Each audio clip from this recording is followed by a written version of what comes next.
In that Easter weekend three-game sweep, the Rangers had it going at the plate, scoring 22 runs, 8 of those by the long ball, and that was without Josh Hamilton in the lineup. It's Friday night. It's the beginning of a holiday weekend. The Rangers and Royals get it all started from the ballpark. Next on KCA 21.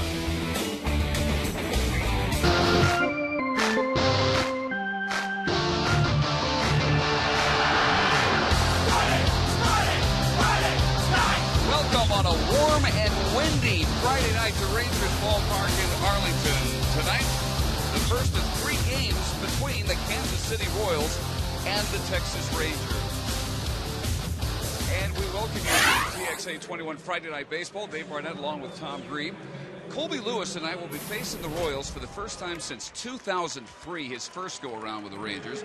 And it's Kansas City's misfortune, really, to get him when he's pitching probably the best of his entire career. Yeah, they needed to see him the first month of the season. As Colby would admit, he didn't have command of his fastball early in the season. People made a big deal of his velocity being down. He said it was all about location, and based on the last 5 games, looks like he was exactly right. He's completely turned his season around in the last 5 starts. His ERA has dropped over 5 points. Opponent's batting average has dropped 60 points. Strikeout to walk ratio is almost tripled. And so when you look at it overall, you're seeing Colby in his last 5 starts pretty much just like you saw him all last season. He is right in the middle of an outstanding period of pitching for the entire Ranger rotation. And one challenge they will have tonight is facing their former teammate, Jeff Francoeur, a big part of the run to the American League pennant last year and already this year.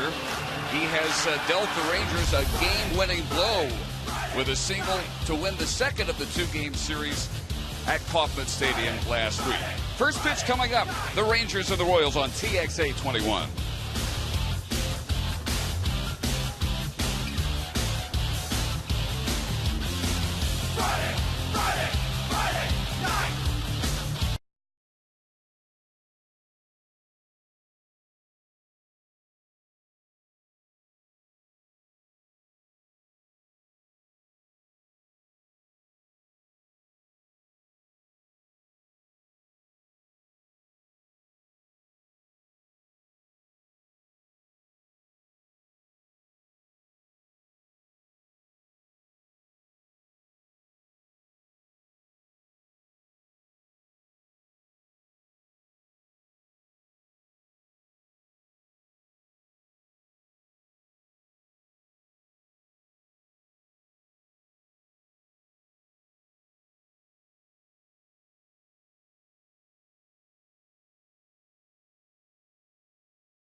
KCA 21 is brought to you by your Texas Ford dealers.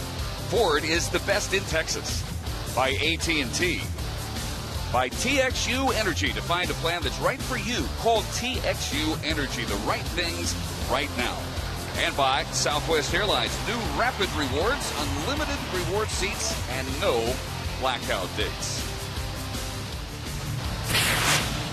Colby Lewis trying to get to 500 on the year, a 4-5 record, which does not in any way reflect how he's been pitching over his last 5 starts. A 3-2 record, a 185 earned run average. And here is the Ned Yost lineup that Lewis will be facing tonight.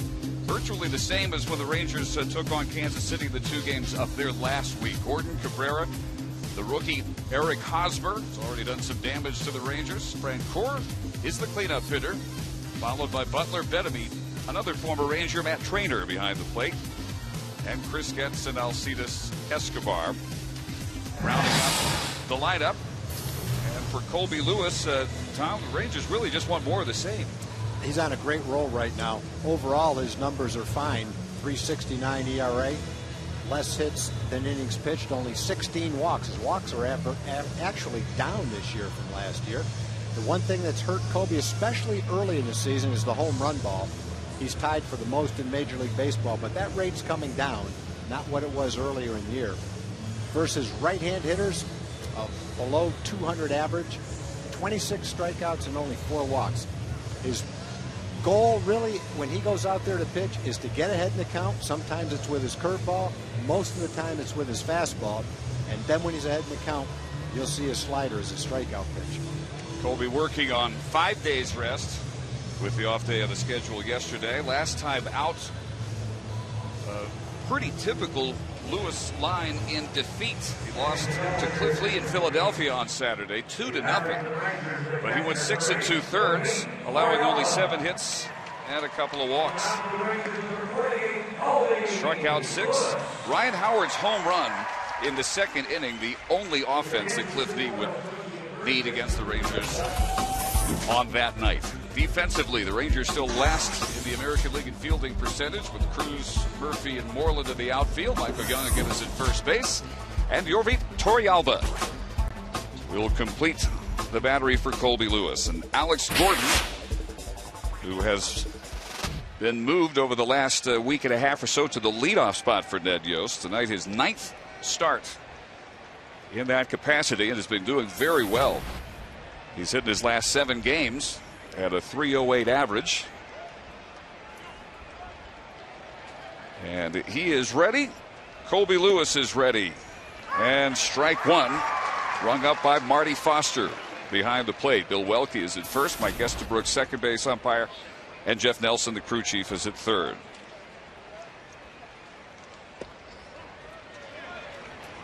Alex Gordon, the 2nd overall pick in the 05 draft out of the University of Nebraska.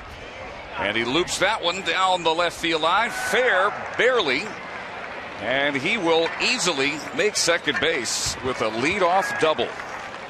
That is his 18th double of the year. Enough to lead the American League. Gordon in Kansas City against the Rangers had a couple of soft base hits. That's kind of the epitome of a soft base hit. And it gets jammed and just loops that little blooper where no one's playing in left field. Not much you can do about that. You make a good pitch, the batter doesn't hit it hard, but there's a lot of room out there where there's no fielders, and he found one of those spots. So Melky Cabrera now, the center fielder, steps up with a chance for an early Kansas City league, and he fouls the first bunt attempt back. Melky Cabrera, also one of the hot Kansas City bats of late. He's driven in 17 runs over the last 20 games, but they just don't have enough that are playing at his level at this point. They are trying to end a 5-game losing streak tonight. They fell in 12 innings yesterday, 6-5 to Baltimore, a game they led early on 4-0. Murphy sees that one go over his head and off the wall, the deepest part of the ballpark. He will score Gordon and give Kansas City a quick 1-0 lead. Well, the other thing that's pretty obvious early in the ball game is that the jet stream seems to be in effect. Cabrera hit that ball hard, but it took off like a tee shot over David Murphy's head in center field. No chance to get that. The wind blowing straight in toward the third base foul line, and generally that is an indication that line drives hit to right center field will be shooting out there pretty well, and that seemed to be the case with that ball. Warm and windy tonight at the ballpark, 95 degrees. And here is Eric Hosmer. Hosmer, the prize rookie, third overall draft pick in 2008 out of American Heritage High School, Plantation, Florida. Rangers saw what he is capable of last week when he greeted Neftali Feliz with a home run on the first pitch he threw in the bottom of the ninth. Turned into one of the two blown saves that Feliz had in that Kansas City series. Although the Rangers would eventually win it 5-4 in 11 innings. And he goes opposite field.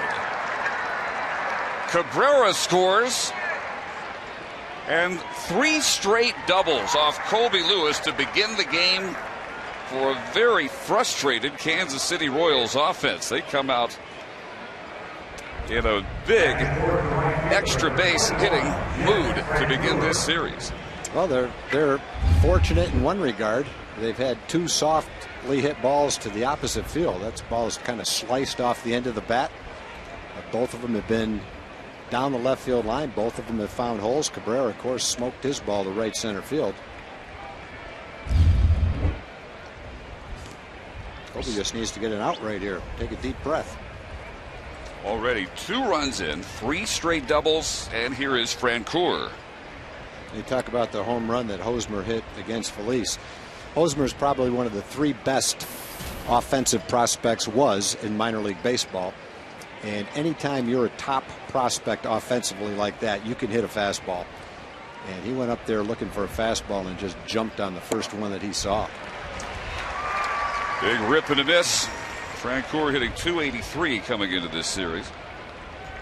Still really living off the 17-game hit streak he had last month, the longest in his career. And so far, he has hit Ranger pitching well, but Lewis again gets a high fastball past him at 90. And it's 0-2. Francoeur in that streak hit .365.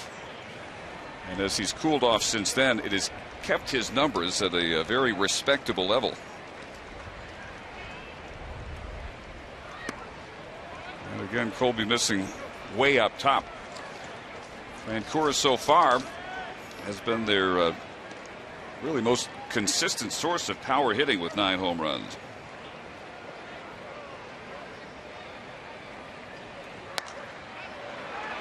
Got under that one. Murphy comes into shallow center field, and there, finally, the first out rung up by Lewis. And that time the game plan worked. Get ahead with your fastball and get the hitter out with your slider. Francoeur swung and missed with the first couple of fastballs. So with Hosmer still at second base, the DH Billy Butler bringing a .289 average with 3 homers and 18 runs batted into the series. The reigning Royals Player of the Year 2 years running, in fact. Won that award in 2009 and again last year. Yeah, he's a good hitter. He really hasn't been on a hot streak lately, but he's a young player. #1 draft choice. He's walked 30 times and struck out 22 times. Those are pretty good numbers for a middle of the order guy. I think the power will come over time, but as it is right now, he's a good solid hitter who hits the ball where it's pitched. Not a threat to strike out that much, and obviously the walks help his on base percentage.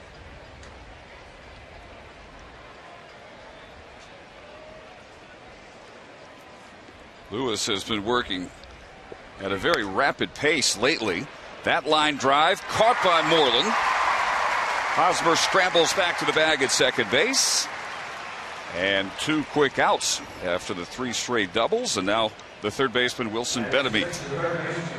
Butler hit that ball pretty well, but that line drive didn't fall in. That one was hit right at Mitch Moreland. Butler's probably thinking, what do I have to do to get a line drive to fall in? The other guys hit him softer than that, and they each got doubles. Well, a good read on that line onto the jet stream.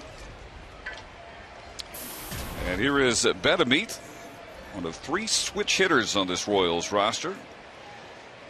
And he is better from this side this year, hitting .321 against right-handed pitchers. Lewis again starts with strike 1.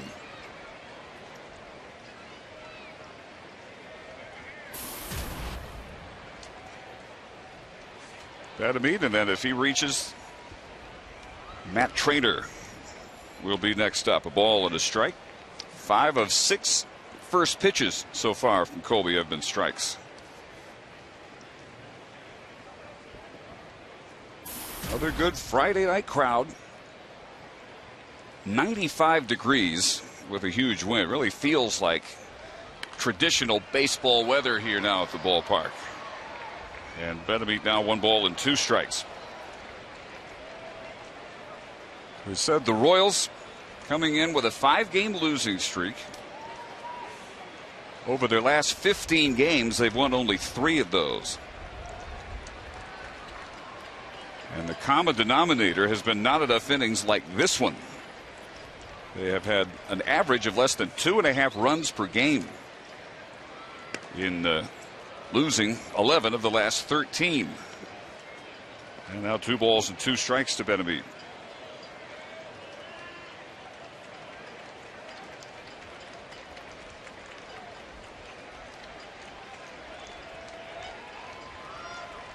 Outfield not that deep, playing him to the opposite field. And after getting ahead, now Lewis has filled up the count in what now is a 20-pitch first inning.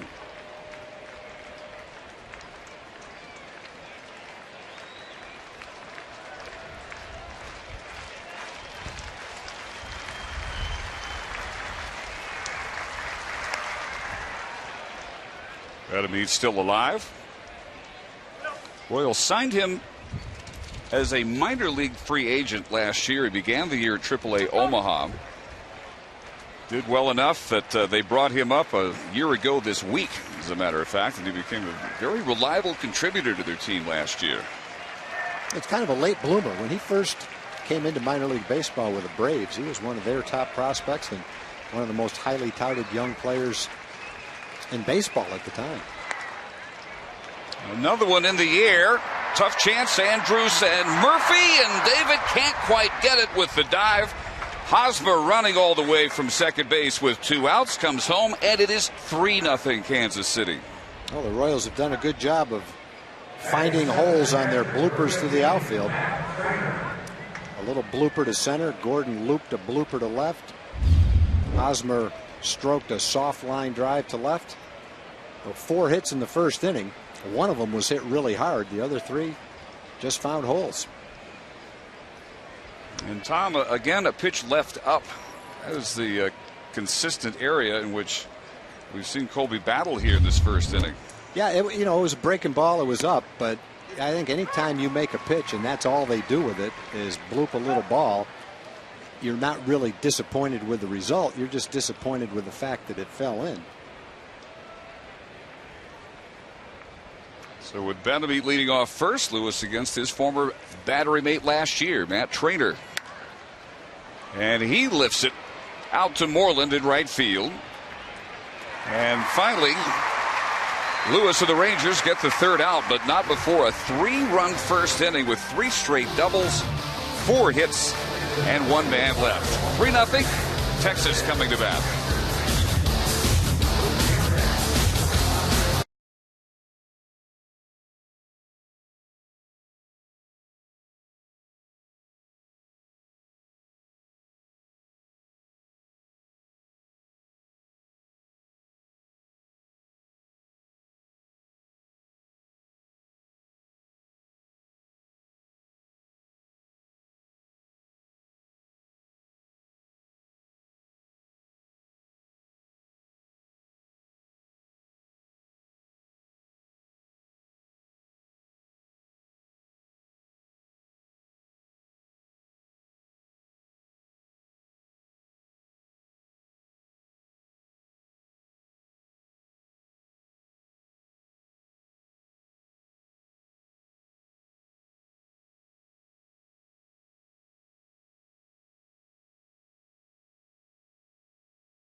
Several games, they have been allowing only about 2.5 per game over the last 2.5 weeks. But Ian Kinsler, followed by Andrews and Hamilton.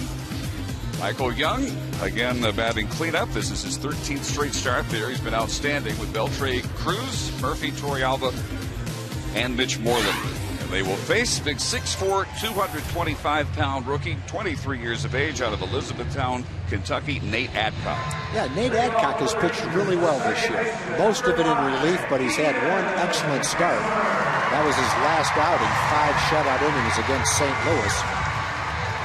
April 22nd at Texas, he gave up 3 runs in 2 2/3 on 2 home runs. He's only given up 4 earned runs all season. 3 of them came on that day. And I think what you need to remember about this kid is he was an A-ball last year. He was a Rule 5 draft pick. They decided to keep him in spring training. He pitched short relief early in the year, and now he's worked his way in the rotation right out of A-ball last year. Pretty remarkable. 1-1 on Kinsler. I think generally with a Rule 5 guy, you're just trying to hide him in the bullpen, sneak him through the whole season, and then maybe even think about optioning him to the minor leagues the next year. But this kid has not only pitched his way very well in relief, but right into the rotation. That's a good sinker he's got too, boy. That ball really drops. That is one of his specialty pitches, and a much improved change. Some who follow the Royals think at this point may actually be his best out pitch. Also works in a curveball. And Kinsler still alive at 2-2. This is just the 10th major league appearance for Adcock at his second start. His first was Saturday in interleague play against the St. Louis Cardinals. And Adcock saying, Royals must have liked what they saw of me in A-ball. I'm not going to change what I'm doing now because it's what got me here. Well hit. Deep left field. Gone. Number 6 for Ian Kinsler, and the Rangers start their comeback with a big line drive off the bat of Ian Kinsler. I mentioned it. Adcock has an outstanding sinker. He's got the kind of sinker that you could throw on every pitch, and you have a hard time hitting it if you don't know it's coming. This one didn't sink. This is a little bit above the belt, out over the plate, and that's what happens when an average fastball doesn't sink. And Adcock's got to be thinking, here we go again. Last time I was here, I gave up 2 home runs. Now I've already given up 1 to start the game. There's the sinker, and when he keeps it down there and it has that kind of action, it's an excellent pitch. Elvis stepping in with a .263 batting average. And he sends it to his opposite number, and Escobar spins and throws him out at first.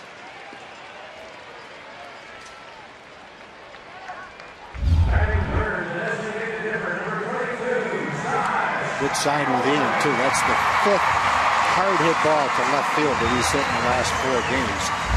He had 4 line drives to left field hit right on the good part of the bat. 1 for double, 3 for singles against the White Sox. Really looks like he's starting to be comfortable, confident at the plate, and carries over today. First good pitch he saw to hit, he hit out of the ballpark. Hamilton waves at an excellent sinker. Saw it really dive at 90 miles an hour. Now, he's got the movement on his fastball that generally you see on a splitter. I don't know how consistent he'll be with it, and you certainly at age 23 right out of A-ball don't know where his career is heading. But based on the movement that you see on some of his sinkers, if he can harness that pitch, he's got a chance to be a very successful pitcher. Not many guys can make the ball sink like that. There's a good hard breaking ball to go along with it. He's gotten Josh to swing and miss big time twice with the same pitch. Well, the first one was a sinker. That one's a hard breaking ball down and in. And next time he sees it, he lays off 2-2. Josh against the White Sox went 0 for 3 on Wednesday, and he starts the first game of this series off the way he had been hitting before Wednesday. Bobbled by Francoeur. Hamilton was already on his way to second base with a one-out double. And just like with Ian saw several good sinkers, then got one that stayed up and didn't sink. Josh saw a couple of really good breaking balls, then got one that stayed up above the knees. Swung and missed at the good one and doubled on the one that stayed up. All a matter of being consistent with your location as a pitcher, and then the hitter taking advantage when the pitcher doesn't make the pitch he's trying to make. Looked like Francoeur really loading up for a big throw to second base, and never had it cleanly transferred into his throwing hand. So Hamilton at second. Here's Michael Young, also 0 for 3 Wednesday. And again, he starts with a swing and a miss. This for Michael, his 13th straight start batting cleanup. He had never done that before. And he has taken to it to the tune of a .348 average. And if you've been watching him at all this year, you know he's been at or near the top in the league with runners in scoring position all season. .442 is the average there at the moment.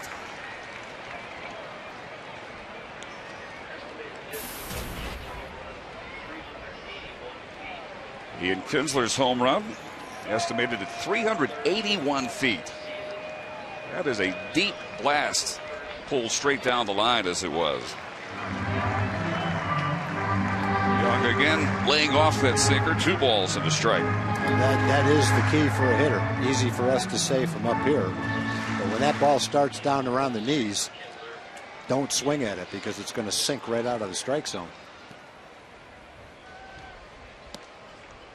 That one's in there, and it's 2-2. Home run for Ian Kinsler, his 6th of the year. And here's his breaking ball that he throws behind in the count. Hits it right down in the bottom of the strike zone for a strike.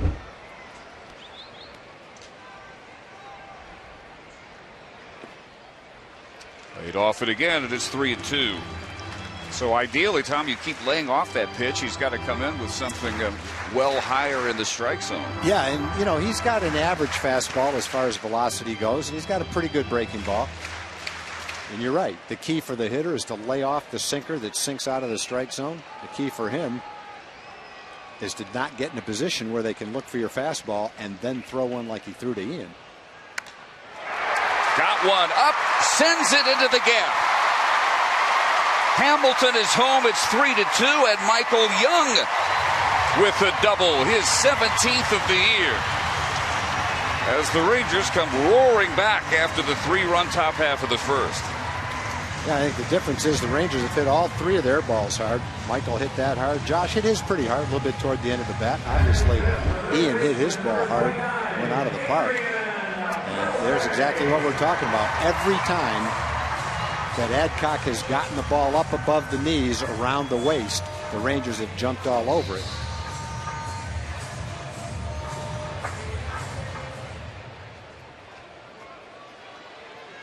And that results in a visit to the mound by their pitching coach Bob McClure. Before Adcock will face Adrian Beltre.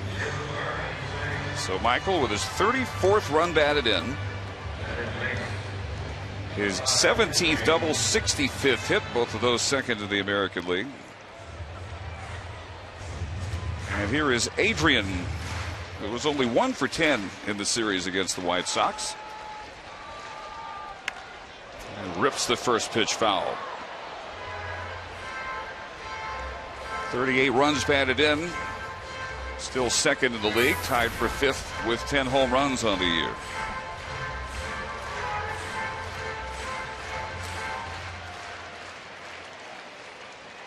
He has always hit Kansas City pitching well. A .340 average in 51 games against the Royal staff. Lays off that one. 1 ball and 1 strike. That .340 average, in fact, for Adrian, the best against any American League opponent he's faced. 6 runs batted in behind Adrian Gonzalez, threatening to run away with that RBI title the way he's going. 1-2.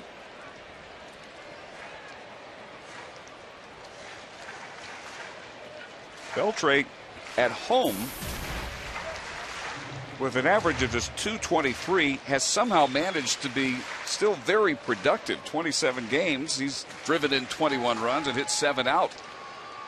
So not that many hits, but he makes the hits that he does get matter. And stays alive at 1-2. Nelly Cruz in the on-deck circle. And already the Rangers with 3 hits in this first inning after getting only 3 in the entire game on Wednesday. The fewest hits in a Ranger win here at the ballpark since April 6th of 2007. Accidental foul ball. That game back in 07, the Rangers won 2-0 over Boston on 3 singles. I guess the good thing for the Rangers in the game you're talking about was a couple of those hits came in the same inning. They kind of bunched together their rally and push across some runs.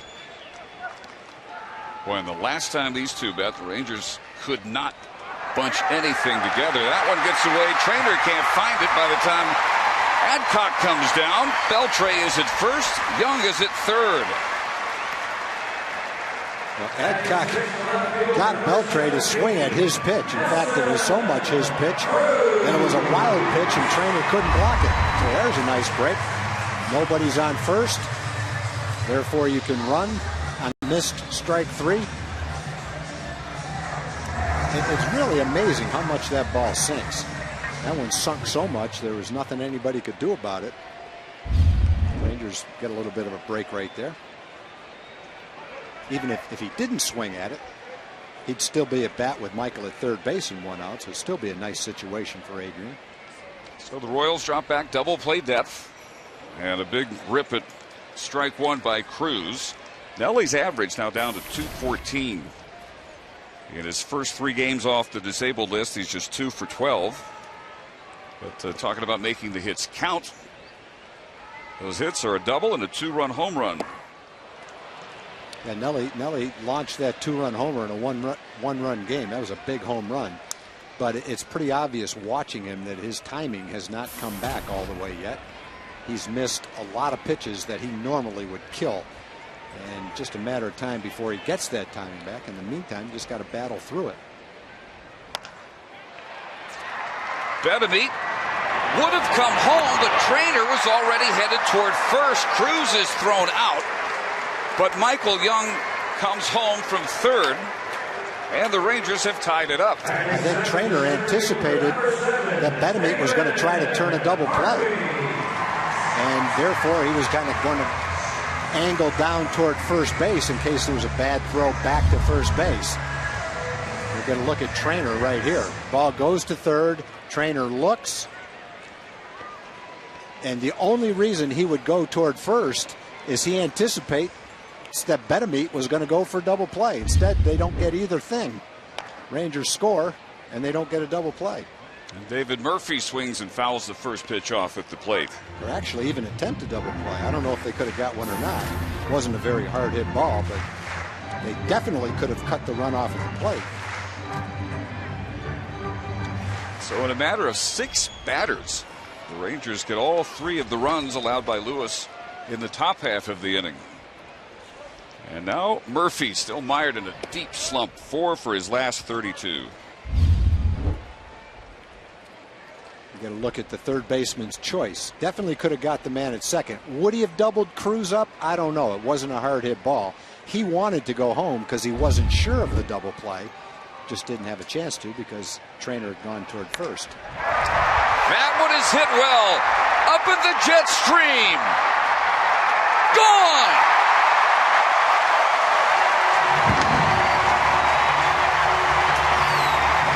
David Murphy with his 4th home run of the year, and the Rangers lead it 5-3.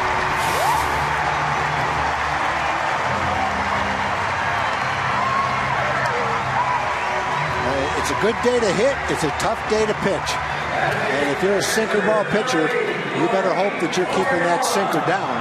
Ned Yost, I know, is thinking he just played 12 innings yesterday. He's got a young starter on the mound who's already thrown 30 pitches, and he throws one right down the middle of the plate. That ball didn't sink, And you're right, it's up in the air. It's just going to go about 410 feet.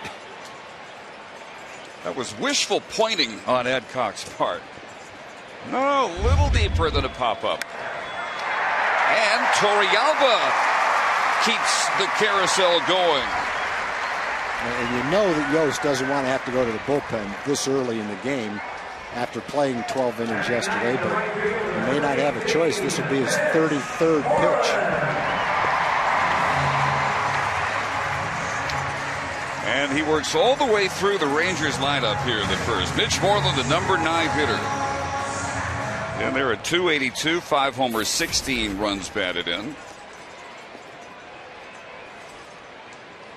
And he's been swinging a productive bat of late. An RBI 4 of his last 6 games. Before that, he drove in only 2 in a 17-game stretch. I guess you'd have to say the nice break that the Rangers got was when Beltre struck out. And even though it would have been a tough play, Trainer was unable to block it. He got to first base. Otherwise, Adcock might have been able to pitch out of the inning. 1-1. Murphy's home run estimated at 413 feet.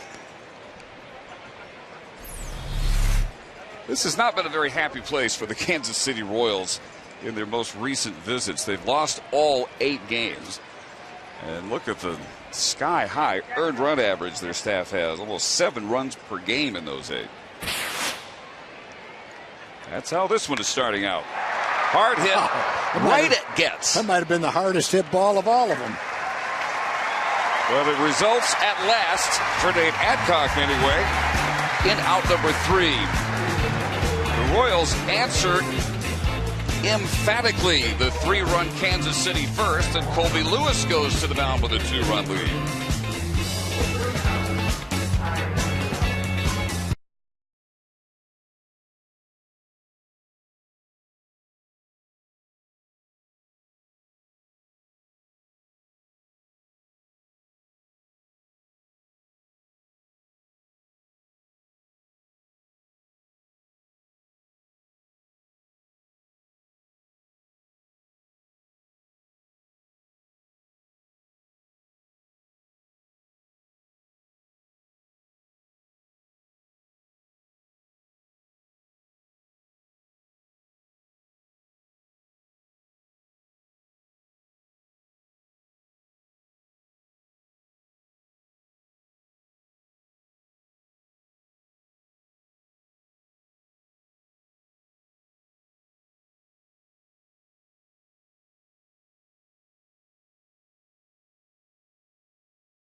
KCA 21 tonight. Gina Miller.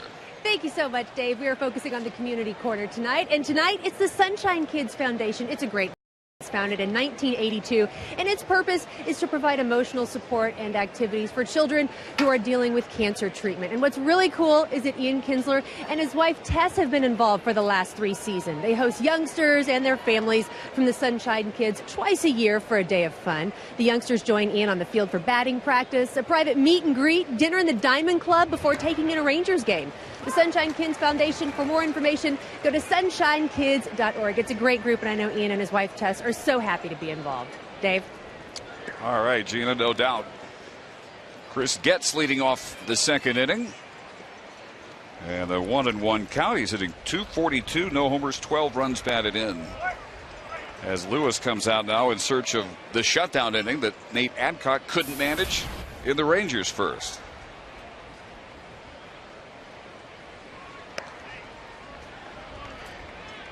Colby throwing 23 pitches in the first inning. Adcock already at 35 pitches.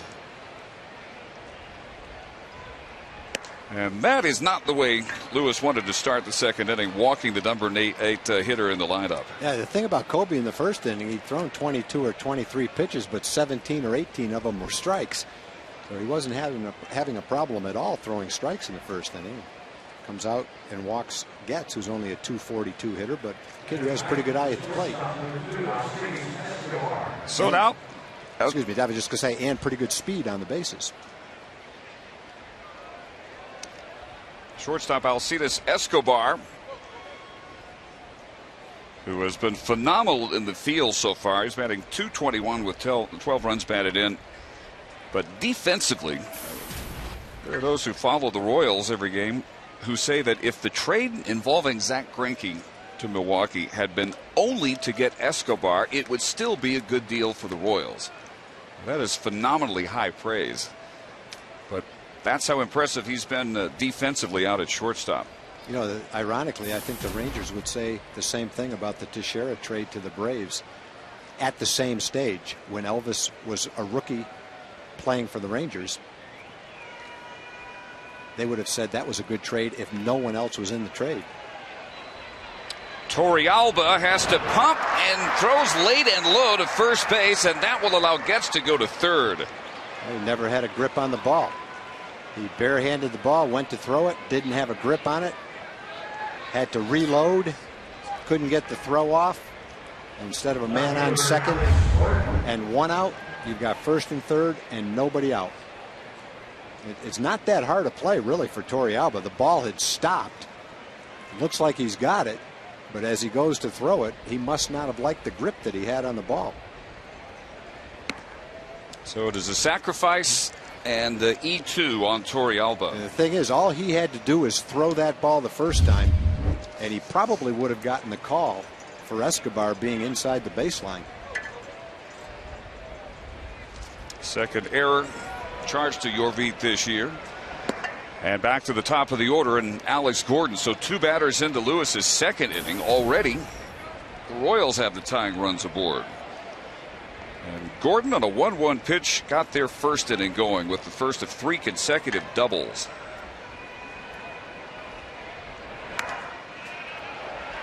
Ball and a strike.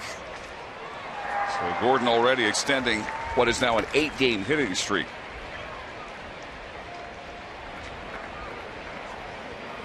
A 19-game streak for Gordon in the month of April, which is tied with Jacoby Ellsbury for the longest streak so far in the American League. They had Gordon and Francoeur hot together the same portion of the early part of the Royals schedule, and those two bats really sparked a good start. The Royals since then have dropped back, and really their biggest issue was the same issue they knew they would have coming out of camp, and that is a lot of question marks in the starting rotation. So Nate Adcock moved in, given a chance to nail down a role. Not a good start for him tonight, just his second major league start. But Lewis continues to really scuffle. 23 pitches in the first inning. He's already thrown 11 without retiring a man in the second. And after a bluff at first base by Escobar, that one just outside. Yeah, the walk definitely hurt Colby, and that's 5 of the pitches. But he would have retired the 9th hitter on a sacrifice bunt if Torrealba had been able to make the play. I think the biggest thing Colby hasn't established yet is command of his pitches. I don't think he's had his normal breaking ball yet in the ball game. Fastball's been okay. Fastball location's been pretty good, except for the walk. He just hasn't been able to use his breaking ball like he normally does, and there's another example of it right there. So the second walk here in the second inning, and Mike Maddox decides it's time for a chat. A walk to get, sacrifice E2 for Escobar, and now Gordon with the walk has loaded the bases for Melky Cabrera. I think there's been plenty of time in this game through 10 batters. If Kobe had his normal breaking ball, he puts the hitter away. But he's just not able to throw that breaking ball with the sharp action that it normally has, which has led to, especially in that at bat to Gordon, the breaking ball staying up and out of the strike zone. Generally, he's got a sharp breaking slider that breaks down and into the left-hand hitters, and in many cases gets them to swing at it. Not yet, though. No doubt adding to Colby's frustration is the fact that he hasn't had this kind of run support very often this year. He has in his wins. They've averaged better than 10 runs per game for him in the 4 wins, but in his 5 losses, they have scored 0 or 1 run in all those games. And he misses with the first pitch here to Cabrera. Melky doubled Gordon home and then was, in fact, then doubled home himself by Hosmer in the Royal first. Outside again, 2 balls and no strikes. This is just a case of Kobe just not feeling it right now. Doesn't have his rhythm, just can't quite find it. See if he can battle through it. One pitch, get a double play, you'll be on your way.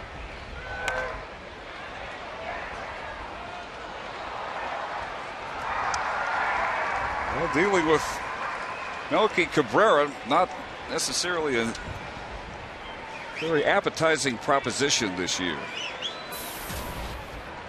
He's been averaging almost an RBI per game over the last 3 weeks. You see his numbers with the bases loaded. 2 balls and 2 strikes.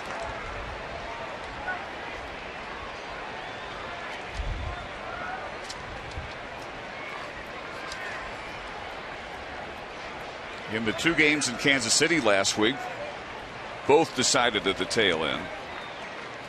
Royals of late have been victimized by the walk-off loss.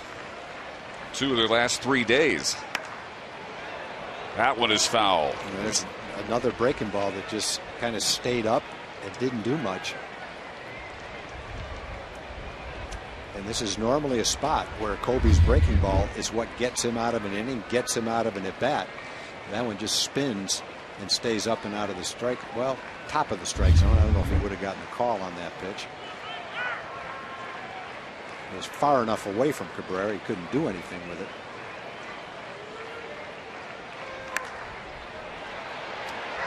This one might be playable, but the wind blows it over the tarp with both Andrus and Beltre giving chase.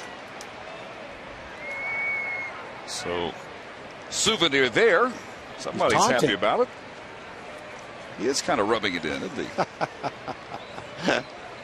Why not? That's a big old glove he's got on too, boy. He came prepared. The glove goes from his waist to his chin. Colby taking a moment here. This will be the 7th pitch of this at bat, the 43rd pitch of the game already.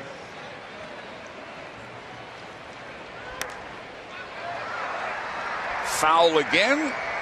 Torrealba runs out of room. That was a pretty good breaking ball. That one was in and not bad. Well, I tell you what, those foul balls are chasing Jim Sundberg. Wherever he goes, the foul ball appears. Nolan had a couple against the White Sox. Nolan's getting all over Sonny. Told him that, don't worry, anything that comes, I'll catch it. And Nolan's going, why didn't you catch that one? Well, at least the former first family's not involved this time. No. But what now can Lewis deal at 2-2? At last, a fair ball. Andrus out. Murphy comes in and makes the call. And only a brief bluff by Getz at third base. Well, a long at bat, but a successful one anyway. And now you get a ground ball double play and you get out of an inning with no damage being done. But that's easier said than done. Hosmer's a good young hitter. That's almost the same pitch that Cabrera hit for a double his first time up. Fastball down and in. In fact, it might have been the exact same pitch. That time he popped it up. So this time it works in Colby Lewis's favor. Now Hosmer who had the third straight double. First time up. And looks at a first pitch breaking ball for a strike here. That's a little bit better. A little cutter right on the outside corner.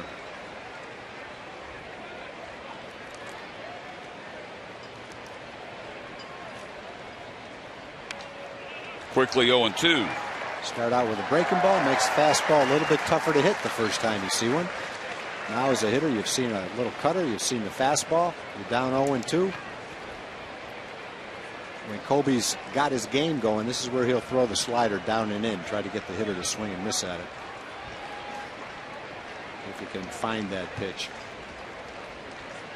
Torrealba's telling him, keep it down. Oop. And that's so the hitter might see that. Actually wanted the fastball up. Torrealba tends to do that. He'll move his target around so that the hitter, if he's peeking it all or senses where the glove is, there it is. Now he's saying hi, and he's throwing it low. So he's kind of trying to play games with a hitter right there. He already has given the sign, which has told Colby where the location for the pitch should be. And then what he's doing with the glove is, I think, just to mess with the hitter in case the hitter senses where the glove is. No, in a lot of baseball circles, that is really frowned upon, is it not? Trying to sneak a peek back there. Oh, yeah, definitely. Definitely.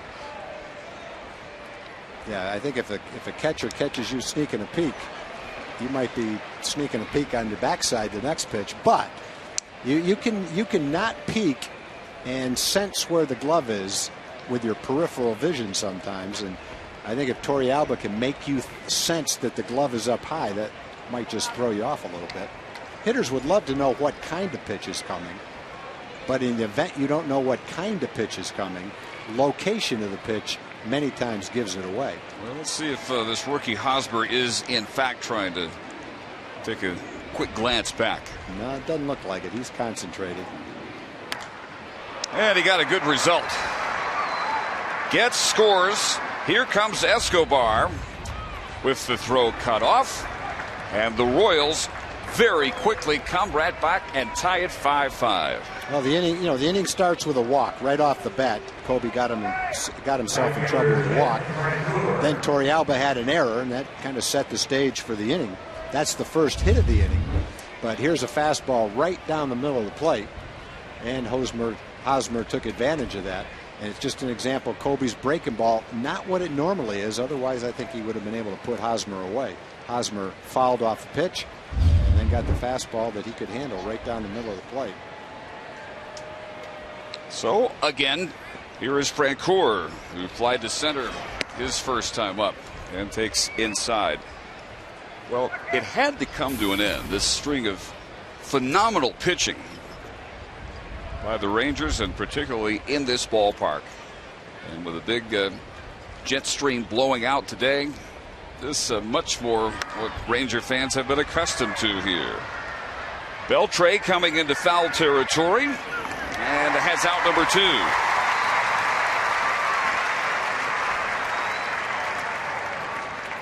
Well, I guess the bad news is Colby really hasn't had his best stuff yet, and Kansas City has touched him up for 5 runs. Good game. Dave Bush going to start getting loose down in the Ranger bullpen in case Colby doesn't turn it around. And this next pitch will be his 53rd pitch. 30 pitches this inning. Lewis first time up. Got Billy Butler to fly to right. It's a little better breaking ball. That is what he's been looking for with the first pitch. Each team 5 runs, 5 hits, 1 man left. The only error in the game has turned into a run. 0-2. As Escobar has come around to score after his sacrifice, and throwing error by Torrealba allowed him to reach at first base. Scoring along with Getz on the Eric Hosmer 2-run single. Nice block that time by Torrealba, and it's 1-2.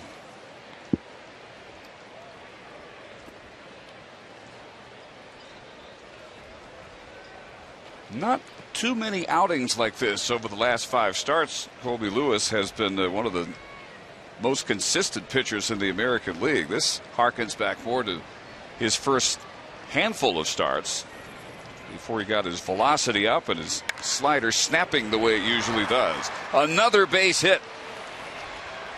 And Gordon comes around to score. First to third for Hosmer, and the Royals are back on top 6-5. Well, Colby's only given up 8 runs in his last 5 starts. In fact, the 5 runs that the Rangers had for him would have kept him from losing every game he's pitched except one. But there's his breaking ball that stays right in the middle of the plate. It's just a day where Colby does not have his breaking ball. And that's a major part of his arsenal. He just doesn't have it yet. So here is Betemit, who singled at a run to the first inning. Could this possibly be Lewis's last batter? I think it could, with Bush warming up. Now it might not be. A 1-pitch ground out, and the Royals' second inning produces 3 runs on 2 base hits, 2 walks, a key error, and 2 men left.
As Ian Kinsler, who led off the first inning with his 6th home run of the year, leads off the second inning as well.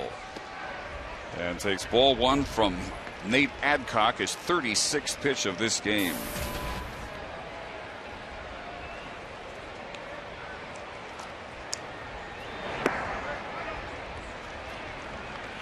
The story of the first inning for Adcock was the huge difference in results when he stayed low and when he left anything hittable at all up in the Rangers hitting zone. They took advantage just about every hittable pitch he gave them. Yeah, I think the other thing that the Rangers did is exactly what Ian just did right there. They said if that ball's around the knees, it's going to sink out of the strike zone. We're not swinging at it. We'll take a look at what happens when they did swing at the sinkers out of the strike zone. A miss, got a fastball that didn't sink, a good sinker, got a curveball that didn't curve, base hit, got a sinker down and in, unhittable, got a sinker that didn't sink, double left center field, got a sinker down and away, tapped it off the end of the bat, got a high sinker down the middle of the plate, home run to right center field. And the key is on every one of the swings and misses, those pitches weren't strikes. First time they saw him, they couldn't lay off it. But after they'd seen a few of those sinkers, they started to lay off it, made him get it up, and then the results were 5 runs in the first inning. That's about as clear an illustration as you can get.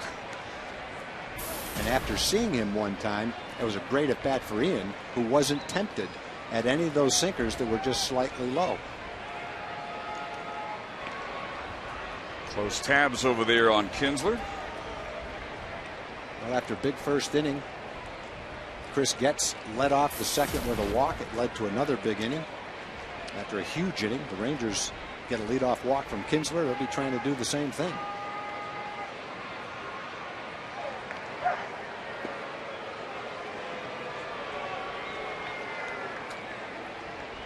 Back to typical Rangers ballpark in Arlington conditions.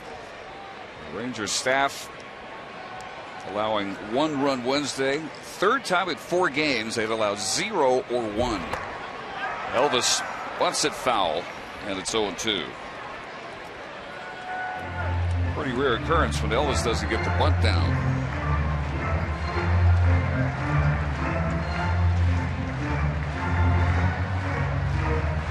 Royals hoping for the double play ball here before they have to face Hamilton.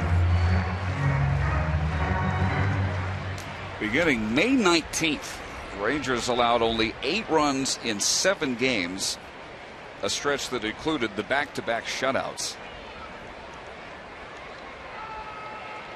But tonight, first of these 3 games, a slugfest.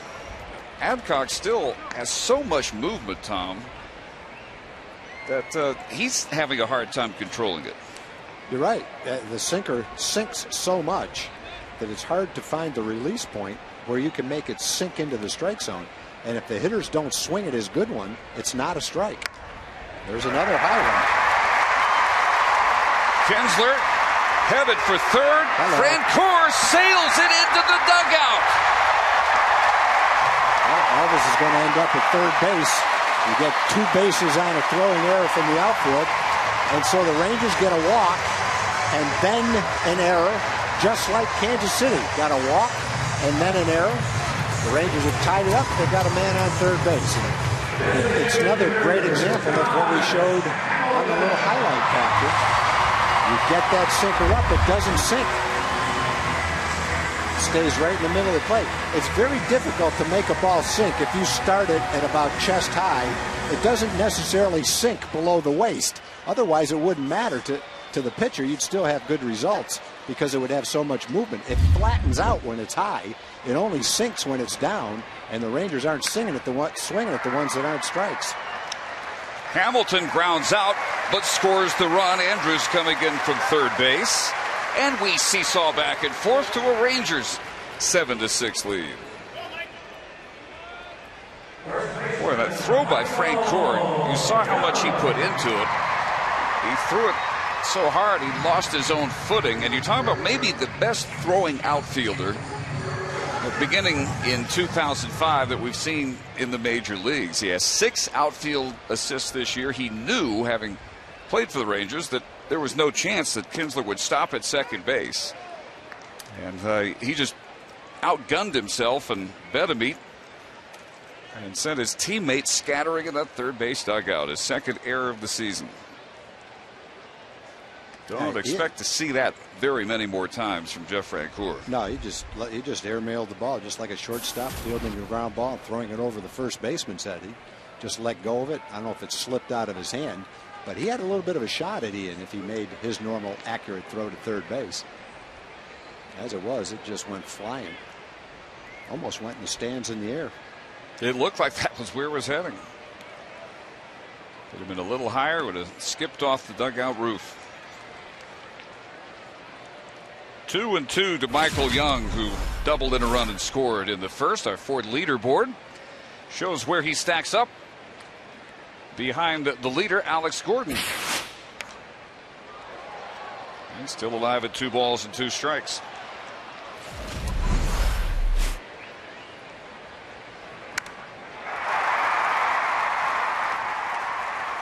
Michael's first inning double out between Gordon and Cabrera, perfectly placed in the left center field gap. And barely gets a piece of that one. Michael came to the park today, and without even yet putting on his uniform, his batting average had dipped a slight bit. He had a single May 14th against the Angels, changed by the official score to E6. Error on Eric Ibar, the Angels shortstop. This chopper to the Royals shortstop, and Escobar over to Hosmer for out number 2. That was almost 2 weeks ago, but still within the rules to go back and change an official score decision, and that will now be reflected in tomorrow's stats. Yeah, evidently the Angels appealed that call. It affected the earned run average. Was it Dan Herron in that game? I think it was Herron. Yeah, I think it was Herron. Because the ball affected his earned run average and was a questionable ball, they appealed it, and evidently they won that appeal. It was one that could have gone either way. It's tough to argue, thinking back at that play, that it couldn't have been ruled an error. And new acquisition, Felipe Paulino gets up in their bullpen. Paulino just brought in from Colorado for cash. He had been designated for assignment after 18 appearances and a .736 earned run average, and he takes the role of Robinson Tejeda, who himself was designated for assignment yesterday. Well, both pitchers have given up 6 hits. Both teams have made an error that is factored into the scoring.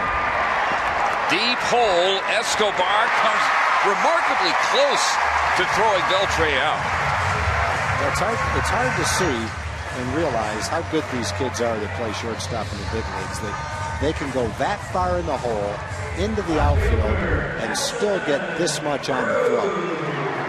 He's trying to bounce it over there and almost did. That's a pretty nice play, even though he didn't get Beltre. And he's been making plays like that all year, which is why he's got the rave reviews. The people saying that head up, getting him from the Brewers for Greinke would be still a good deal. So Cruz with a big wave at strike one. Nelly drove in a run with a ground out in the first inning, his 21st run batted in. I guess the way to look at that comment about the trade is they didn't want Greinke anymore. He was making over $10 million. He would have been a free agent at the end of the contract. They weren't going to be able to sign him. They're rebuilding. And so if you can get a kid that you consider to be your frontline shortstop for the future for that type of a situation, it is a good trade. I agree with that statement. Nice to get more, and they did. But by himself, probably is a really good deal. It's trouble if it falls. Long run over there, and it is foul with Hosmer closer than Francoeur to where it finally bounced. And still nothing, and 2 on Nelly Cruz. Now 2 for 13 since coming off the disabled list.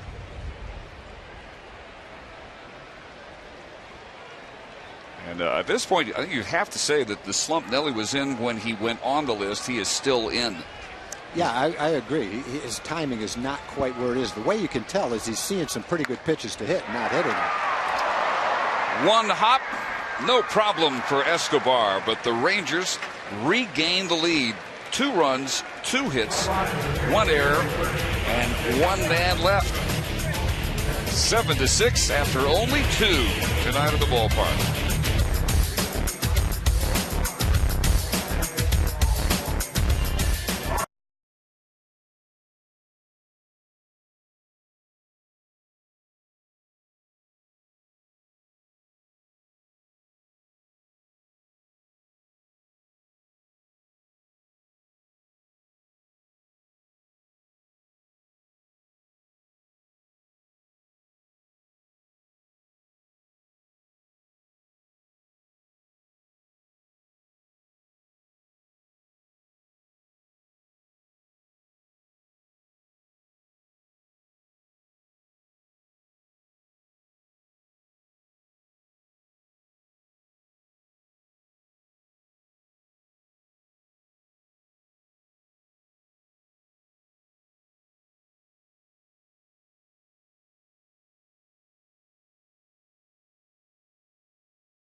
And it may very well determine if he finishes the third inning. The Rangers twice have given him leads. After he allowed 3 in the top half of the first, Rangers got 5. Royals got 3 more in the top half of the second, and the Rangers come back with 2 more and again present him with a lead at 7-6 as he faces Matt Trainer, Chris Getz, and Alcides Escobar out of the third of the order here in inning number 3. Trainer flied to right his first time up. Well, we're talking about Colby doesn't have command, especially of his breaking balls, but I think the telling sign is a guy who's only walked 16 batters in 61 innings coming into the game, and he walked the leadoff hitter and another hitter in the second inning. Both of those walks scored, and he's jumped behind 2-0 on Trainer right here. In the bottom of the order is hitting 218, 240, and 220. Not guys you want to walk. 2 balls and a strike to Trainer. Guys he wouldn't walk if he had his normal command. And if you're trying to think back and remember outings where Colby may have started on a very rocky level and then righted himself, there really aren't that many, because first part of the season, games that started like this, he got a pretty quick hook, and then once he got it going, then he was always going deep, 6-7 plus innings. Yeah, his last 5 starts, he hasn't had anything that's resembled these 17 hitters. Really hasn't been that much that you would say just kind of an in-between result. 2 complete games in his last 4 starts. But it just speaks to the age-old fact that no matter who the pitcher is, Roger Clemens, Pedro Martinez, Sandy Koufax, you name it, when you start 34 times a season, you're going to have 4 or 5 games where you really struggle. And Ron Washington's given Colby a chance to pitch out of that struggle, hoping that he can maybe get 5 innings in, throw 105 pitches, save the bullpen a few innings, and looks like the Rangers are going to continue to score in this game. You have to think they are, and maybe have a chance to sneak a win in for Colby right here, even though he hasn't pitched the way he's capable of. You hope your veteran guy can right himself out there, find his rhythm, and finish strong. 3-2. His ERA has already jumped by half a run tonight. It was 3.69 coming in. At the moment, it's 4.14.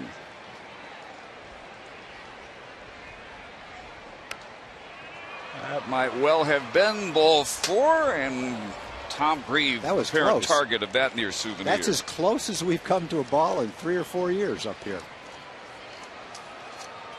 That would have been tough because it would have disappeared and come back in. It was your ball, too. It was my ball, but I don't know if I would have caught it. He's going to give it a shot, though. Instead, another 3-2 pitch. There we go. Might well have been ball 4 as well. The Trainer grounds out to Kinsler. All of you can eat seats are available in Upper Home Run Porch for every game here at the ballpark. All you can eat seats include unlimited grilled chicken sandwiches, hot dogs, nachos, peanuts, popcorn, and soft drinks served at the Upper Home Run Porch Grill. Get your tickets today at TexasRangers.com or by calling 972-RANGERS. Strike 1 to Getz, who worked the leadoff walk to ignite the 3-run Royal second inning. That was a ball, but a little bit closer to the usual amount of break that Colby is used to. I was going to say the same thing. That's exactly right. It is almost there. And this will be 3 straight, 4-3. Kinsler to Young. That was a pretty good slider down and in to get the ground ball. I want to thank Kim Flowers from Amarillo, Texas, for the beautiful batch of chocolate chip cookies. She wants us to give a shout out to 91-year-old Benny Flowers in Miami, Texas. Says Benny's a great fan and watches every game. So Benny, if you're watching, looks like you're in for a pretty interesting game tonight. Hope you can stay up late. Might take a while. And Kim, thanks for the chocolate chip cookies. A lot of fans in Amarillo. Used to have a great friend, Bill Hayes, who lived in Amarillo. Used to play for the Yankees back with Lou Gehrig. One of the more popular baseball people in Amarillo until he passed away a couple of years ago. Well, did he have a few stories for you? He did. He did. He was a wonderful man. We became pen pals, and then I went to Amarillo and met him. And I'll guarantee you there's some friends of Bill Hayes in Amarillo and surrounding areas listening tonight. And if they are, they know the guy I'm talking about. Kinsler tried to be involved in a fourth straight out. Couldn't get high enough to bring that one down off the bat of Escobar. And with 2 outs, Lewis still does not have a 1-2-3 inning. A little too high for Ian. Pretty good hang time, though. So Alex Gordon batting already for the 3rd time. First 2 have gone well, doubled and scored their first run. And then the second, he got a walk and came around to score as well. Singled home by Billy Butler.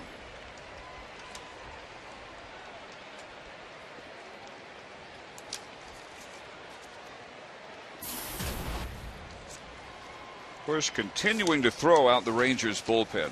This will be pitch number 73 for Lewis. Yeah, I think by the looks of that, Ron wants to give Colby every chance to get out of this inning and finish the game strong, maybe get 5 innings in.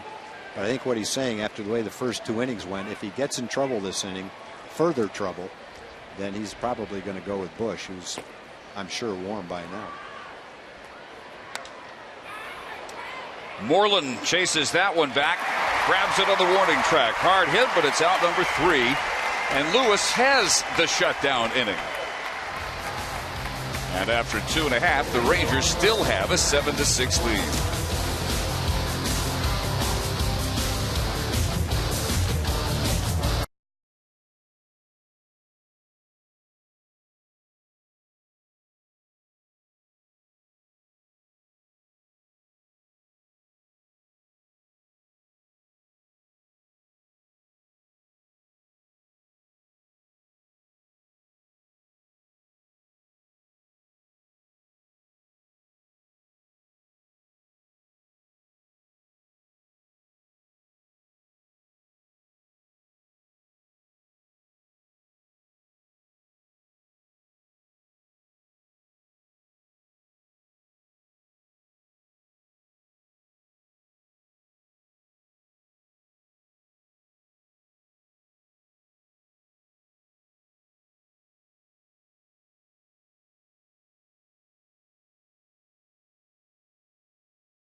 TX821 is brought to you by Toyota. Visit buyatoyota.com today. Toyota, moving forward. And by Budweiser. Great times are waiting. Grab some buds. Dave Barnett, Tom Grieve. Good Friday night crowd. 95-degree cloudless evening at Rangers Ballpark in Arlington. And it's a 7-6 game into the bottom of the 3rd. Murphy, Torrealba, and Moreland, as Nate Adcock throws his 60th pitch. A 35-pitch, 5-run Ranger first inning. I think the ironic thing about the Ranger first 2 innings, the 2, except for maybe Kinsler's home run, the 2 hardest hit balls were the last out of each inning. Moreland's 1-hop shot and Cruz's 1-hop shot to second and short that ended each one of those innings. The Rangers are definitely swinging the bats pretty well. Murphy capping that first inning with a 2-run home run. This time he one hops back to the mound. Here are the Texans KCA Academy runs for kids. End of the first inning, a leadoff home run started it off for Kinsler. Michael Young an RBI double, scoring Hamilton, who had doubled. The 2-run home run, 413 feet, Murphy's 4th of the year. And then in the second, Elvis's RBI single, coupled with the throwing error by Francoeur, bringing home Kinsler, who had walked to lead off the inning. And Torrealba trying to hold up. He singled his first time up and has now got a modest 3-game hit streak going, although for Yorvie probably doesn't feel all that modest. I like Adcock's body language on the mound. He's obviously struggling, but he's coming out, he's bearing down, he's getting the ball, he's getting the sign, he's not taking a lot of time. And he's trying to do the same thing Colby's trying to do, find his rhythm, make some pitches, and pitch deeper into the game. Sharply out to Escobar on one hop. Oh, another hard hit ball, but right at Escobar. Adcock does exactly as Lewis did in his half of the third. Retires the first 2 batters, then brings up Mitch Moreland, who grounded to second sharply to end the first. Adcock, originally a 5th-round draft pick in '06 by the Mariners out of high school, North Hardin High School in Kentucky. He was included in a 7-player deal at the '09 deadline, going to the Pirates, who sent Jack Wilson to Seattle in that deal. And then the Royals selected him as a Rule 5 from the Pirates organization, meaning he either stays with the Royals the entire year or he's got to be offered back for half the purchase price. Second major league start tonight, and his first one went extremely well. He got a win. He came in tonight with a 166 earned run average. We talked about how Lewis has already ballooned tonight by about half a run. Adcock's has gone from 166 to 407. And Moreland goes opposite field. So neither pitcher has been able to come up with 3 up and 3 down, and Ian Kinsler will bat for the 3rd time already. A good job by Mitch, trying to throw the pitch down and in. Instead, it's tailing away on the outside part of the plate. And one of the things that makes Mitch a solid hitter, and is going to make him more than a solid hitter as his career goes on, is his ability to drive the ball to all fields. So here is Kinsler. He hit one out 381 feet to straightaway left, and he gets hit. Well, that'll knock the wind out of you right there. Almost got hit like right in the kidney.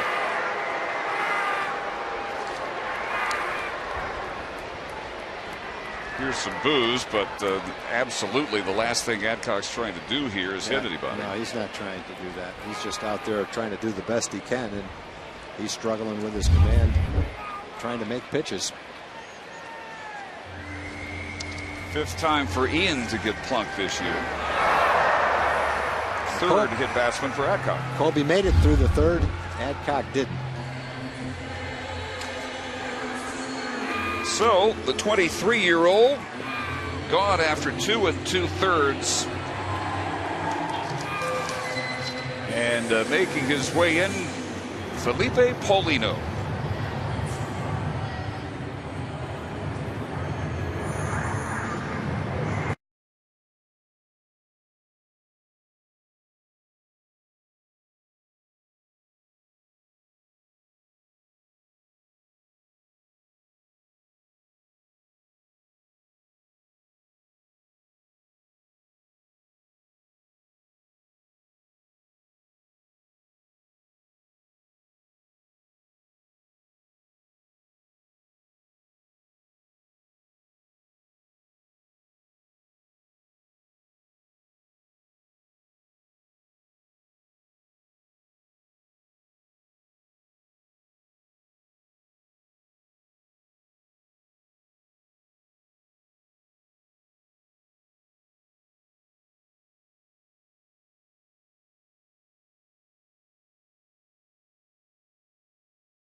for Kansas City. He has just come over from Colorado, who designated him for assignment, and he is Felipe Paulino, 27-year-old right-hander, born in the Dominican Republic, now lives in Pearland, Texas.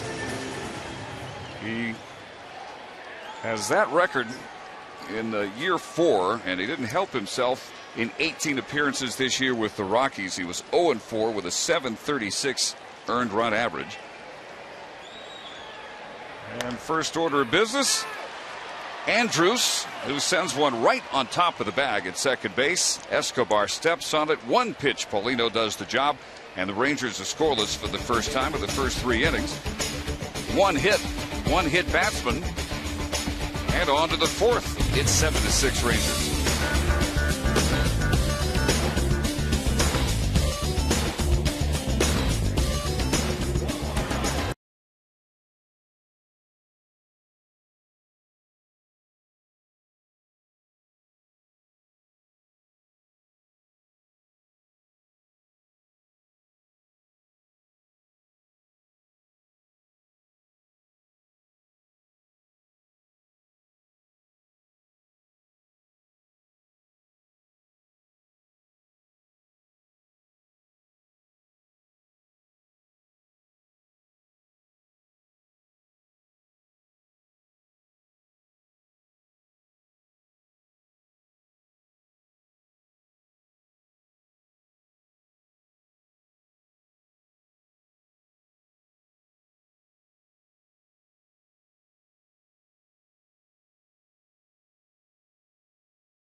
Since 1980, only 2 players have 100-plus career stolen bases with Texas. Who are they?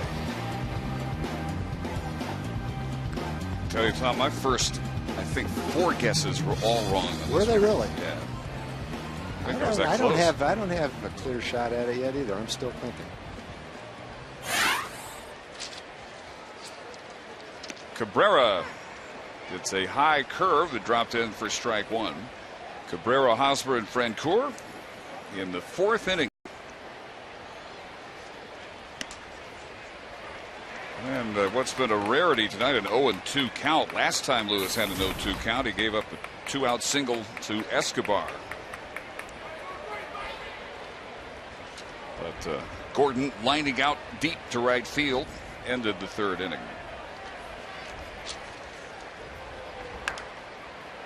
I'm 1 for 2 with my first 2 guesses. I guess Kinsler. Has he got 100? Well, we'll see. You just got to stay tuned, okay? All right, I won't cheat. The answer is coming up. Dave Bush has sat down in the Rangers bullpen as Ron Washington and Mike Maddox hope that Colby Lewis will find the groove that he was completely lacking in the first 2 innings. Seemed to get it going, though, with a couple of ground ball outs in the 3rd, and in fact 3 straight ground outs to Kinsler at second base.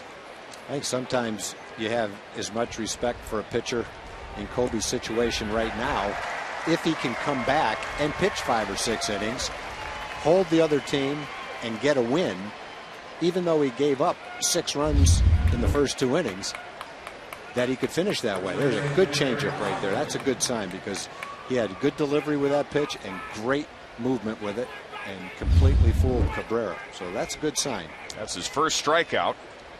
He has yet to retire Hosmer, and he starts in with a curve in the dirt. And a much better curveball, too. Nothing wrong with that curveball because where it was, it's a ball, but it's not going to be hittable.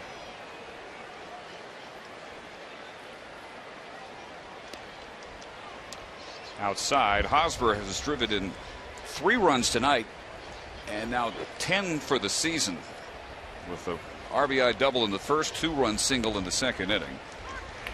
Looks that one all the way in. And after going 0 for 6 yesterday in the 12-inning loss to Baltimore, 2 for 20 his previous 4 games, this is the Hosmer that the Rangers saw all too much of last week at Kauffman Stadium.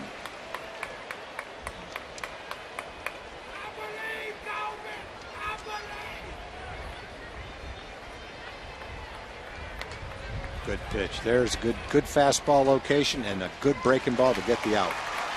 4-3 again. And let's check in with Gina Miller.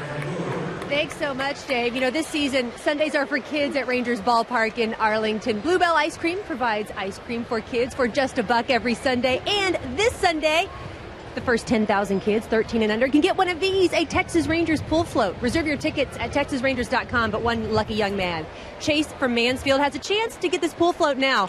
If you say, "Go Rangers!" Pretty good. I think he deserves a pool float. Dave, back to you. I agree. That is 5 ground outs to Ian Kinsler among the last 7 outs recorded by Colby Lewis. He gets his first 1, 2, 3 inning on just 11 pitches.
Paulino gets a swing and a miss on his first pitch of the 4th inning to Josh Hamilton.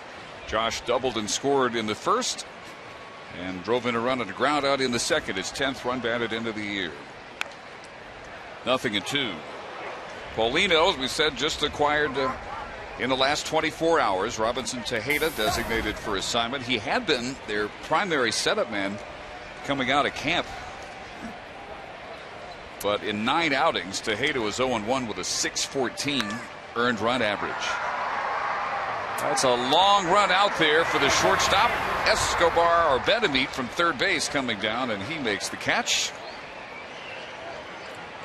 And let's answer our AT&T trivia question. Since 1980, only 2 players with 100-plus career stolen bases with the Rangers. They are Oddibe McDowell and Ian Kinsler. Did you have Oddibe McDowell? I didn't either. I first thought of Ian because he's current. I thought Elvis might have enough, including this year. He didn't quite have enough. I never would have gotten Oddibe. Michael Young with a gapper this time to right center field. Cabrera returns it in time to limit him to a single. Michael 2 for 3. No disrespect meant to Oddibe, just my mind doesn't quite think going back that far. Mine went too far back. I had Bump Wills, but he did his best work pre-1980. Yeah, 70s, right. No telling where Ian Kinsler will wind up. 1 out, 1 on. And here's Beltre, reached on a strikeout wild pitch in the first inning. That cost Adcock a run because he scored on the Murphy homer. And last time up, he reached on an infield single.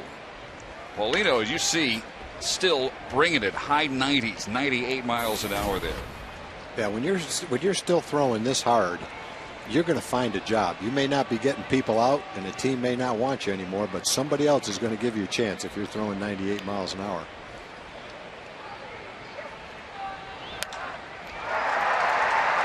Back goes Cabrera, but he's got room in front of the warning track, and there's the second out. Well hit by Adrian. Young returns to first, and Nelson Cruz will step up. Yeah, the first thing, no doubt, people looked at when we showed the 6-25 career record, 5.93 ERA, is how is this guy still in the major leagues? 98 miles an hour is the reason. There's your answer. Velocity gets respect. 6-25 and a 6 ERA is not going to get you much respect, but 98 miles an hour will get you another chance. Boy, Cruz still just not looking anywhere near dialed in yet. That's too bad, too, because the last time up he hit a bullet right at short.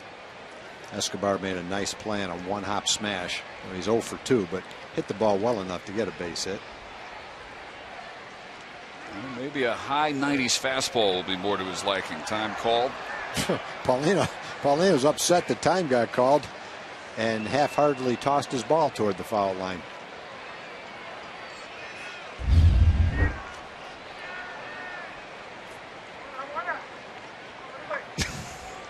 Heck with it.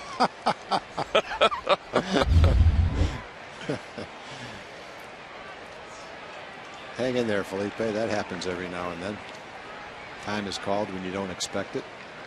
A little bit late, maybe. I would guess watching Paulino that he hasn't come up with a real off-speed pitch yet. He throws 98 and his slider's 89. I can't see that he would have those two pitches and a 6 ERA if he had a good changeup or splitter to go along with it, but looks like everything is hard. Boy, that is a vicious break on an 89 mile an hour slider, and it ends up in the photographer's well over there. So Michael Young takes second base. That's not fun for a catcher to try to block that ball. Bounces about a couple feet in front of the catcher. He gets in front of it, but with all that spin on it, it just kind of kicks off his gear. Base hit to score a run right now.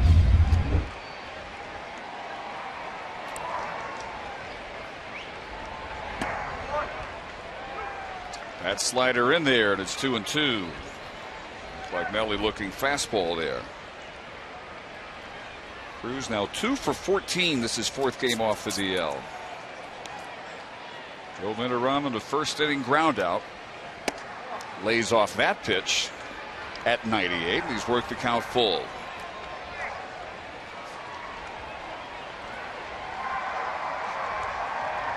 Paulino originally signed as a shortstop by the Astros in 2001. You see a lot of changes from position player to pitcher take a while, and then you have the Alexio Ogando success story. And you really don't get spectacular results that often from that type of change.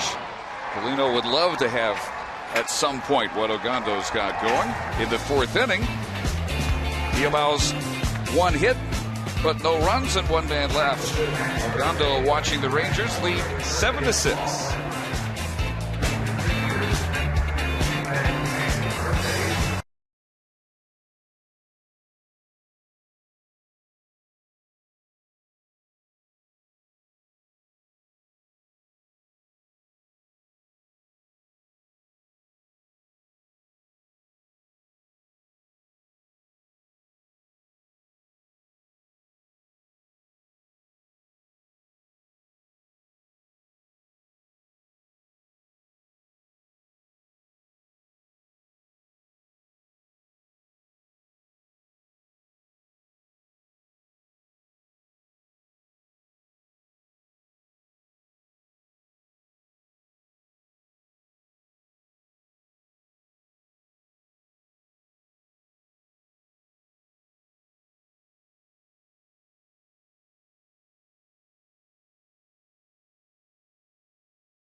brought to you by Sports City Toyota. Come see us at sportscitytoyota.com. And by Whataburger, just like you like it. Dave Barnett, Tom Grieve. Into the fifth inning we go. A slugfest, the first two innings, followed by a scoreless third and fourth, so still 7-6 as Butler, Benameat, and Trainer will face Colby Lewis here in the fifth inning. Colby retiring the side on just 11 pitches in the fourth, so he's at 85 pitches, and at least now you can see the possibility of getting an inning, maybe two more innings, depending on if he can be as efficient in the fifth as he was in the fourth. Actually, he's only allowed one base runner among the last 8 Royal hitters he has faced, and he gets out in front of Butler here. Butler singled in a run in the second inning, which put them back on top at 6-5. And down at first base, Bill Welke rings him up. And that's Colby's slider right there. Butler didn't like the call, but that's Colby's slider. When he's in the middle of his game, throwing his game, this is the way the slider breaks, and this is often the result. The right-hand hitter having a hard time laying off it. I don't know if he laid off it or not. I'd ring him up on that. But that's Colby's slider. And the good thing is he's thrown a couple of good changeups last inning, a good breaking ball. There's another changeup for a strike. So it's looking up. 5 straight retired, 2 on strikeouts. 5 straight, 8 out of the last 9. And follows up the change with an 89-mile-an-hour fastball. And no doubt looked a little faster than that. Coming in after the change, 0-2 to Benameat. Wilson an RBI single in the first. Like so many lately, he grounded out to Kinsler at second his last time up. Colby's given up 6 runs. A couple of them, I think a couple of them are unearned. 1 or 2 of them are unearned because of the error on Torrealba in the second inning. Another good breaking ball right where he wanted to throw it. 4 earned, 2 unearned. 92 pitches. Colby's got a great chance of getting through the fifth, an outside chance of actually getting in 6 innings, which would be pretty remarkable based on the pitch count after 2 innings. This is pitch number 93. Benameat's still alive. Benameat's a tough out. I mean, he's a 300 hitter this year. Talked about him earlier. Big prospect coming up, traded a number of times, seems to have settled in with Kansas City, doing a nice job for him. Number 6 hitter in the league, coming in with an average of 314. Got way under that one. Kinsler in shallow right field for out number 2. Good fastball. Colby got that up and in, kind of tied him up. Royals think Mike Moustakas is their third baseman of the future. Benameat can play other positions. Came up as an infielder, but I'm sure he could play the outfield. Probably has played some first base. So if he can hit 300, they'll find a place for him. Might not be third base, might be some other place. He's pretty tough out this year. Here's Matt Trainer. He's flied to right and grounded to second. If you look at the 3 Philly games and the first game against the White Sox, those 4 games, there was a total of 13 runs scored. We got 13 in 2 innings tonight. Bound to happen tonight. It finally did. Not surprisingly, on a hot night with the jet stream roaring out to right and right center field. 95 degrees it was for our first pitch, still showing 90 degrees here at the ballpark. Didn't miss by much. 2 balls and a strike.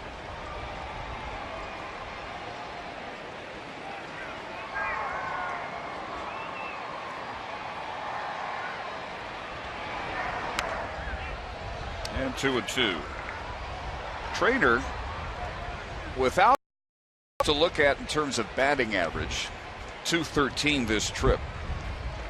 But he has managed to contribute to the offense with a great eye. 18 walks. That's the second most on the team. And he's not played at all in 18 games. So getting on base at a good rate. And over the last month in 16 games, his on-base percentage is .472. He's managed to score 9 runs without hitting at a very high average at all. One way or another, Matt Trainer's going to figure out a way to contribute. Pitch number 100 for Colby Lewis. And he strikes out Trainer. Another 1-2-3 inning. 2 of his 3 strikeouts on the night. And looking like he may well have at least one more inning in him.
Brought to you by Toyota. Visit buyatoyota.com today. Toyota, moving forward. Moving forward into the bottom of the 5th, David Murphy, Jorvi Torrealba, and Mitch Moreland. Felipe Paulino has retired 4 of the 5 he has faced after coming on for the starter Nate Adcock, who in 2 2/3 allowed 7 runs on 8 hits, a walk, and no strikeouts.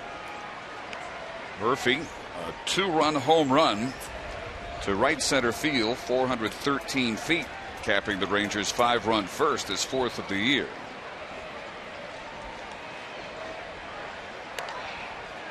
And Tom would look again at the pitch, the 1-1 pitch from Adcock, that he let right out over the heart of the plate. Yeah, David had a good swing at that pitch. Adcock thought he popped it up, and maybe in some parts he would have, but under the conditions today and the way David hit it, it popped up 410 feet for a 2-run homer. Royals have given up a lot of home runs this year. Opposite field shot there.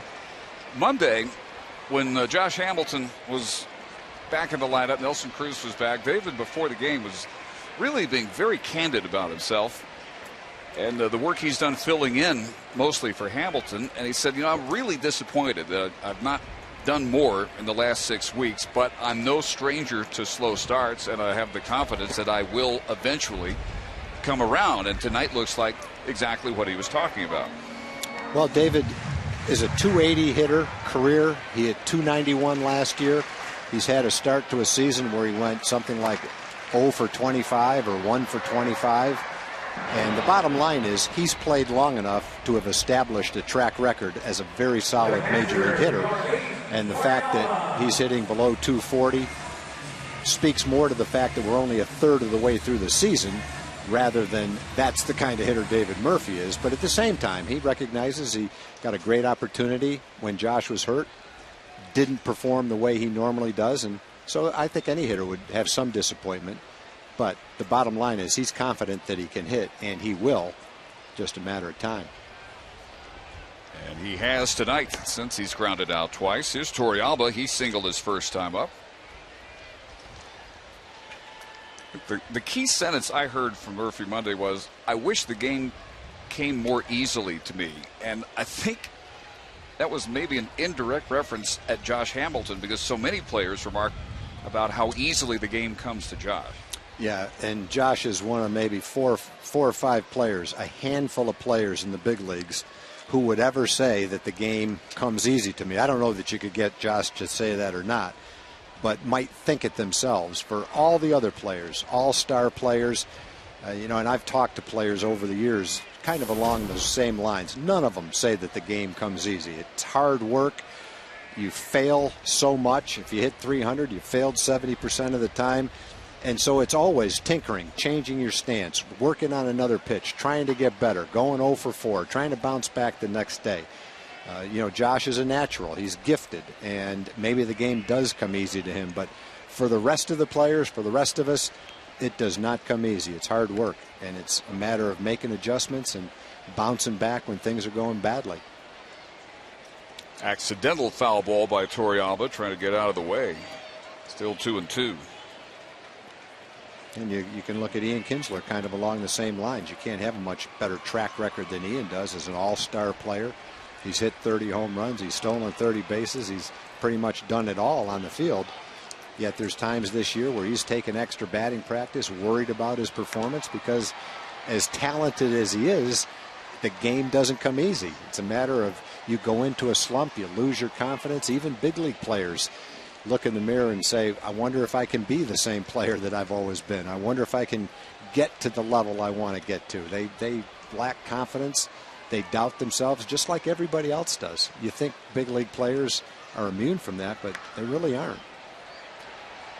Francoeur, Hosmer give chase in the seats. Torrealba continues to extend this at bat. If a guy like Tiger Woods can all of a sudden struggle making 4-foot putts, I think it's pretty much safe to say that any athlete in any sport at times can struggle and doubt themselves. It just happens. It's human nature. And I think until you see even the best go through some struggles, it's difficult to relate to them as fans a lot of times. 8th pitch of the at-bat. Escobar loads up from the hole. Nice scoop over there by Hosmer. Well, he's a young first baseman with a lot of skills. Yeah, I agree with the scout that in Kansas City that was watching the Royals said, if this kid can't become a big league star, I'm going to get into the furniture business. And I would have to agree with that. He's a good-looking young player. And it's not a secret. He was one of the top picks in the draft. He's played exceptionally well, and he's hitting 400 in AAA, so it's not like he's snuck up on anybody. But when you only read about him and you've never seen him, you still feel to yourself, okay, now I see what they're talking about. Not that you would doubt scouts or front office people, but it's always nicer when you get to see it for yourself. Rangers saw him hit a tape measure home run in Surprise, Arizona this spring, and kind of got an inkling of what might be in store for them and the rest of the American League. Paulino, meanwhile, is retired. 6 of the 7 Rangers he's faced. And with 2 outs, here is Mitch Moreland, and he drops in a nice curve for strike 1. Mitch 1 for 2, a single last time up.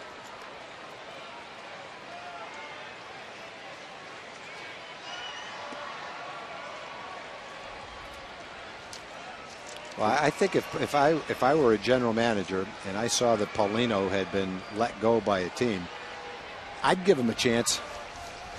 With that arm, the hard slider, makings of a pretty good curveball, and there is no reason why this guy shouldn't be a successful major league pitcher. I don't know what holds him back. Is it lack of confidence? Is it inability to throw the ball where he wants to, not throw enough strikes, hit the middle of the plate too many times? I don't know what it is, but I'd give him another chance for sure. Well, the Astros first brought him up in 07, 5 outings, 3 starts, a 7.11 earned run average, but he was 2-1. The next year, completely spent on the shelf, pinched nerve in his right arm. And he strikes out Mitch Moreland in a 1-2-3 fifth inning. First time the Rangers go in order tonight.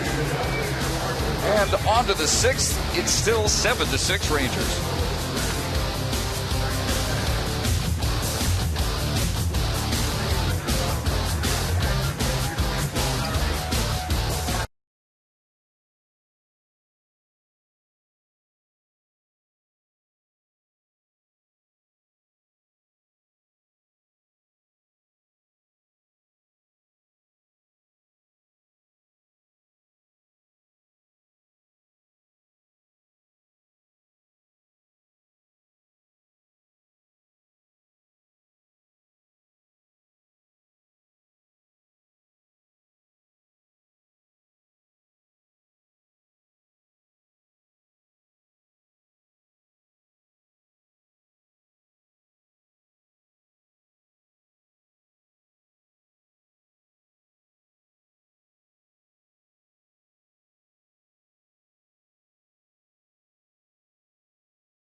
To doing the games with you, and at the same time I've got mixed emotions because I feel very badly for John Radigan. John Radigan is a good friend.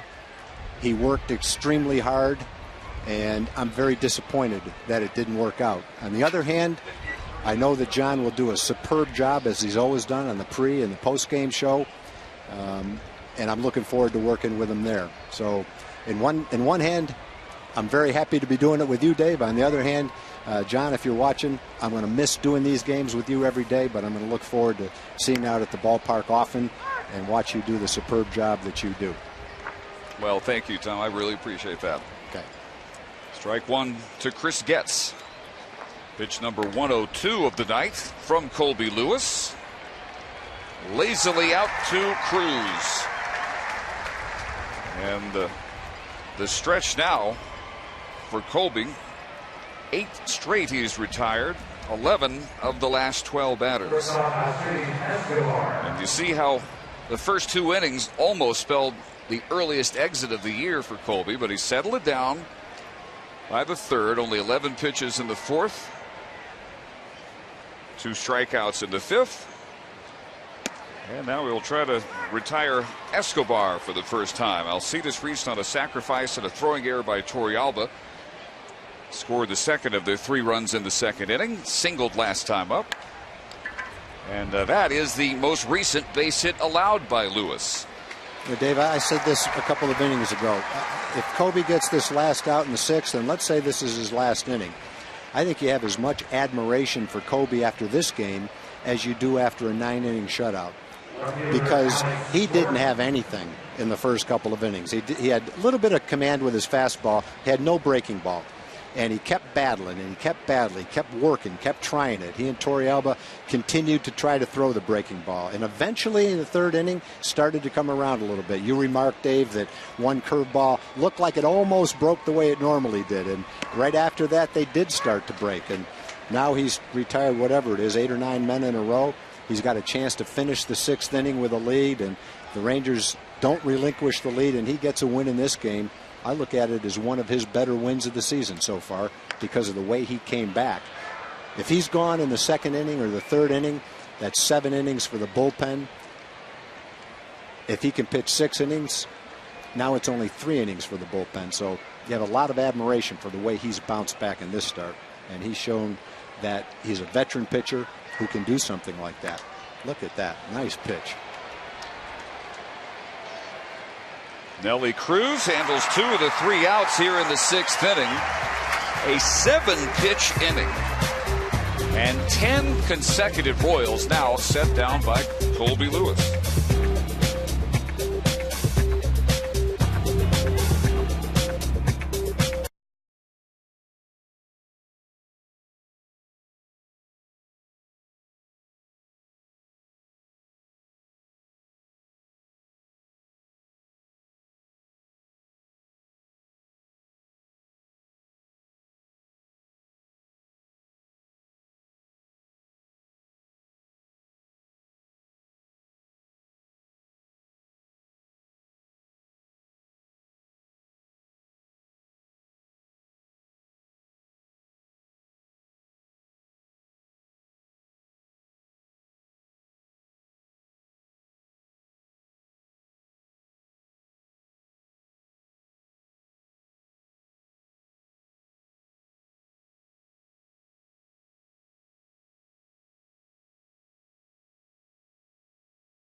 Drive in. And tonight the Rangers are hitting for Connie Crow from Carrollton. If the Ranger hits a grand slam during this inning, Connie Crow of Carrollton will win $25,000. You could register at any participating Sonic restaurant. And the top of the order in the bottom of the 6th inning, Kinsler, Andrus, and Hamilton.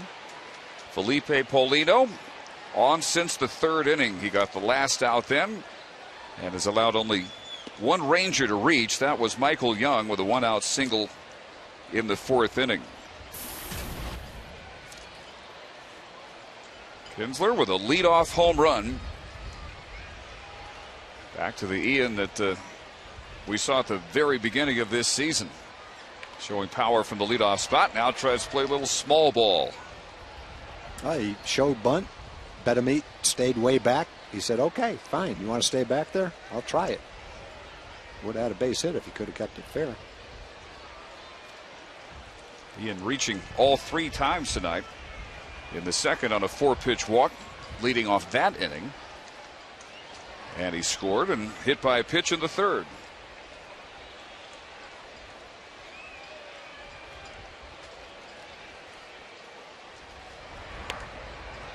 Still bunting, still foul. You know, the fact that you've shown bunt and tried bunt a couple of times doesn't mean that you can't keep doing it if the third baseman is going to stay in back of the bag. And Ian, I'm sure, looks out of the corner of his eye, saw Betamit in back of the bag. If he gets it down, he's got a base hit. Betamit says, fine, I'm staying back here. If you can get it down and lay down a great bunt, I'll give you the bunt signal. But Ian wasn't quite able to keep it fair. Now with 2 strikes, he won't be doing it. Now it would really catch him by surprise. He would, and he could trot to first base if he wants to. Maybe not. Now, Ian's, you can get a bunt single like that, that's fine. He's been on base 4 times, but he's swinging the bat well right now. He's pretty comfortable up there swinging, too. And he has been swinging it well since the verbal hug he got from Wash on Monday. This pop-up, though, will be handled by Escobar, so he's retired for the first time. And Wash sensing Kinsler really beating himself up mentally, emotionally after 2 bad at-bats Monday. So he went to him, and probably familiar with the story by now. And since then, whether it's because the pressure is off or because he felt the approval even during his struggles from his manager, he is 6 for his last 11, including a double, this home run, and he's driven in 2 runs. Yeah, the funny thing is every player has, I guess, what you call a breaking point. Some of us are a little more mild-mannered. Some guys are high-strung, let off steam every game. But everybody has the point to where you finally let off some steam. And I think Ian's maintained his composure pretty well and finally reached the point where he had to let it out. I can remember being in a slump, being something like 3 for 37, squeezing the bat, swinging at bad pitches, worried, losing confidence, stepping out of the batter's box, and then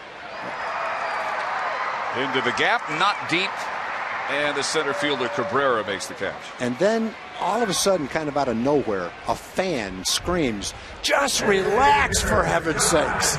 And it hit me. You're right. Just relax. It's a baseball game. And that was the end of the slump, and I went on to hit the ball pretty well after that. So, it doesn't have to be anything dramatic. It doesn't have to be a new batting stance. It doesn't have to be a new bat. Sometimes it's just a matter of taking a deep breath, relaxing, and going out there. And maybe that's all it took was for Wash to do something similar for Ian. Well, with Kinsler back at the top of the order, productive, getting on for the likes of a Hamilton.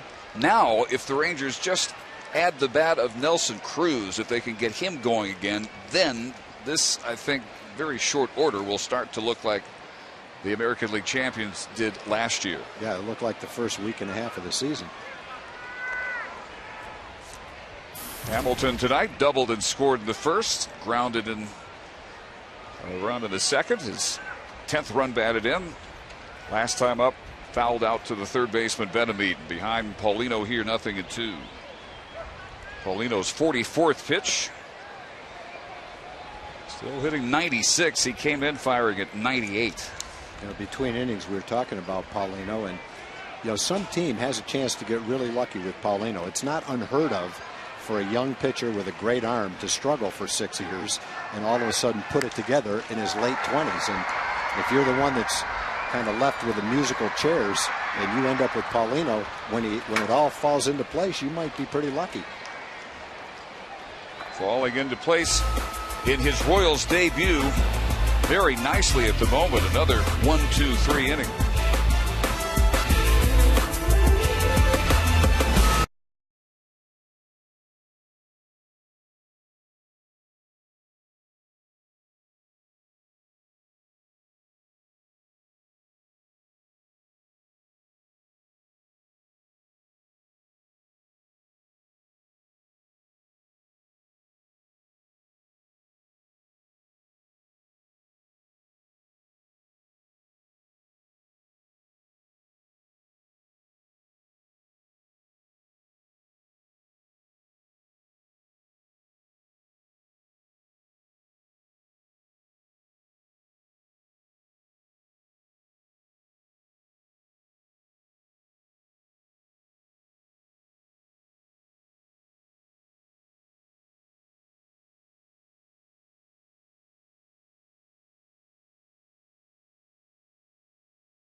You can entertain clients, celebrate special occasions, or relax with your friends. Suites are available for groups of 10 to 200 at texasrangers.com/suites.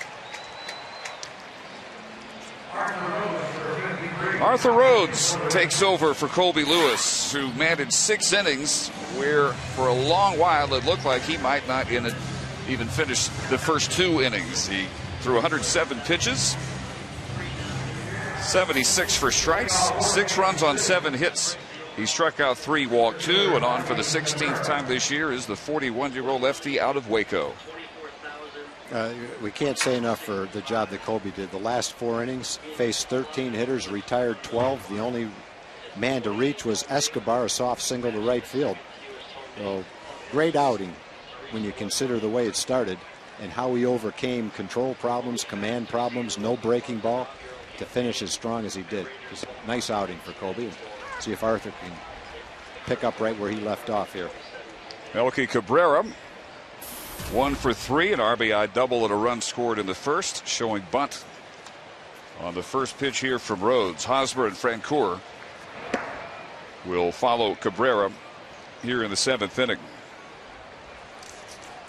Well, Lewis closed by retiring the last 10 Royals he faced, 13 of the last 14. Only 1 hit since the 2nd inning. That was a 2-out single in the 3rd by Alcides Escobar.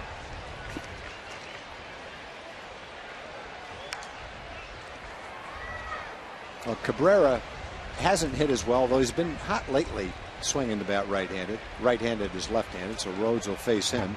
Hosmer's a left-hand hitter. And then you've got the righties, Francoeur and Butler. Betemeet's a switch hitter. Mark Lowe's throwing in the bullpen, so it might be a 2-batter outing for Arthur Rhodes. We'll see. Just foul behind 3rd. Mark Lowe, who looks more and more like he will, if he keeps pitching the way he has, become the 8th inning specialist that the Rangers have searched for all year. Last several outings have been that promising. I saw Darren O'Day the other night at the Ranger charity function, and he was feeling good, optimistic that his injury and surgery were coming along great. Hoped that he could be back in, I think he said a little over a month maybe. We'll see how optimistic that is, but what a nice shot in the arm that'll be for the Rangers down the road when Darren comes back to be one more guy to use late in the ball game. And the Rangers today add another lefty in the bullpen, bringing back up Michael Kirkman. Ron Washington says that's more help for Oliver and Rhodes, so they can stay within their comfort zone, not used quite as often as they have in the first 1/3 of the season. And Rhodes starts with a strikeout of Cabrera. Well, both Arthur and Darren, when they've had a little bit of rest and they're feeling good, they can still pop it up there at 90 miles an hour. Arthur used to be a 95-mile-an-hour guy, but you see the location of number 6 right down the middle of the plate, and he threw it right by Cabrera. Well, that shows you that Arthur's still got something on the ball. Now lefty-lefty against the rookie Hosmer. Doubled and a run scored in the first, a 2-run single in the second.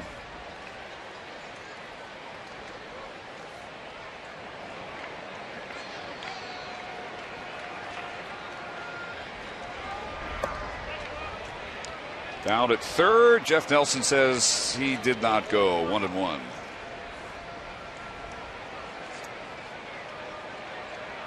Eric Hosmer, just 21, out of South Miami, 3rd overall pick in the 08 draft.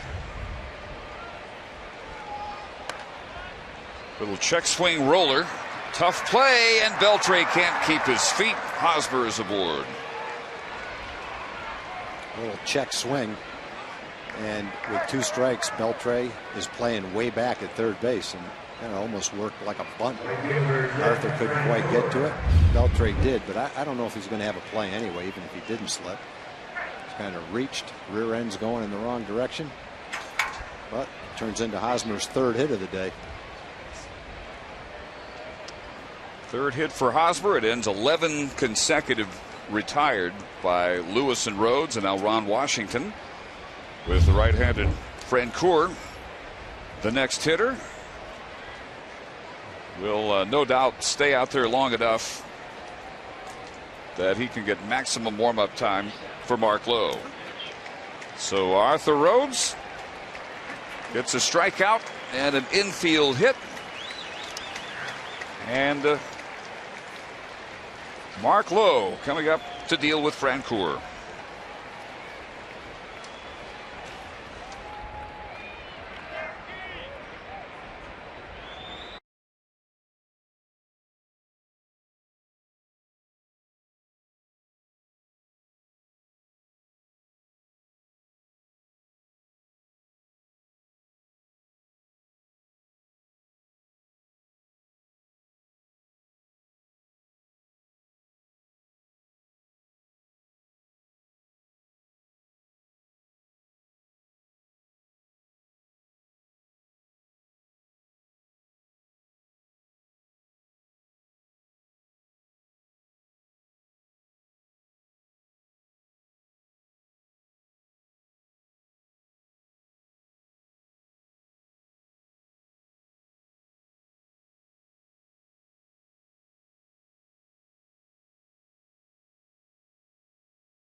Mark Lowe comes on with 1 out.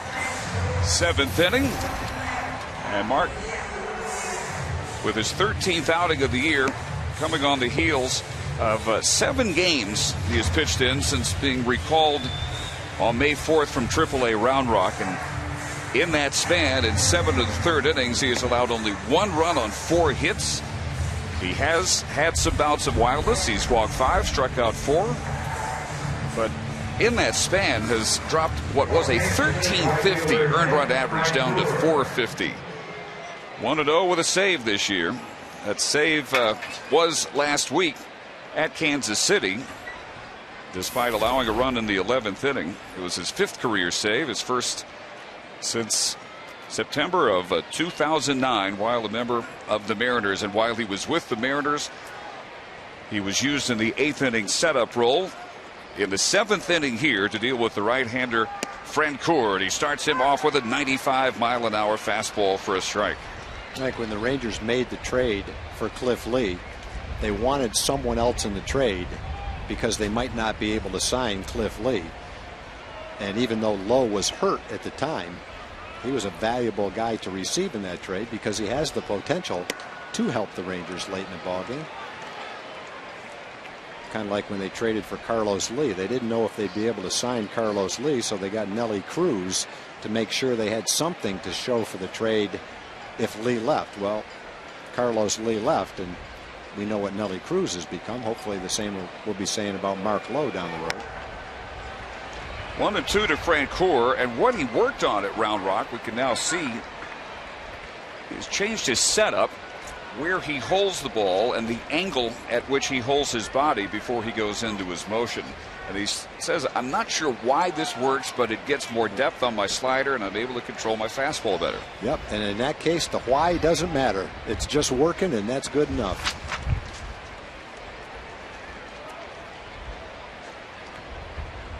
Well, with the Rangers' issues, especially toward the back end of the bullpen, and especially while Feliz was out, to have the pieces coming together as they seem to be now, when you can use a Rhodes for just a batter or two. Oliver not having to pitch every night. Long run off the glove of Kinsler. And Francoeur reaches. And now a little trouble. You talk about 2 cheap hits. Hosmer a little check swing toward third, and Francoeur just reaches out trying to make some contact and slaps a little ground ball toward second and ends up with a base hit. Very strange swing and a strange bounce on that ground ball too. Almost threw his bat at that one. Big hop off the dirt in front of home plate. So back-to-back infield singles, and for the Royals now, the tying run in scoring position. And the DH, Billy Butler, who has already singled in a run tonight, back in the 2nd inning. Their most recent run had made it at that point 6-5 Kansas City. It was also fly to right and struck out.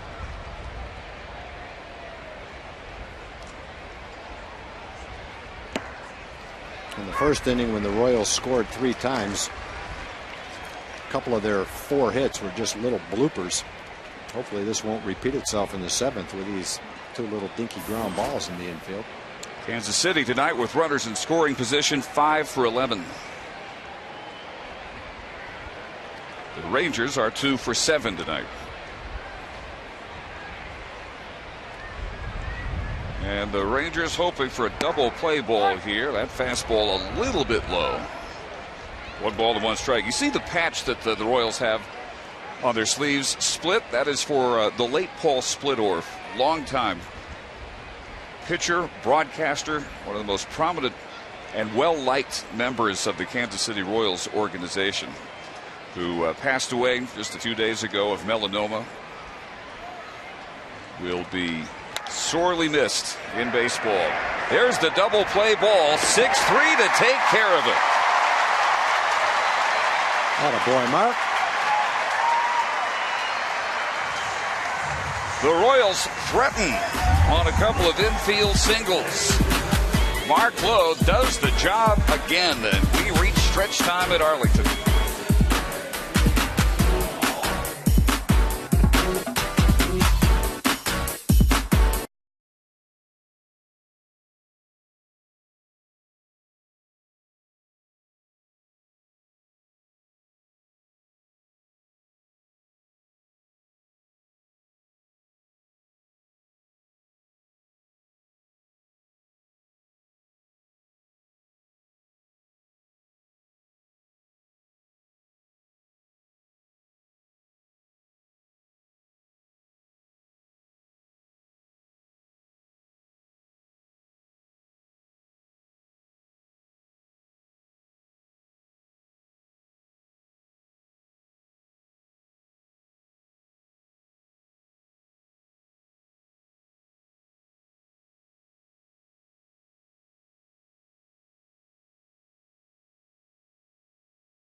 Texas Rangers baseball on KCA 21, brought to you by Toyota. Visit buyatoyota.com today. Toyota, moving forward. Bottom of the seventh, Young, Beltre, and Cruz. And Michael chops the first pitch of the inning out to Wilson Betemit. He is now 2 for 4. With an RBI and a run scored in the first inning. And Paulino has done a absolutely terrific job after coming on for the starter Nate Adcock. He got the last out of the third inning. And 1.5 times now through the Rangers' order, he has allowed only one base runner. That was Young, who singled as the third batter he faced back in the fourth inning. Well, Kobe retired 12 out of 13 with a single. If Paulino gets Beltre right here, he'll be in the exact same boat. He's given up a single to Michael Young, and that's it. If Paulino had pitched this way in Colorado, he would still be a Rocky. Yeah, we wouldn't be facing him right now. But just added to their roster. And what a remarkable debut they've gotten. He has completely saved the rest of their bullpen. Only now do they have action, and it's the left-hander Everett Tieford who's getting loose out there. Ranger bullpen quiet, making it look as if Mark Lowe will get the 8th inning after coming on and getting the inning-ending double play grounder off the bat of Billy Butler to end the threat in the top half of the 7th. And then might look Mr. Feliz's way in the 9th inning. Beltre wanting the appeal. The only player I've ever seen ask for an appeal. The only hitter. But what he's saying is, ask before you call me out. But Marty Foster didn't need any help.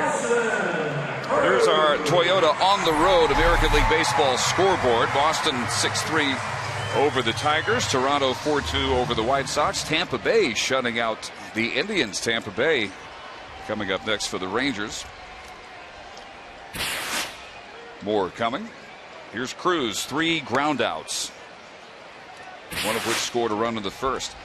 The Twins helping the Rangers' cause, shutting out the Angels in the 7th inning. Early leads for Oakland and the Yankees out west.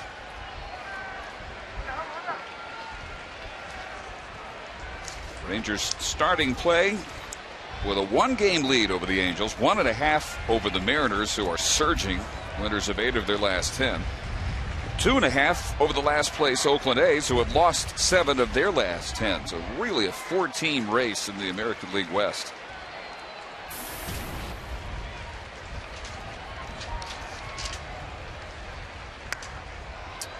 Dave, we've got a lot of people that watch our games and follow the minor leagues. I just want to mention a couple of minor league players. Robbie Erlin, who is pitching in Myrtle Beach, 20 years old. He's held opponents to a 132 batting average with 62 strikeouts and 5 walks. And one of his teammates... Say that again. 62 strikeouts and 5 walks. One of his teammates is Joe Weiland. He's got 61 strikeouts and 3 walks. They're both pitching on the same team. 123 strikeouts and 8 walks between 2 young pitchers in the lower levels of the Rangers minor league system. And the other one that people have read a lot about, Jurickson Profar, young shortstop. He's 18 years old, playing in the South Atlantic League. If he was eligible for the draft this year, he'd be a high school senior, and he'd be a top 5 pick in the draft. He's only 18 years old. He just had a great 2 weeks. He had over 400. He's raised his average to 275. He's a young shortstop who weighs about 160 pounds, and he's got a .517 slugging percentage, 13th in the league, and the 14th best on-base percentage, .405 in the whole league. He's only 18 years old. Cruz strikes out another 1, 2, 3 inning. He's been a pretty convincing addition to the Kansas City bullpen tonight. He has been unhittable for the Rangers. On to the 8th.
Ian Kinsler leading off the game with a home run.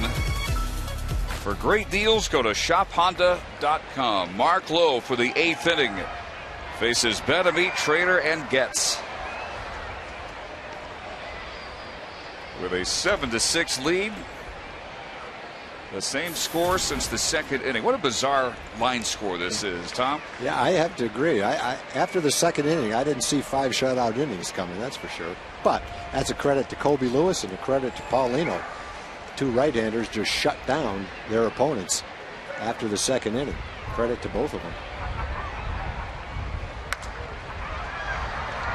Though quickly an 0-2 on Benameat, who singled in a run to the first, has grounded out and popped up, and Darren Oliver will be ready just in case he's needed here in the 8th inning. You know, Kobe's had some games this year, including his complete game, where he just made it look easy from pitch number 1 to pitch number 115. In complete command, everything's working, made it look easy. And again, yeah, I don't think you can say too much about the way he performed tonight. Didn't have his breaking ball early. A lot of pitches, kept battling and battling, and finally he found it. Got through 6 innings. Benamite at 98 miles an hour, getting some contact, albeit late contact. And here's where you drop that changeup, bounce it in the ground. See if you can get him to swing at a bad pitch.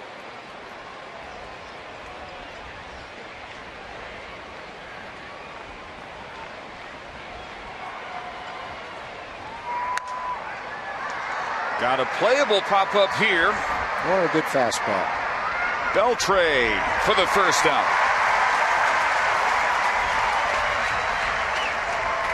I think that's the biggest difference in Mark is the confidence and command with his fastball.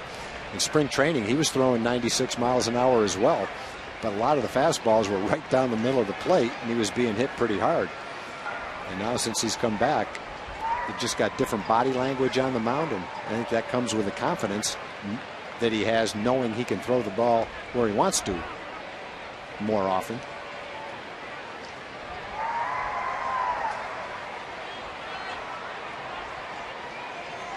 Not sure what the delay is here. I'm not either. We're looking out toward the outfield, but I don't see anything. See some trash starting to blow out there as the wind is probably howling louder here in the 8th inning than it has all night. Trainer rips a base hit. He was 0 for 3. And so the Royals again get the potential tying run on the bases. Chris Getz will step up. 0 for 2 with a walk. It's just a case of a hitter watching the pitcher, knowing he's throwing hard, knowing he's throwing a lot of fastballs, and you just go up there and you cock your bat, and you get ready to swing, and you say to yourself, I'm not going to be late on it. And he wasn't. Ended up with a line drive base hit.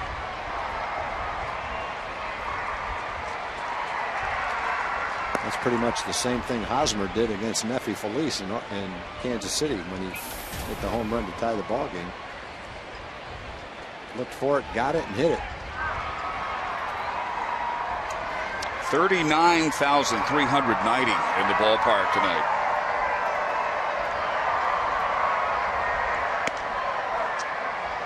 Two balls and no strikes. This pushes the Rangers over the million mark in 28 dates. 1,240,165. It is the second fastest for the Rangers to reach the 1 million mark. They did it in 27 dates the year this park opened, 1994. There have been some outstanding crowds, especially day game crowds, weekday crowds, 30,000 plus. And sold out series against the Angels and the Yankees, nearly 40,000 fireworks on the menu tonight after baseball. It's a great atmosphere here all season long.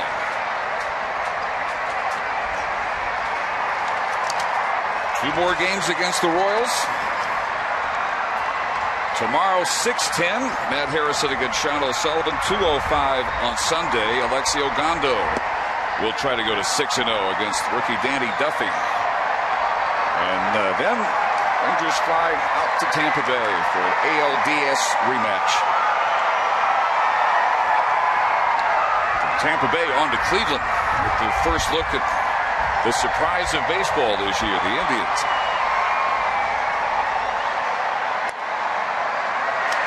Young steps on first. Andrews supplies the tag for the double play. The second time this week the Rangers have gotten that version of a 3-6 double play. Mark Lowe does the job in the 8th inning.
North Texas Honda dealer of the game is Freeman Honda, just off I-20 in Dallas, or log on to freemanhonda.net.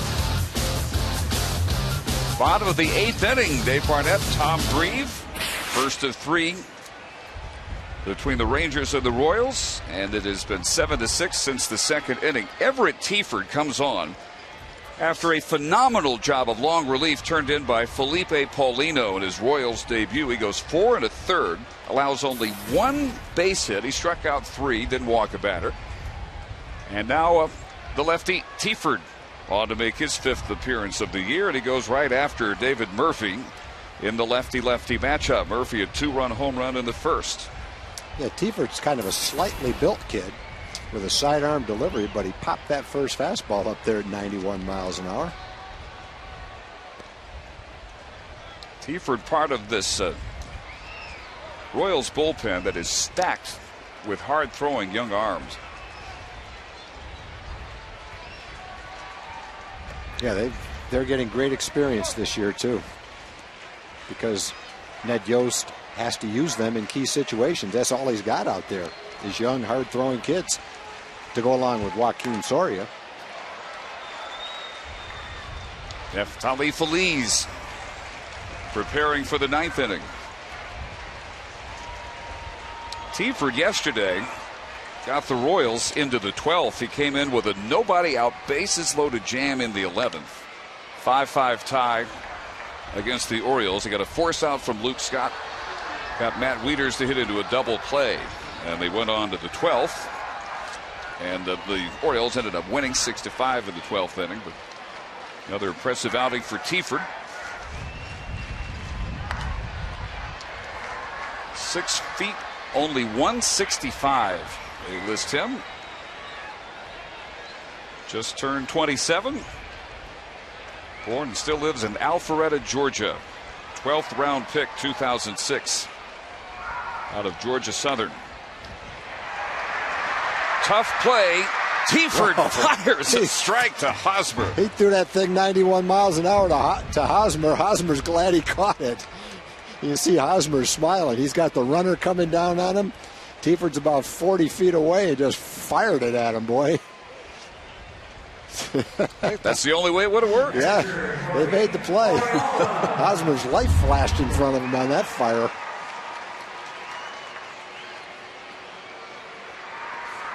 Almost knocked him backwards. Hosmer, he leaned down and took a deep breath after he caught that one. He didn't have a whole lot of ability on that fire to first base to move his glove at all. He's lucky the ball was where it was. He fired it. Here is Yorvi Torrealba, singled his first time up. Last 2 times he's grounded out to short. Hit there at 93. 93. Kid's got a good arm. Well, this young Royals bullpen, you've got the likes of Aaron Crow, Tim Collins, Lewis Coleman. Big rip and a miss. Last couple of years, it's been the Rangers who have been generally acknowledged throughout baseball to have the most talent in their minor league system, and a lot of that talent has either been brought up or traded. And now it's the Kansas City Royals who have kind of taken over that designation as the organization with the most stacked minor leaguers. And there's a real sense in Kansas City of well-founded optimism. And they were voted the best minor league system. You're seeing a lot of them in the bullpen. Hosmer's here. A couple others on the way. They've got good young pitching. Danny Duffy will start in this series. Got a great arm. Another 2-hit night for Torrealba. Your Veeds bat coming around this week. 1 out, 1 on for Mitch Moreland.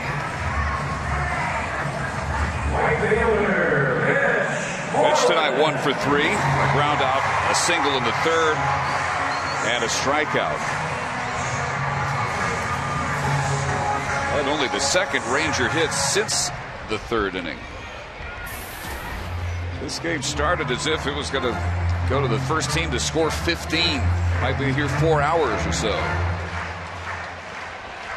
And then all of a sudden, the pitcher's duel broke out between Colby Lewis, who suddenly found himself in the third inning, and Felipe Paulino,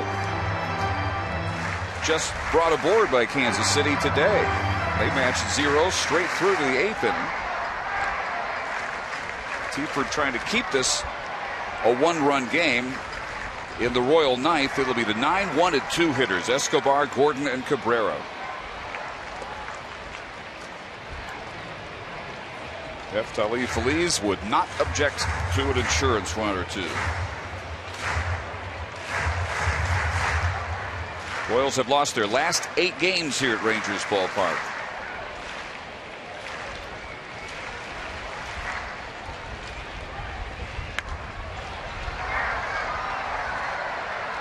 Losing streak dates way back to early 2 years ago, April 19th, 2009, is the longest streak here for the Rangers against any opponent, and their longest at home period since, believe it or not, they beat the Yankees 15 straight at Arlington Stadium, 89-91. What are your memories of that spell? 15 straight here of the Yankees. Yeah, that's hard to look back and remember all that.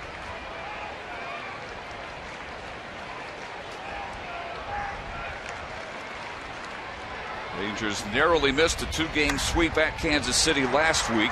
Double play ball here, and it goes 4-6-3. Teaford does the job in the 8th. Neftali Feliz will deal with Escobar, Gordon, and Cabrera to try and nail down a 1-run Ranger victory.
Inside Pitch E newsletter and have everything you need to know about special offers, events, and the latest news delivered right to your email inbox. Registration is free and easy at TexasRangers.com. Lots of defensive changes for the Rangers, as Ron Washington has been doing late innings. He moves Craig Gentry in to take over center field. Cruz moving from left to right field. Murphy moves from center to left, and Moreland moves from right field to first base. So Gentry inserted into the Michael Young spot in the batting order. Neftali Feliz comes on in search of his 11th save, and he hopes that this outing goes much better than his experience last week at Kansas City. Yeah, and I think one of the keys is pretty obvious for a late inning guy. You have to throw strikes, and Neffy's command of the strike zone has deserted him at times. But you've got Escobar, the 9th hitter, up and then the top of the order. So one of the keys to this inning is to get Escobar right here to start the inning. Wednesday against Chicago, retired 3 of the 5 he faced. He walked the other 2, but he got his 10th save. He is 10 for 12, 2 blown saves after a string of 19 consecutive dating back to last year. Well, the thing that you saw with his pitches in his last start were a lot of them were pulled outside the strike zone, and he felt that he was opening up his left shoulder toward first base a little bit too soon, which would tend to yank that ball out of the strike zone. First pitch to Escobar did the same thing, but next one was in there nicely. And the other thing was he threw almost all fastballs. And if you place him down there, yeah, that's one thing. Exactly. You can throw as many as you want right there. But at Kansas City, he couldn't get him down knee high. And only broke out a couple of breaking balls against the White Sox. 1-2 pitch here, and Escobar barely stays alive. That one at 99 miles an hour. Yeah, the one thing I've liked about Neffy, even though he's struggled with his command, even though he gave up the home run to Hosmer, is he hasn't come in throwing 92 miles an hour, working his way up. He's come in with all he's got, and that's what a closer needs to do. If you've got 96, you got to come in throwing 96, not working your way up to it. That's what he's doing today. Well hit. Murphy has room in front of the wall. Fortunately, Escobar's the one that hit that ball. Escobar doesn't have a home run yet, so that's about his best bolt right there. Fortunately, that wasn't one of the other guys. But it's 1 up, 1 down, and that's what matters. Might have hit a little bit off the end of the bat as well. Turned on at belt high, almost got enough. Look at the concentration on David's face. Watch that ball right into his glove. That was beautiful. So there's one. Here's Alex Gordon. Doubled and scored in the first, walked and scored in the second. Lined out to right, flied to left his last 2 trips. And a well-placed strike one there. Belize has not had much trouble here at home. 22 consecutive scoreless innings here since last August 13th. Span of 21 games. He's 10 for 10 in that stretch of his save opportunities. Colby Lewis almost miraculously lasting 6 innings, allowing 6 runs, 2 of which were unearned. Hoping to go to 5-5 on the year. He is 2 outs away. Boy, and as much as he struggled in the first 2 innings, not many at 39,390 in this ballpark tonight would have ever expected that he would still be in there as late as the 6th, much less pitching as effectively as he had. Well, our Kansas City television colleagues get that foul ball. Yeah, it looked like Ryan made an effort for it. Couldn't tell if he caught it or not. Might have broke the TV. There's your partner on the Fox telecast tomorrow. Yeah, that's right. We're going to balance each other out. I'll be rooting for the Rangers. He'll be rooting for Kansas City. That one is ripped to right field in the upper deck, and we are tied.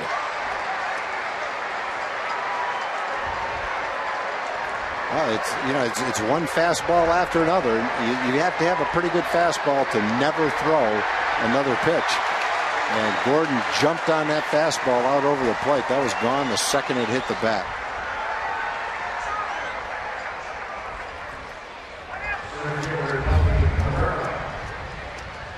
One of the longest home runs we have seen this year. The ball came in at 99 miles an hour, but it's belt high and out over the plate. He wanted to get it down and away, make it sink, make it tail away, but it caught the center of the plate. And I don't care if you're throwing 109. If you throw every pitch a fastball, big league hitters are going to catch up with it unless you command it exactly where you want to. Andrus for out number 2. So Feliz now has blown 3 saves this year. They have all been at the hands of the Kansas City Royals. And a ninth inning home run has been the story in 2 of these. It was Hosmer hitting his first pitch of the ninth inning in the first of the 2 games last week at Kansas City. A game-tying home run. Rangers would eventually win that one 5-4 in 11.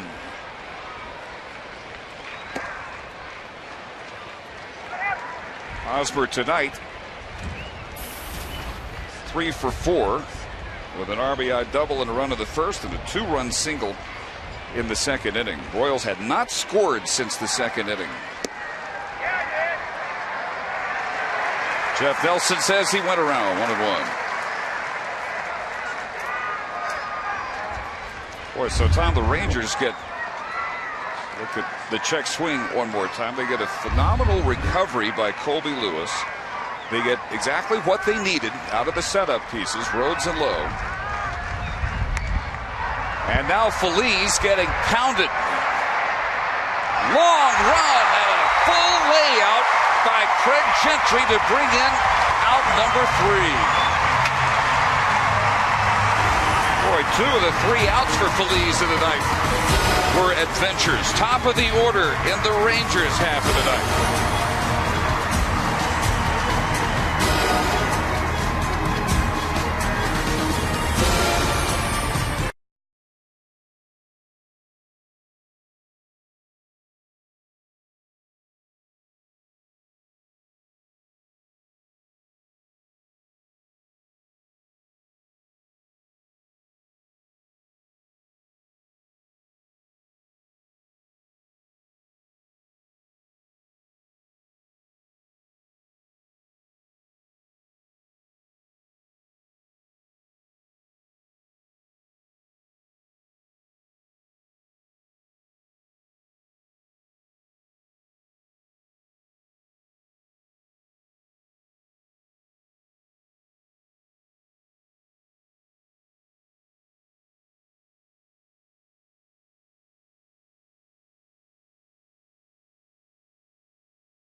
'21 is brought to you by Southwest Airlines' new Rapid Rewards. Unlimited reward seats and no blackout days. By AT&T. By TXU Energy. To find a plan that's right for you, call TXU Energy. The right things right now. And by your Texas Ford dealers. Ford is the best in Texas. One of the young, strong-armed relievers we've been talking about, Tim Collins, takes over for the 9th inning. And he'll have Kinsler, Andrus, and Hamilton, his 27th appearance already this year. Well, this kid's got a great arm. He's not tall, but he's strong, solidly built. Kind of turns his back to the hitter and airs it out on every pitch. And he can reach the mid-90s with his fastball. A pretty good changeup to go along with it.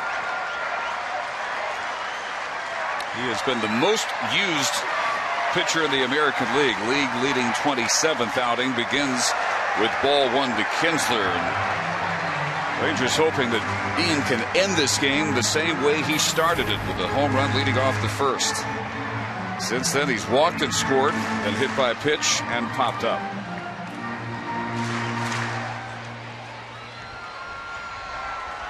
Collins acquired last deadline in a deal with the Braves. Spent time in both the Atlanta and Toronto organizations last year.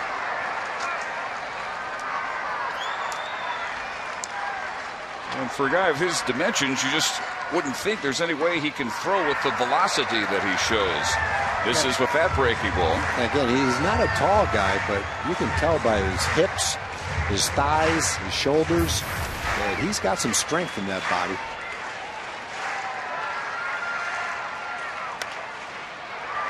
Toward the hole. Escobar has to hurry. Gets him with no problem by 2 steps. He's a slick fielding shortstop. Boy, he makes all the plays. Good range, great arm. One gone. Elvis Andrews next. Escobar, this seems very much at home out there in the hole. Doesn't seem to be any ball he can't get to and any throw he can't make with something on it. Elvis tonight singled in a run, scored a run in the 2nd inning. He scored the most recent run, in fact, for the Rangers that made it 7-6. Collins listed at 5'7", 163. Just 21 out of Worcester, Mass. I'd have to bet he weighs more than 163 now. Looks like he's pretty solidly built. 5'7" might be right, though. That delivery with the twist and the leverage he puts on it. So he reminds you maybe of a right-handed Tim Lincecum. He reminds me of the mad Hungarian Al Raboski, who came in left-handed and kind of turned his back on the hitter and throws straight over the top like that. That one will go foul. 2-2.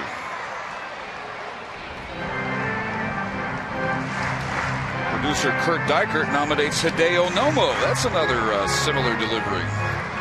Former Dodger. And in terms of turning your back, you have to go back to El Tiante. Luis Tiant. Yeah, that famous part of his delivery in the 60s and the 70s. Hosmer unassisted, 2 down, and now Josh Hamilton. Anybody can end this in one swing of the bat. No one better to do it than this man.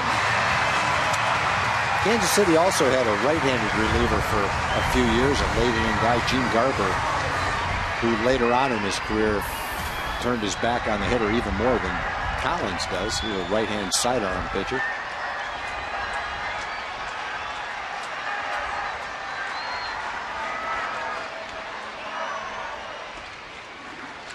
Josh homered in his first at-bat. 2nd pitch Monday in his return off the DL. Doubled and scored in the 1st. RBI ground out in the 2nd. 2 balls and no strikes. And with Craig Gentry on deck,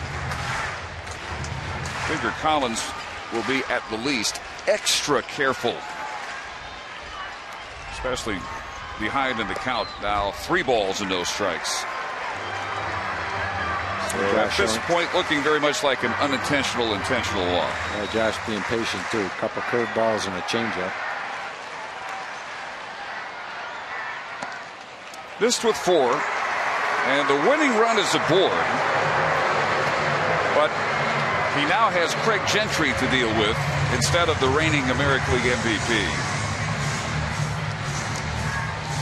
Gentry in this game for defensive purposes. And on that last out at the top of the ninth, we saw why.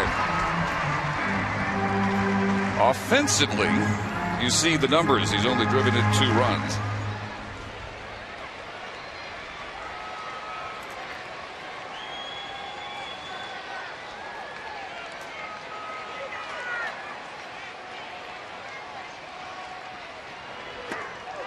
And that hits him. And now it's up to Adrian Beltre.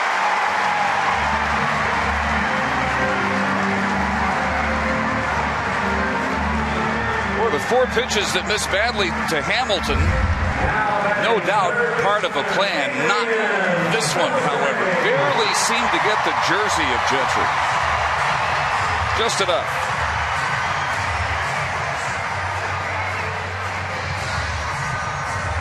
And Craig showing no doubt whatsoever, just in case Marty Foster needed any convincing.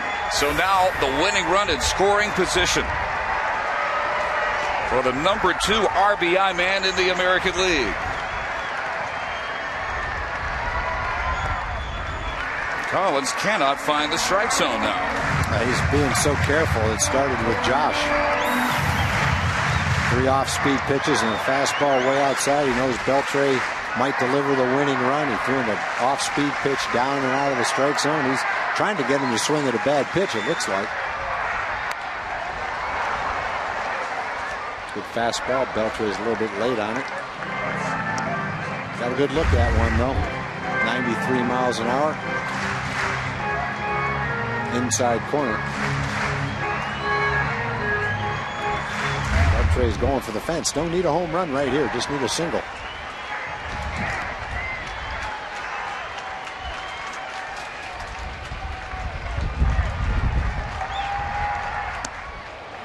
Two balls to the strike. I can't remember seeing an odder set position from a pitcher in the stretch. And with his foot so far toward first base. And his body is facing second base. He has to completely turn around his head to look at the plate.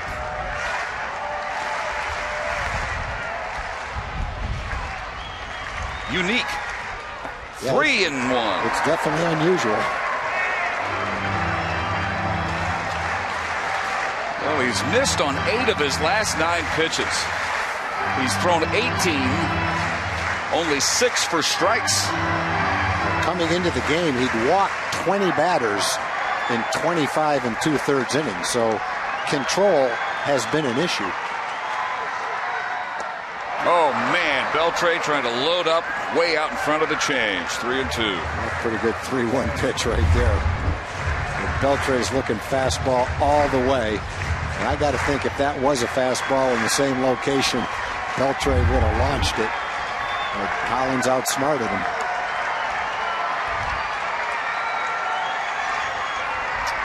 Runners.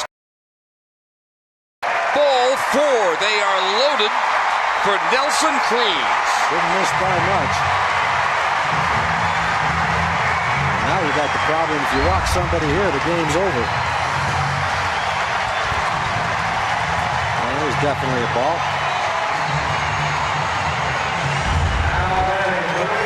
So, Bob McClure out to discuss what to do with Cruz, and what they've been doing has been working. He is 0 for 4 tonight, 3 groundouts and a strikeout.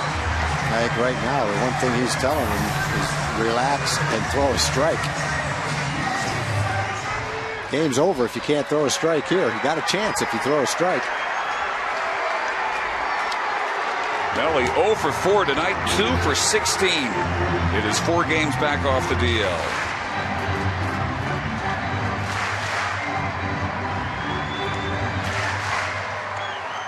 See what Cruz has in mind if he gets a first pitch in his hitting zone. Well, he got a good curve in for a strike.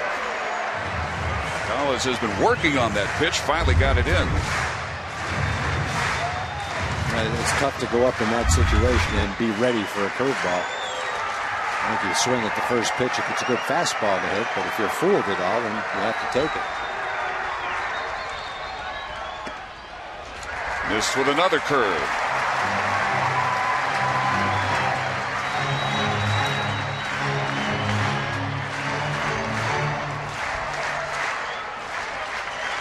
The Angels have come back to tie the Twins. They're 5-5, bottom of the 8th at Target Field. And Cruz just off that fastball at 92. It's 1-2. A good swing at it. Right on it. Didn't make contact with it. Solid contact.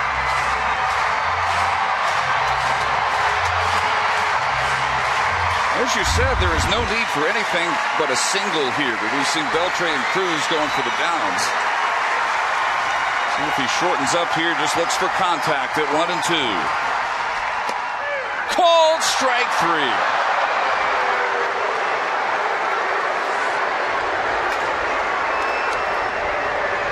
Marty Foster letting Nelly know exactly where that one ended up. So the Rangers leave them loaded in the 9th. And we move on to extra innings.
7-7 thanks to the game-tying home run by Alex Gordon off of Neftali Feliz with one out in the ninth. Feliz's third blown save in as many outings against the Royals.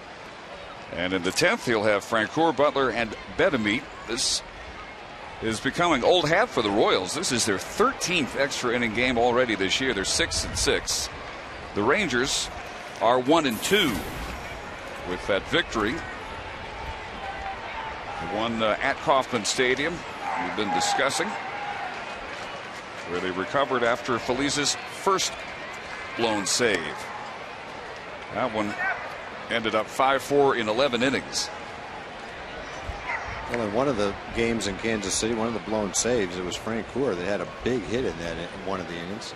In that inning, line drive to right field, base hit. Francoeur greeted Feliz in the second to last game of that series with a single in the ninth. And then he had the game-winning single off of Cody Epley in the 10th inning. Boy, he is trying to hit it into the third deck in left field this at bat. Can't catch up with that one at 97, and it's 1-2. Frenchie last time up greeted Mark Lowe with an infield single. Great location with those fastballs, outside corner, down and away. Not going to do much with those. You might put them in play, you might even get a base hit, but that's going to be a tough pitch to hit out of the ballpark or for an extra base hit.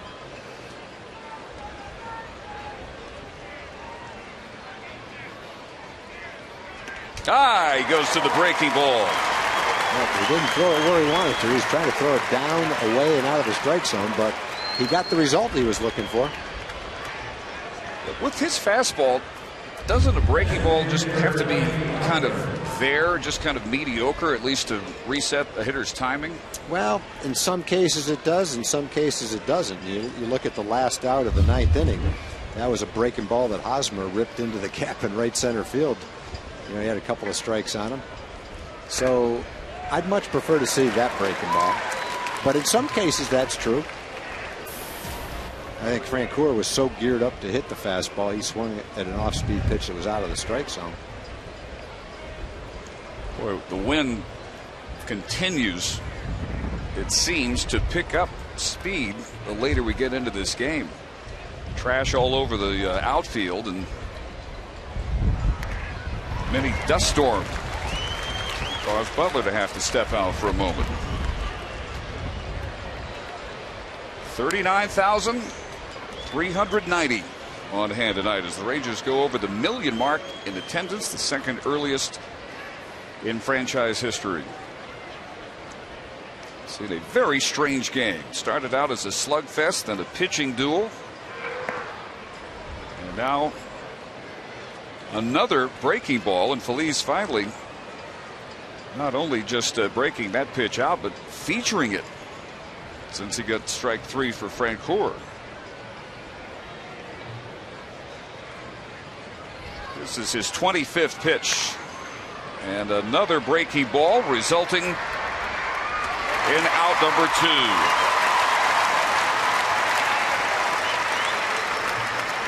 There's very few pitchers that can pitch with only a fastball. Mariano Rivera can do it because it's a cut fastball.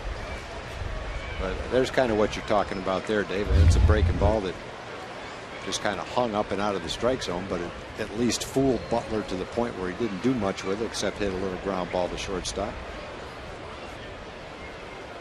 So 2 outs, and here's Bedamit, who singled in a run to the first. Since then has grounded out and popped out twice. And that fastball at 98, if you have something to contrast it with, should be even more unhittable. Yeah, he's going to end up with a blown save today, but he's throwing the ball great. Got good fastball. At least he's throwing some breaking balls, and he's got a couple of outs with his breaking ball. He gave up the home run to Gordon, but he's throwing the ball fine. Another pop up. Andrews out to short left. 1, 2, 3 go the Royals in the 10th inning. They have Joaquin Soria preparing to come in. Bottom third of the order up in the Ranger 10th.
Android or BlackBerry. Get live audio, pitch-by-pitch tracking, video highlights, and more by texting @BAT to 31826 or visit TexasRangers.com for details. Tim Collins comes out at least to deal with David Murphy for the lefty-lefty matchup, leading off the Ranger half of the 10th inning. With Soria, the closer, still loosening. Murphy hit a 2-run home run into the seats just right of Greens Hill in the first inning, 413 feet. His 4th of the year. Since then, he has grounded out 3 times. Now, this is almost a spot where you would take a pitch right here. He's had trouble with walks all season long, behind 2-0. All right, makes a perfect pitch. Not going to do anything with that anyway. Collins is on pace. He's only 21 years old. To appear in about 75, 78 games and throw 80 pitches. That's a huge workload for a young pitcher. But he's evidently a real strong kid who can handle it. 80 innings, I mean, not 80 pitches. This is his 29th pitch coming up. 16 balls to 12 strikes. And Murphy went around. So we got Cruz looking to end the 9th with the bases loaded. It's Murphy on strikes to begin the 10th. Darren Oliver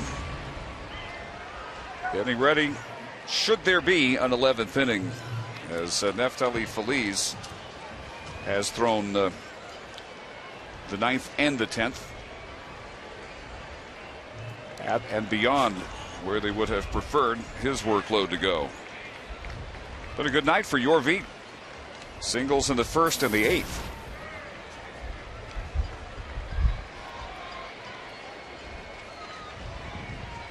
He's thrown 13 strikes and 17 balls.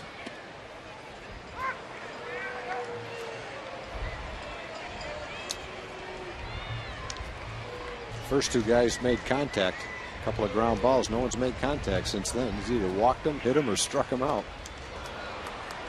He's got good stuff, though. He's got a good curveball, good changeup, above average fastball. Obviously, deception in his delivery.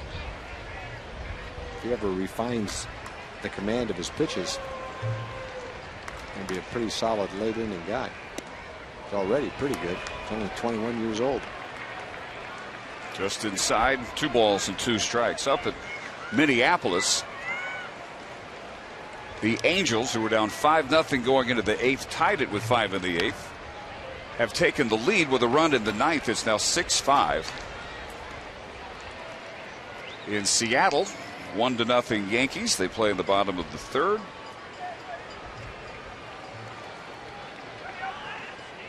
And Oakland still leading Baltimore 2-1, top of the fourth.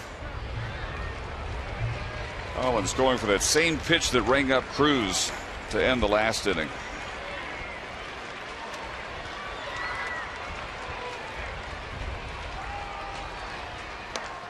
That might have been ball 4. Tough chance for Trainer. He throws out the Rangers catcher. And with 2 outs, Mitch Moreland will try and end it.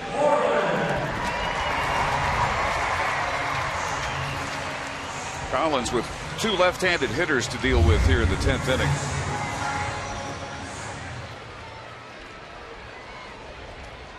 Perfect angle on that throw from Trainer to Hosmer. Pitch tonight 1 for 4.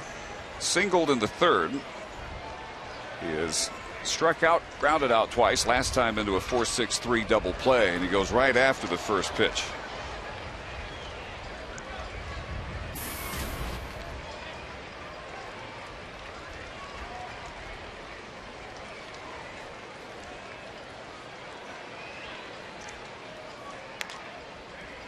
Good curve, 0-2.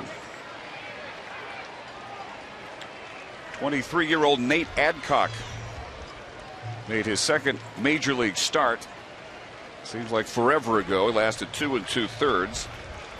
All 7 Ranger runs were on his watch. And Mitch Moreland with a 2-out single keeps the 10th inning going for Ian Kinsler. 3 good swings. Fouled off a fastball, fouled off a curveball with good swings. And then got himself a base hit to right field on another fastball. 0-2 pitch, trying to waste a pitch. It's got a pretty good pitch to hit. Pretty good swing on it. Well, Kinsler with another shot to end the game the way he began it. That with a leadoff home run, his 6th of the year.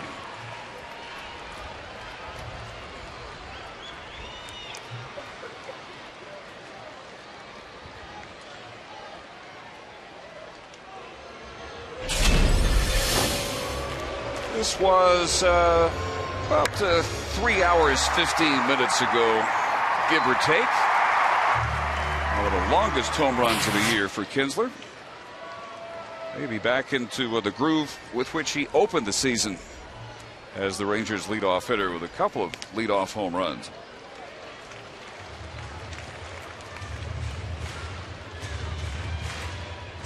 He had an 8-game drought without driving in a run.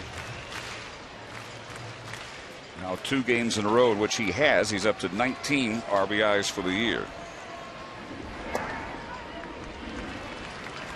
They got the first 2 guys in the 9th inning and then ran into some problems. Got the first 2 batters in the 10th inning. Running into some minor issues right here. Could turn major though.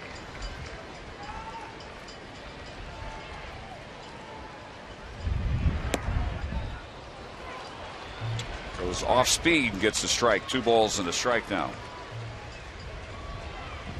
In Minneapolis, Jordan Walden of Fort Worth pitching the bottom of the 9th inning, trying to nail down a 6-5 come from behind victory for the Angels. 1 game back of the Rangers in the West. 3 balls and a strike to Kinsler. That's a lot of pitches for a 21-year-old late inning guy to be throwing right here. Could be his 44th pitch.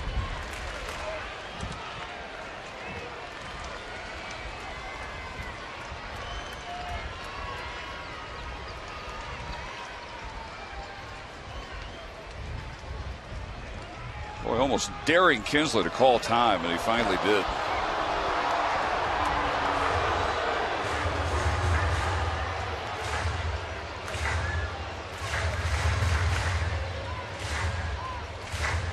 Rangers going for their 2nd extra inning victory of the year. Trying to do it to the Royals for the 2nd time in a 2-week span. That is low, ball 4. 2 on with 2 outs for Elvis Andrus.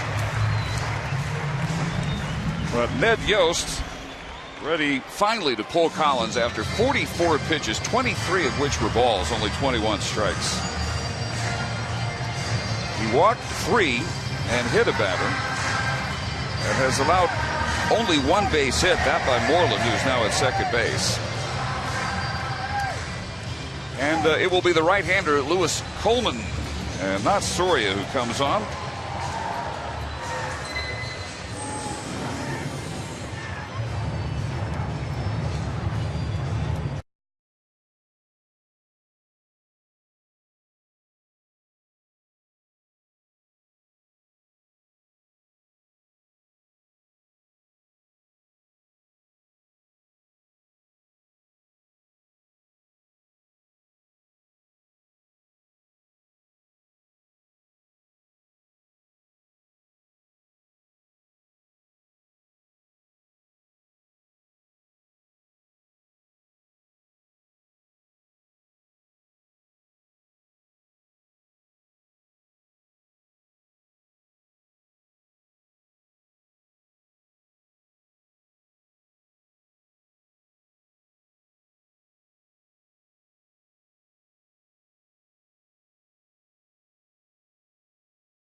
The 10th inning,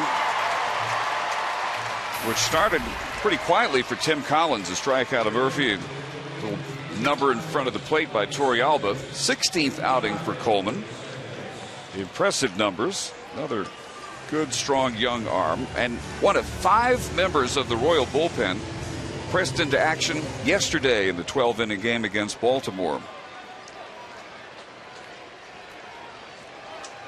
He is the 5th pitcher tonight for Ned Yost. And he misses with his first pitch slider to Elvis Andrus. Rangers have put Endy Chavez in the game as a pinch runner out at second base, replacing Mitch Moreland. So maximum speed, anticipating perhaps a play at the plate.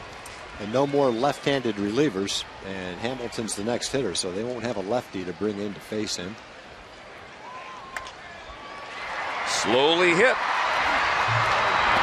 Escobar in time to get Elvis. Coleman does the job on 2 pitches. And for the Rangers, 2 men left on. On to the 11th. It will be Trainer, Getz, and Escobar.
7-7 into the 11th inning.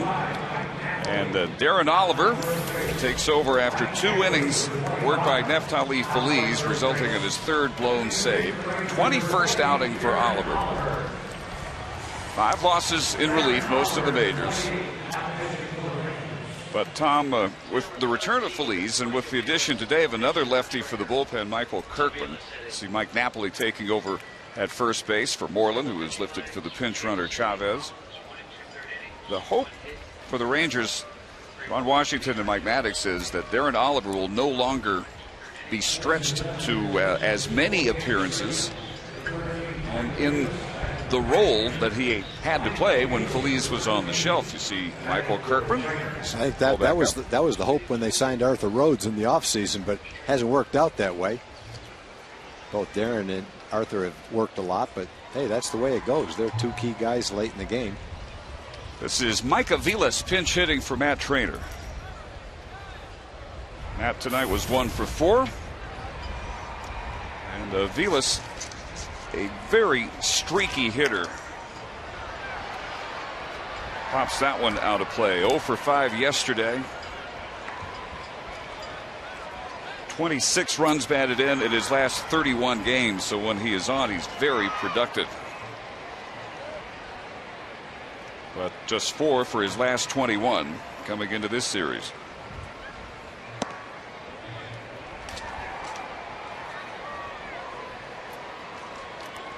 Oliver following Colby Lewis, remarkable 6 innings, and that he was still in there for 6 innings after a very rocky start.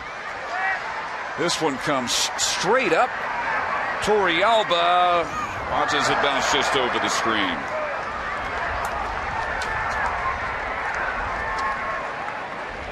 Lewis managed to get through 6 innings. And then followed by Arthur Rhodes, Mark Lowe, who worked an inning and 2/3, a shutout ball.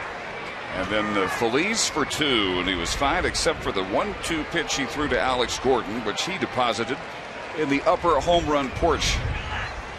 The reason we are still playing.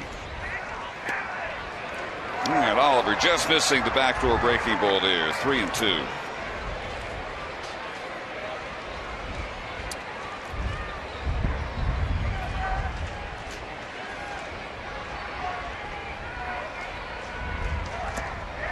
That one not close at all. A leadoff walk. And now Chris Getz. Getz lefty. He'll be bunting right here. And I'm sure the style of game he plays, he should be a pretty good bunter.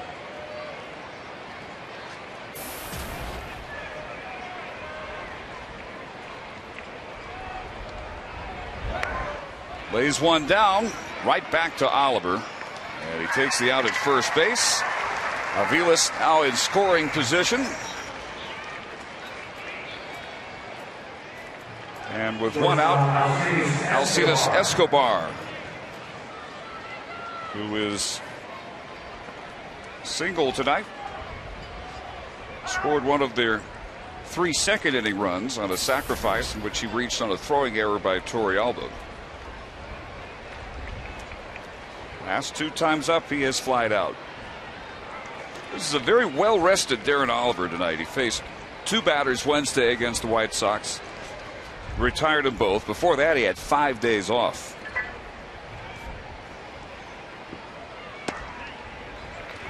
He gets that breaking ball where he's aiming it.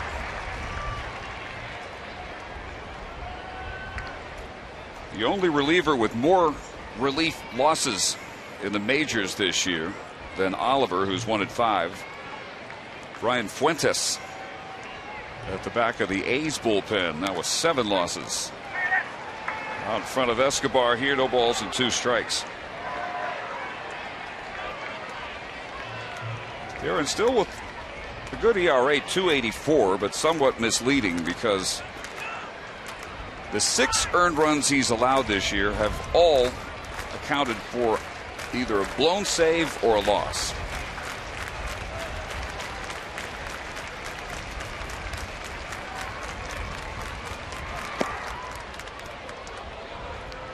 1-2 to Escobar. On deck, Alex Gordon, having a huge night already.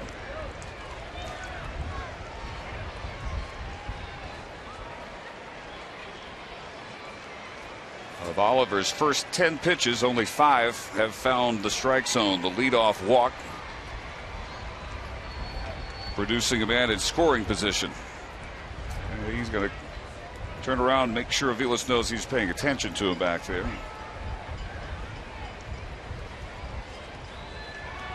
In the Ranger 11th, the heart of the order, beginning with Josh Hamilton. Big rip. Good fastball. Darren was trying to get the ball in there. He missed way in before that, but he got that one close enough for the swing, and nothing Escobar could do with it. See the catcher move in. The ball comes in. Not a strike, but he got him to swing at it. Wasn't anything of damage he was going to do with that pitch. So here is Gordon, going lefty-lefty with 2 outs. Doubled and scored in the first, walked and scored in the second. Line to right, fly to left. Homered to the upper deck in the 9th. Oliver starting to nail down the corners the deeper he gets into the 11th inning. You see Gordon's numbers against Oliver, not good.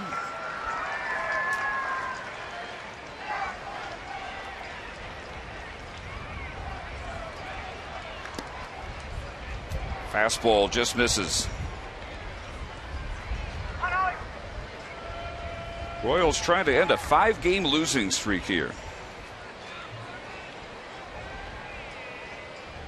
They were swept on the road for the 4th time already this year.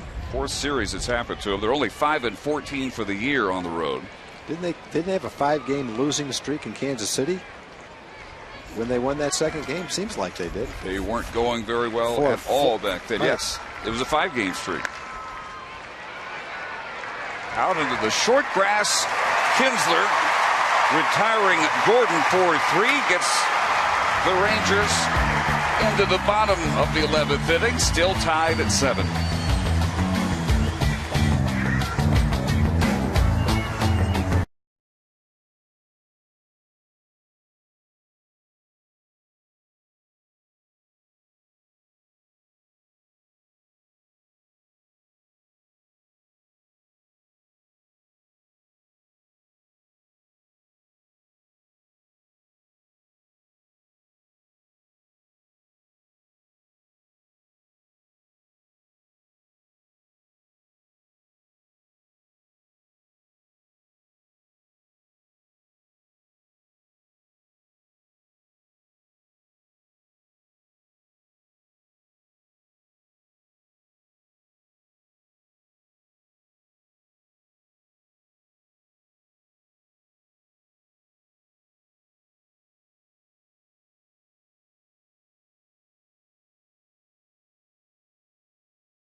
We'll begin with Josh Hamilton.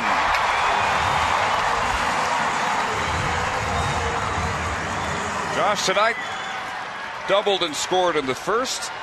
Brought in a run on a ground out in the second. Last time up he walked, and he misses the first pitch here from Lewis Coleman. 25-year-old.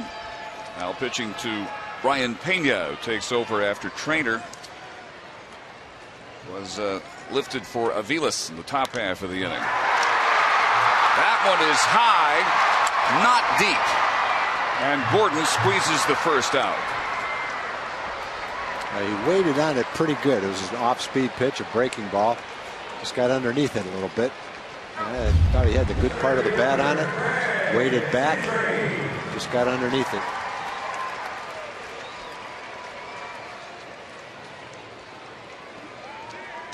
So, one man out, and here's Craig Gentry. Batting for the second time. He was hit by a pitch thrown by Collins back in the ninth.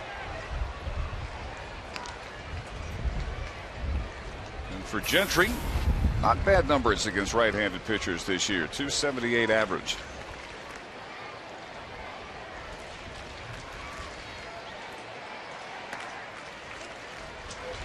Coleman very close there with an 89-mile-an-hour fastball.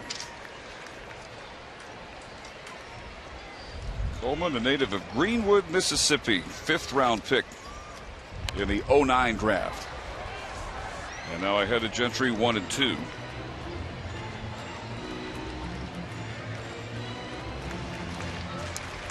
Michael Kirkman getting ready if needed. Coleman out of the outstanding baseball program at LSU.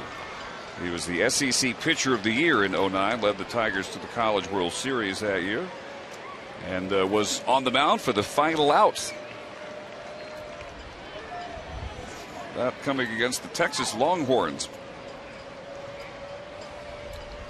First team All-America his senior year with the Tigers. And Gentry unable to hold up on the breaking ball. 2 outs in the 11th. And now Adrian Beltre with his second chance to send us home. That's a pretty good breaking ball that he's got from that sidearm delivery. Tough for a right-hander. Maybe he'll hang one right here. Beltre go down on one knee. We'll get the fireworks started.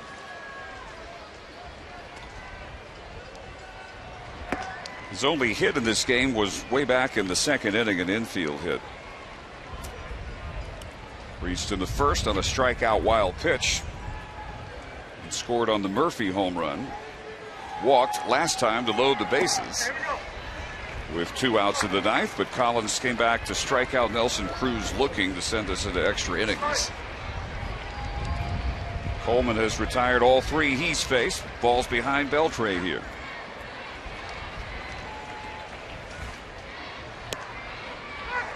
And looking for something besides the fastball, looked like there.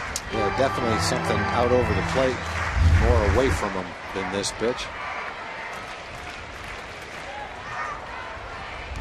Coleman was trying to throw the ball away from him. 3 balls and a strike. Well, this would be the 3rd straight inning that the Royals retire the first 2 hitters and the Rangers get a little something going. Well, the game in Minneapolis is over, and the Angels have won it 6-5. That's a serious comeback in that game. Beltre reaches for the second straight time on a walk. Not that easy to walk Beltre in that situation, but Coleman accomplished it. The game against the Twins, the Angels going into the 8th inning were down 5-0. They tied it with 5 in the 8th. Pushed across a run in the 9th. Tough luck at home. Tough game at home for the Twins, boy. Well, they had a great start too by Scott Baker. He got to the bullpen though. Downs the winner. Walden his 11th save. So the Rangers must win this one to stay a full game ahead of Los Angeles of Anaheim in the American League West. And now it is Lewis Coleman searching for the strike zone all of a sudden. Well, Coleman at times has struggled with his command coming into the game. 9 walks in 14 innings.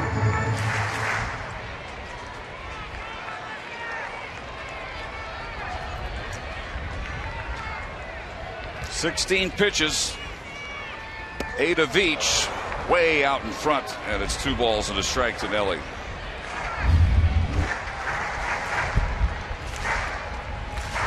One floating in at 78 miles an hour. Bat went through the strike zone before the ball got there.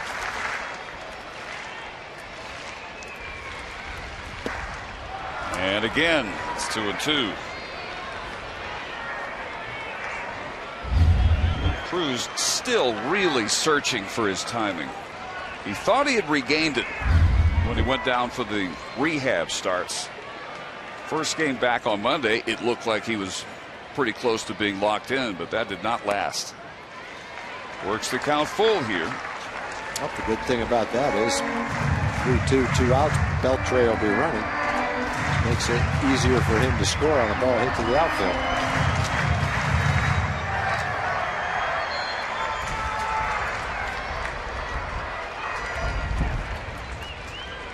There he goes, and it's popped up. Wynn catches it. Hosmer can't catch it in foul territory. The Wynn did a number on that ball. I thought the ball was going out to the dirt on the infield. That's what they're dealing with. That looked like it was going to be a play for the second baseman. It started that way. Well, Hosmer goes back. The second baseman comes in to catch it. And here comes Hosmer, and it goes off his glove. And, you know, there's a lot of balls hit in the air that the players are making some routine plays on. But when the wind is swirling like this, every ball that's hit up in the air is an adventure. And they're relieved when they're able to camp underneath it and catch it. So for Cruz, another shot at a 3-2 pitch. Deep to left field. Way back. Caught on the track by Gordon. Out into a section of this ballpark where the wind does not help you. I don't think the wind not only didn't help him, I think it hurt him a little bit on that. That looked like it had enough juice to get into the gap. Wind knocked it straight down. We go to the 12th.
Got into the 12th inning.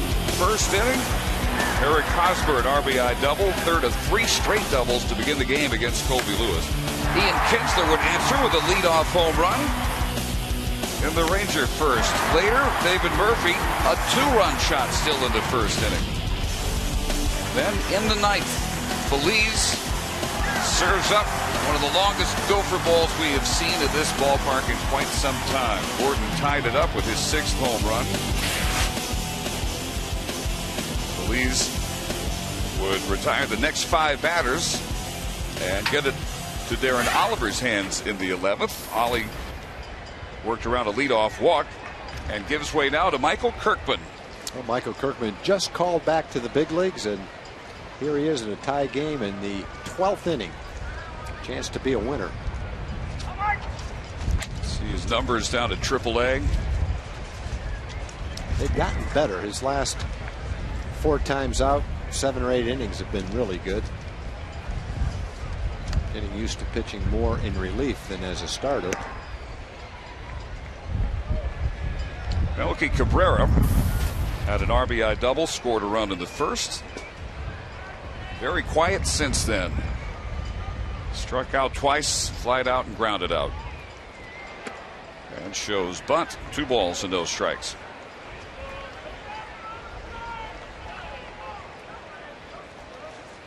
Kirkman, last year's Pacific Coast League Pitcher of the Year, the Rangers Minor League Pitcher of the Year.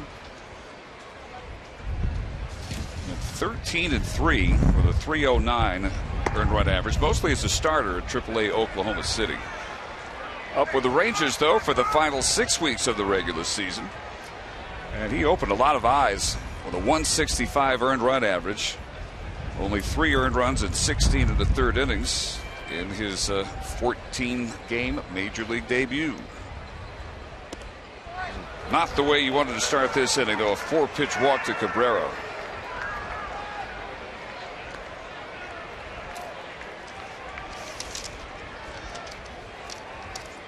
And now Eric Hosmer. We got a young lefty against a lefty. Normally it's a bunt situation, but generally not for the middle of the order. Hosmer, I'm sure, has not sacrificed bunted many times in the minor leagues. We'll see if he's asked to do that here. It doesn't look like the Rangers expect it. Beltre's back at third base. Well, you can hear exactly what the players are dealing with in terms of wind out there. I don't know what the clocking is. I don't know what the gusts have gotten up to, but would you agree this is the most wind that we've had to deal with in any game here yet this year? Well, the game with the tornadoes around the other day was probably rivaled with it, but it was pretty close to this. It's blowing pretty hard, no doubt. Yeah, there's a bunt attempt, or at least looked like you were going to bunt. Now it's no balls and 2 strikes.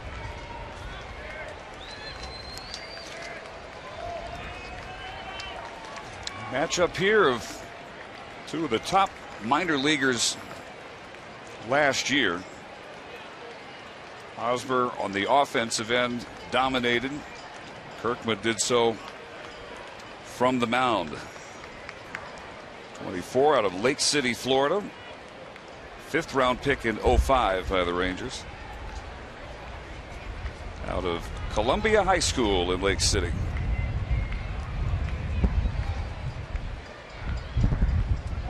There goes the runner, and that almost does keep them out of the double play, as the second base umpire, Mike Estabrook, will now get a chance to explain his call to Ron Washington, who thought, no doubt as Elvis Andrus thought, that he had the foot down in time.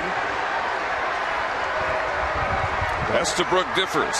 Elvis was covering on the play, and Hosmer put a good swing on it, hit what looked like a possible base hit up the middle, but Elvis was right there, right near the bag, and he touched the bag just as Cabrera slid in. He sure did. That is an out, and that should have been 2 outs. Whose foot touches first? No question. Elvis's did. You got the benefit of perfect camera angle with a slow motion replay.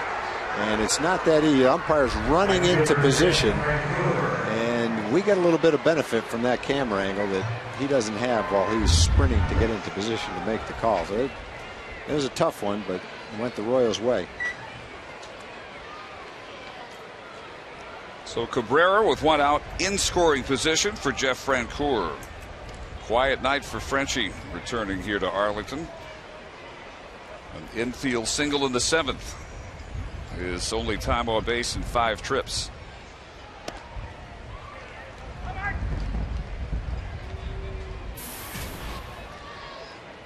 Francoeur against left-handed pitching this year has been a terror. 386 average against lefties, tied for 5th in the American League. Oh, the Rangers acquired him last year. That was his role for much of the time, and he was pretty effective last year against lefties for us too.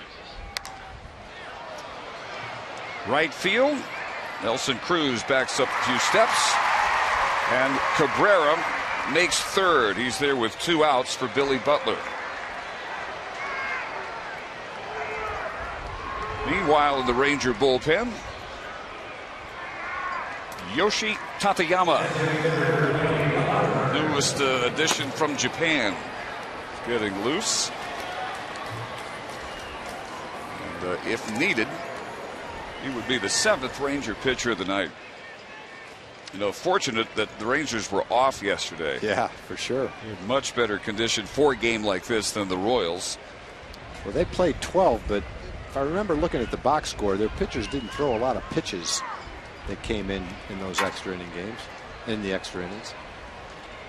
Well, they're probably hanging in there at least for tonight. Wash giving Tateyama the maximum number of warm-up pitches out in the bullpen before he comes to take the ball from Kirkman. So Kirkman walked the leadoff man Cabrera on 4 pitches, got the next 2. And now Tateyama versus Butler as the Royals try to get a lead in the 12th inning.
The oldest pitcher at age 35 ever to make his major league debut with the Rangers, just the 4th native of Japan to ever appear in a Texas uniform.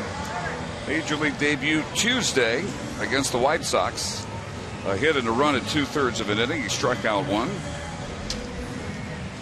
At AAA this year, he went 1-0 with a 214 earned run average. Got a save in 14 outings with the Round Rock Express. Allowed just a 214 batters average against him. And then here now to work against the DH Billy Butler and try and get the 3rd out of the inning and keep Melky Cabrera the go-ahead run down at 3rd base.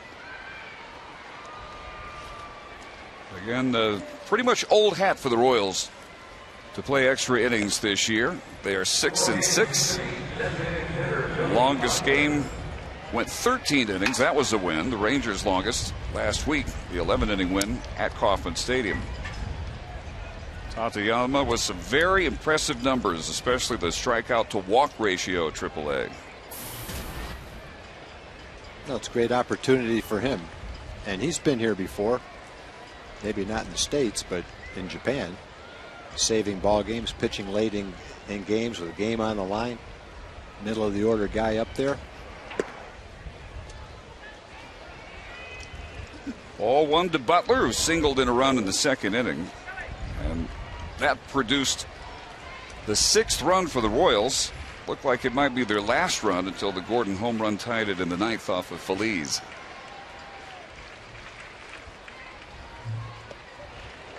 Drops in a 69-mile-an-hour breaking ball, 1-1.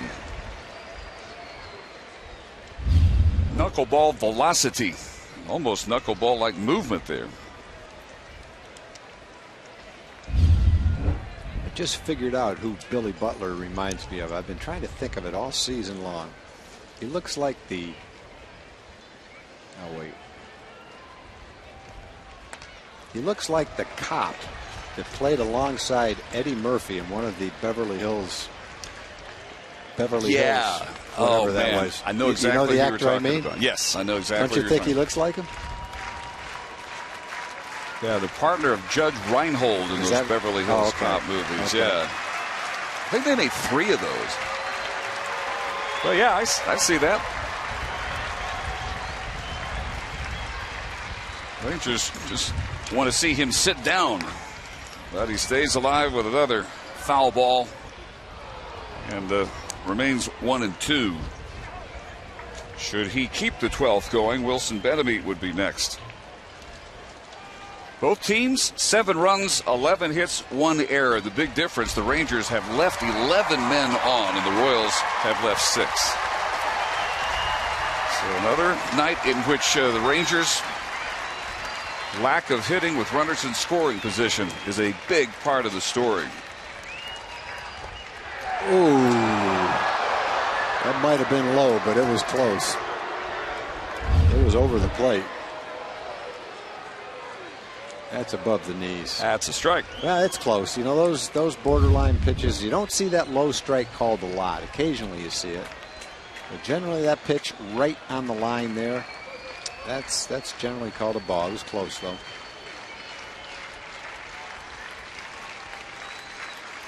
The 2-2 pitch lifted to right field. Gentry on the track makes the catch at the top of the wall. It barely stayed in.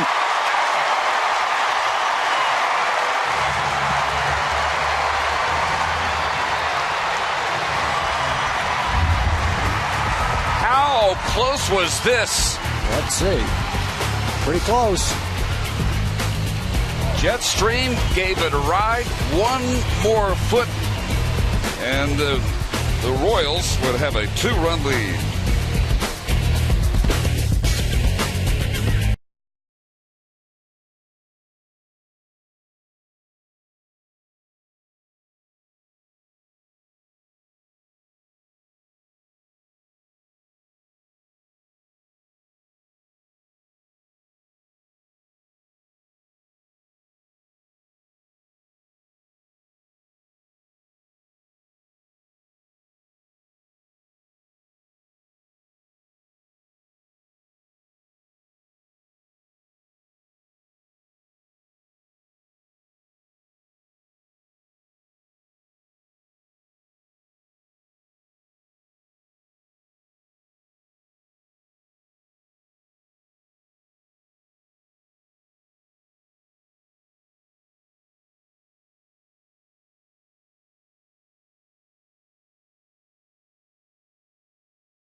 Tom Grieve, and the Rangers now playing the longest game of their season, and it is still 7-7 because of that catch by Craig Gentry. Well, Craig covers a lot of ground out there, and fortunately for the Rangers, because he's made a couple of nice catches late in the ball game. He's got it timed, knows right where the wall is, and goes up and makes the play. Very nearly a classic Jetstream home run. 1-1 to Murphy. First time up, he hit it out to right center field. A 2-run blast, his 4th of the year. Since then, 3 groundouts and a strikeout. Coleman gets the backdoor breaking ball in there, and it's 1-2. Coleman came on to get the last out of the 10th inning with 2 aboard. and has allowed only one Ranger to reach. That was Beltre on a 2-out walk in the 11th. But he then got Nelson Cruz to fly out to deep left field. A shot that probably, without the wind knocking it down, sails out and ends the game. The wind has given and taketh away. We've seen both the possible results affect the Rangers just in the last couple of innings.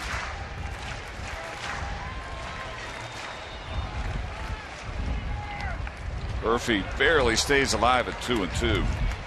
Tom, we were talking about the very odd stretch position that Tim Collins starts off in. So look at Murphy back in the first. That one would land 413 feet, just right at Greens Hill. But how about the setup here by Coleman?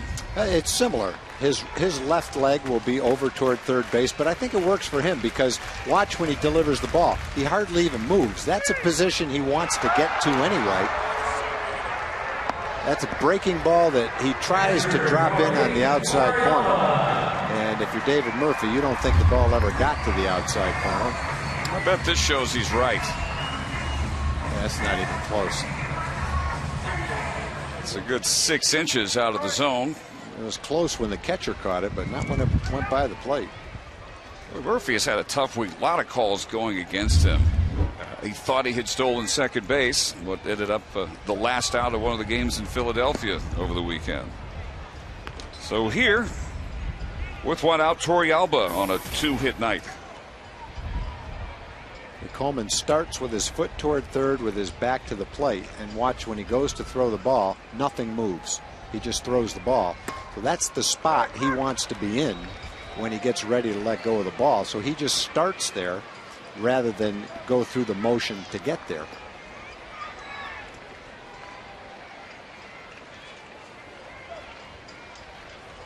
Coleman, fourth man out of Ned Yost's bullpen tonight. He had to use 5 relievers yesterday. Shallow center, Cabrera makes the running catch for out number 2. Meanwhile, the other games affecting the American League West, as we told you, the Angels came from 5-0 down with a 5-run 8th and a run in the 9th to beat Minnesota 6-5. Out west, Orioles 2, A's 2 as they play in the top half of the 6th, and Yankees 3, Mariners 2, also in the top of the 6th. Both those teams getting a 2-run 5th inning.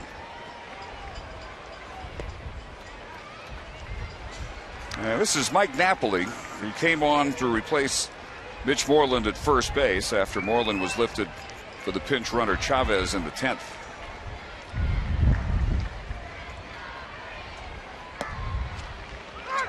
Coleman, now that he knows the parameters of the Marty Foster strike zone, is really taking advantage of exactly how far onto the corners he can go.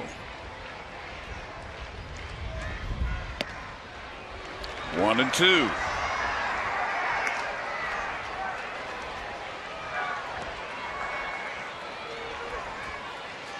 Napoli in a 7 for 60 slump. His last 22 games batting just .117.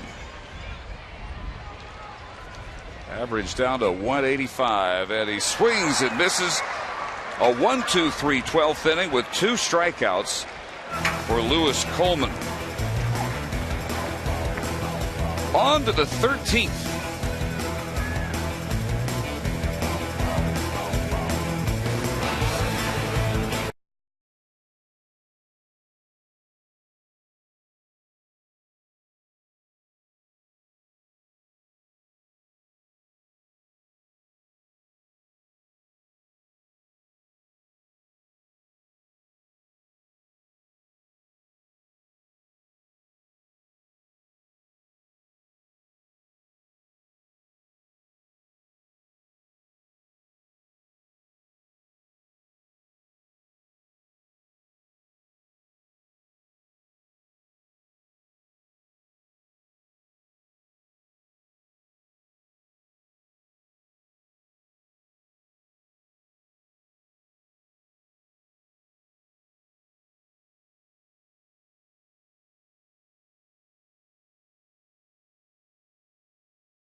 the 13th inning we go. Dave Barnett along with Tom Grieve. Yoshi Tateyama, who came on to get the last out of the 12th inning. The dramatic fly ball to the top of the wall in right center field that Craig Gentry made the catch on. And now Tateyama set to work to the 6, 7, and 8 hitters in the Kansas City lineup. Beginning with Wilson Betemit, who singled in a run in the first, and that's all he's gotten so far, 1 for 5. Singles on the very first pitch, right up the middle. So again, the Royals get the lead runner on, as they have in now 3 straight innings.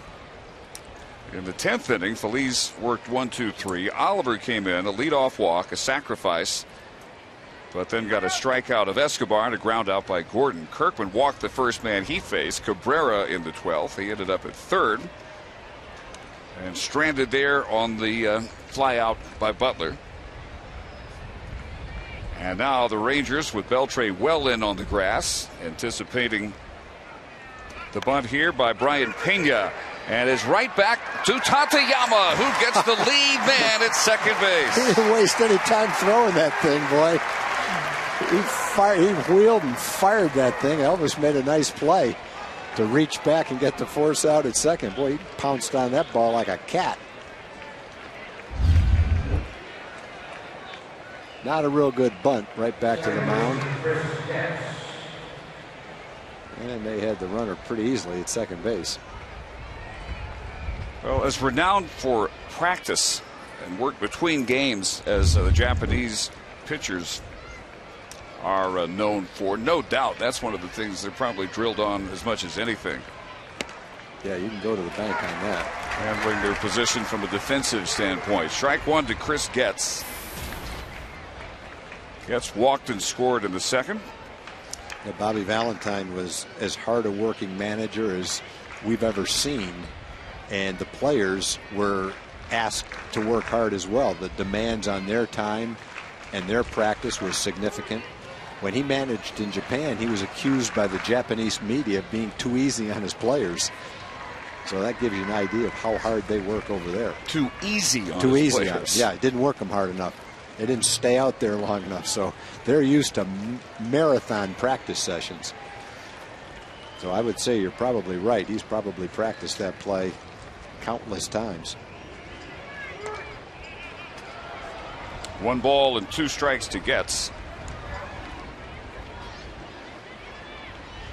If you're thinking why you leave your catcher on base, well, I know pinch runners, because at this point Ned Yost has only 1 more on his bench, that being Mitch Meyer. Yeah, he can't catch. Royals playing a 3-man bench as the Rangers have for a good part of this year. Figuring they need the extra arm in the bullpen more than a 4th bench bat for Yost. Just outside on that one, 2 balls and 2 strikes. Just past the 4-hour mark here at Rangers Ballpark in Arlington. 39,390. All waiting for the fireworks. Yeah, the vast majority are still here. Down on strikes goes Chris Getz. Yeah, Getz is not an easy guy to strike out either, so nice at bat right there for Tateyama.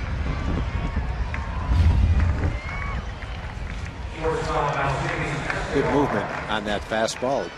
Tails away. Getz not too happy with it.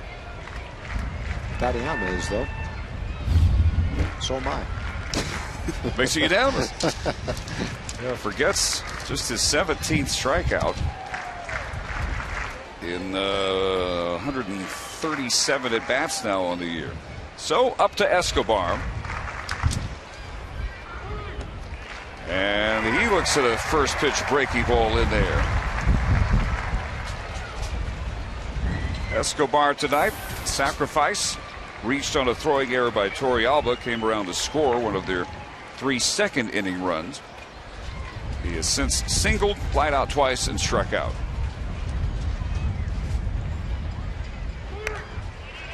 Nothing in 2.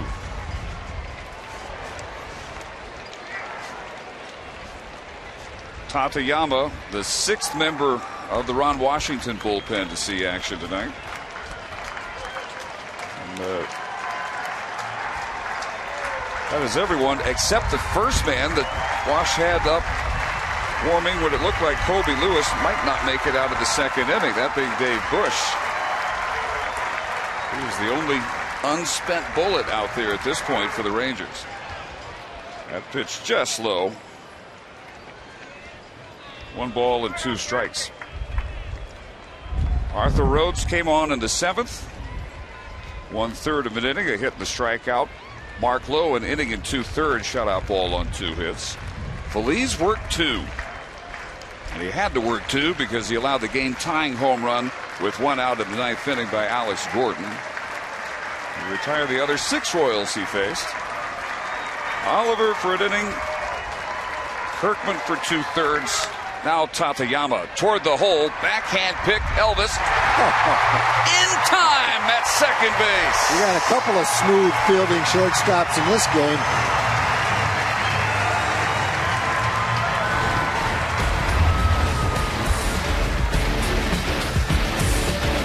Andrews, much like Escobar, very much at home.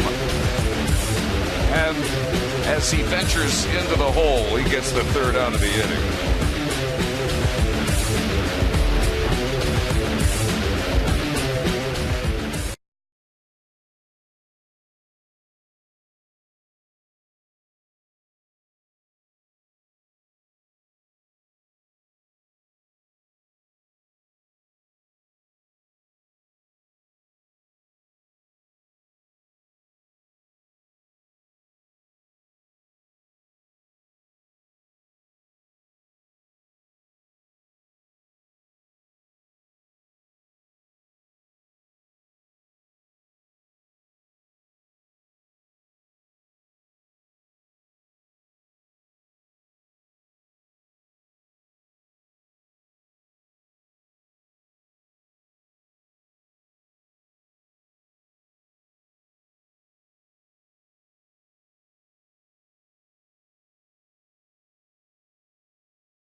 Bullpen, the hard-throwing right-hander Blake Wood comes on to work to the top of the Ranger order here in the 13th. It'll be Kinsler, Andrus, and Hamilton against Wood, on for the 18th time this year. He worked the 11th inning yesterday at Baltimore, a single and a double, and an intentional walk. Up from Omaha, April 14th. And Blake Wood, another one of the young hard-throwing arms, 25, native of Atlanta. In his first major league season last year, got into 51 games out of the Kansas City bullpen, was 1-3 with a .507 earned run average. We haven't had a walk-off yet, have we? Definitely due for one. Maybe right here by Kinsler. He had started the day with a leadoff home run, then was walked and scored in the second, hit by a pitch in the third. Popped out, grounded out, walked with 2 outs in the 10th inning.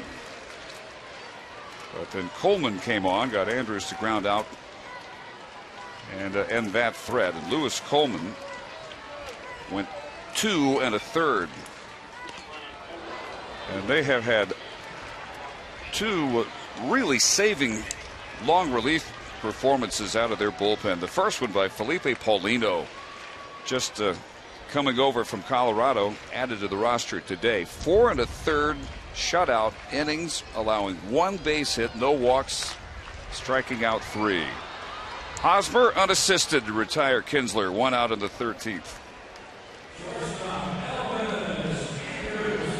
After Paulino, Everett Tiford for an inning, Tim Collins for an inning and 2/3.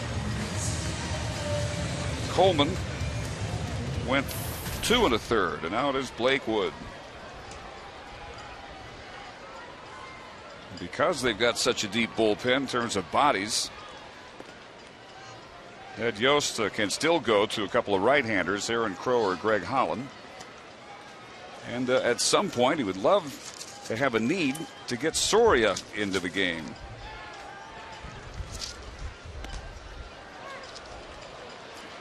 That's the kind of heat Blake Wood throws. He just kind of blends in, though, with all the other similar hard throwers.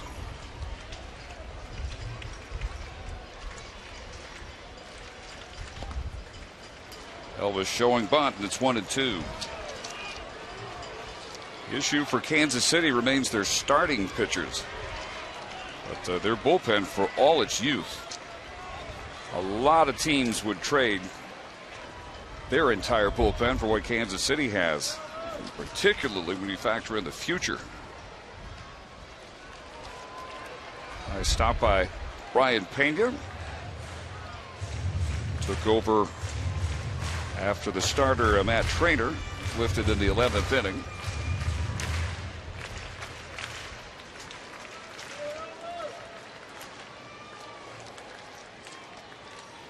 Blake Wood, normally a slow worker, really deliberate here.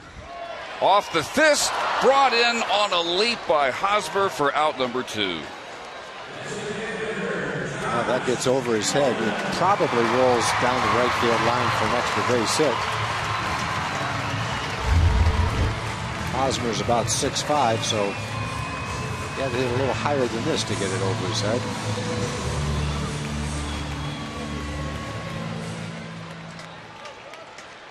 Well, this is a good inside-out swing. But he's out number 2, and here is Josh Hamilton. Josh up with his 3rd chance to send us home.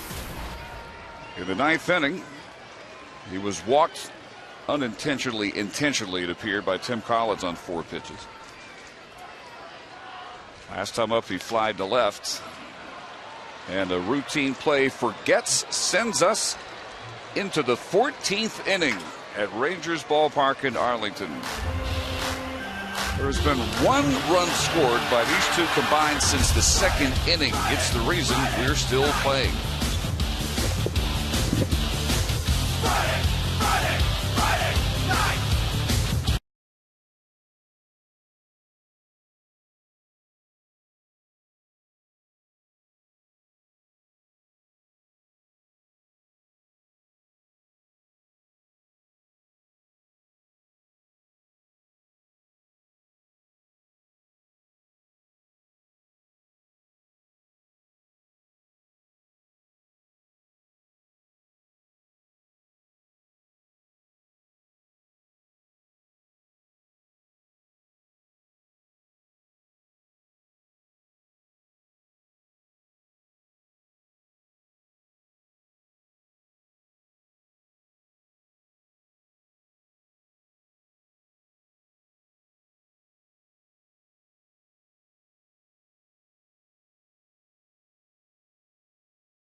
And Dave Bush, who was the first reliever to warm up what seems like a couple of days ago early on when Colby Lewis appeared not able to get out of the first 2 innings. But now in the 14th, they definitely need Dave Bush because everybody else in the Ranger bullpen has now been spent. So Bush from here on is 8th outing of the year. And he'll start with the top of the order. Alex Gordon, whose home run off Feliz with 1 out in the 9th inning, tied this game at 7. It was his 3rd run tonight. Doubled and scored in the 1st, walked and scored in the 2nd.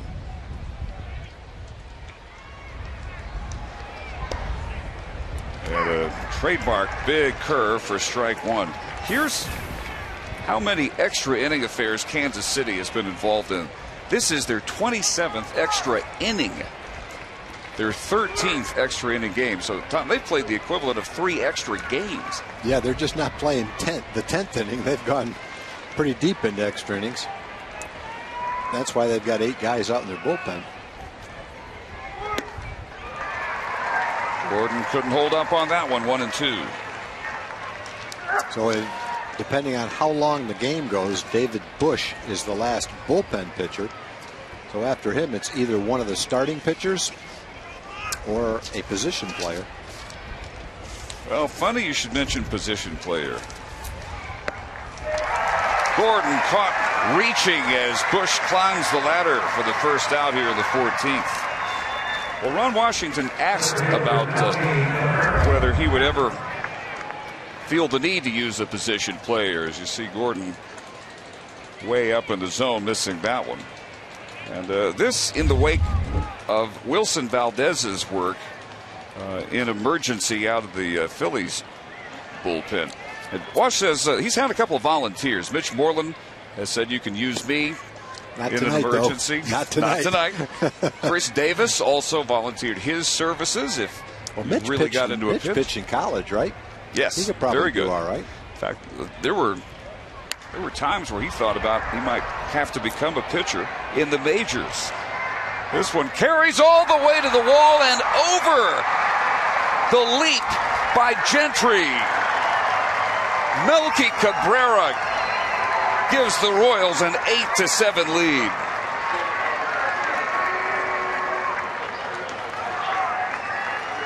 They'll put a charge in that one over 400 feet to left center field. First baseman Eric Hosmer.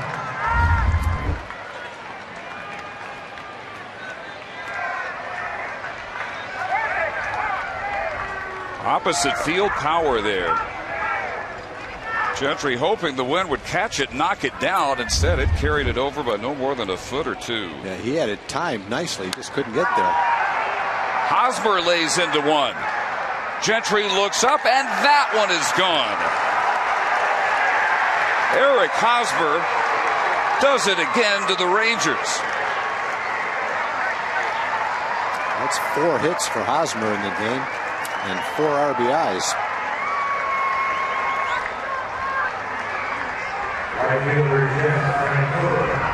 Ron Washington spending his only available arm. And Dave Bush taken deep twice.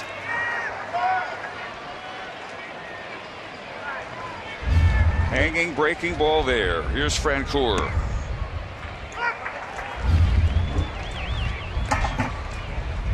Gentry figured out a little earlier that he had no play here as opposed to the drive by Cabrera.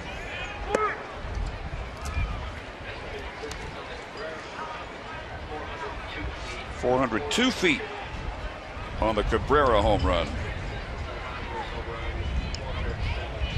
407 on the shot by Hosmer. For Cabrera, his 7th homer of the year. For Hosmer, his 4th. 4 hits, 4 driven in for the rookie first baseman. Maybe Cabrera thought this was the bottom of the inning. Maybe around first base. It kind of looked like then it dawned on him. Oh yeah, this is the top of the inning. I think he was just surprised he hit it that far. I don't think he thought he could hit it 405 feet to the left center field gap.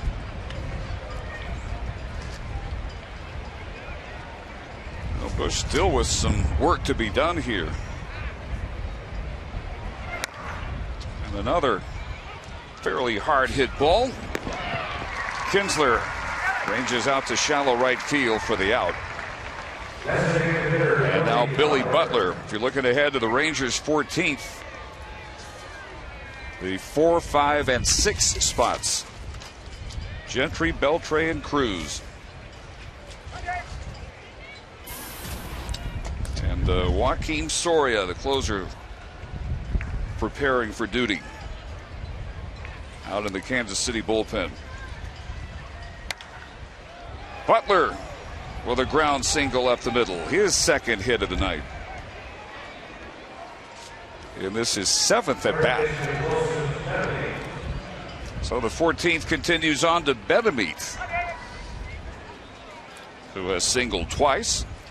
An RBI single in the first, a leadoff single off Tateyama in the 13th, but Yoshi able to work out of that threat and get it to the 14th inning, where a power display by Cabrera and Hosmer has put them in position on the wild pitch. That will send Butler down to second base. And pass ball is how they rule that one.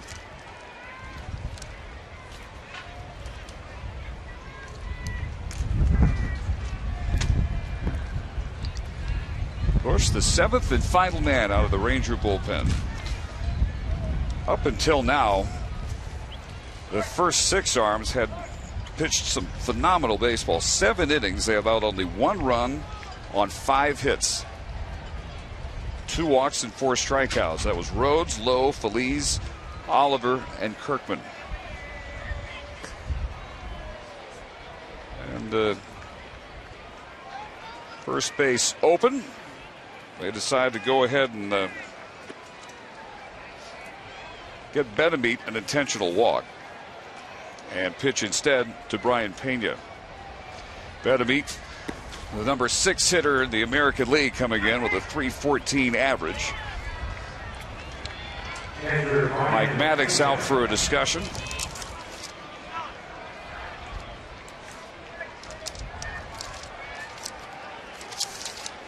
This has turned into a rough outing for Bush, but he has been a valuable member of that bullpen out there as the long man. Never knows when he's going to be used or for how long. Pitched in a total of 8 games now, including tonight. 3 of the last 7. Before that, he had 11 straight days off. Been used twice as a spot starter.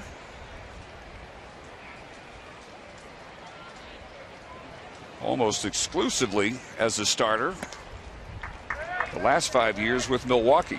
He made a total of only 9 career relief appearances.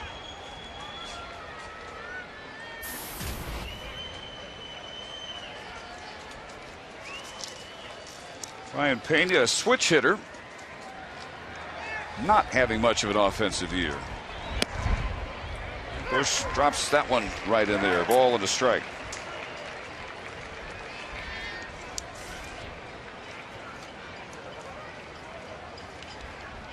Game 2 of this 3-game series tomorrow. 6:10 for the first pitch. Matt Harrison against Sean O'Sullivan.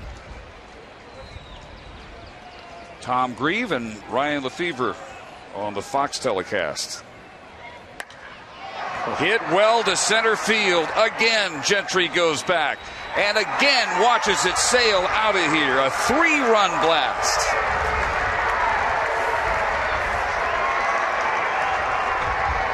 Pena's hitting .208 with 1 home run, but he launched it to center field. Boy, and an absolute meltdown inning here for Dave Bush. Gives up 5 runs, 3 home runs. Bush had allowed a total of 2 home runs in his first 7 outings in 18 1/3 innings. But Cabrera, Hosmer, both solo shots after the Butler single up the middle. The intentional walk to Benamit. Pena goes deep for a 3-run blast. Strike one to Chris Getz.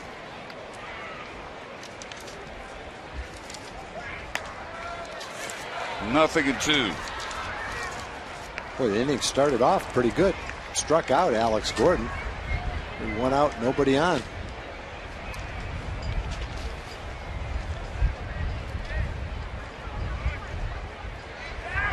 Well, for the Royals, this will be looked at as a long overdue offensive explosion. Having lost 11 of their last 13 games coming in here, they had averaged less than 2.5 runs per game in that stretch.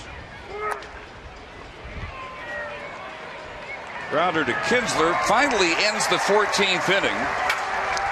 A 5-run inning on 4 base hits, 3 of which left the ballpark.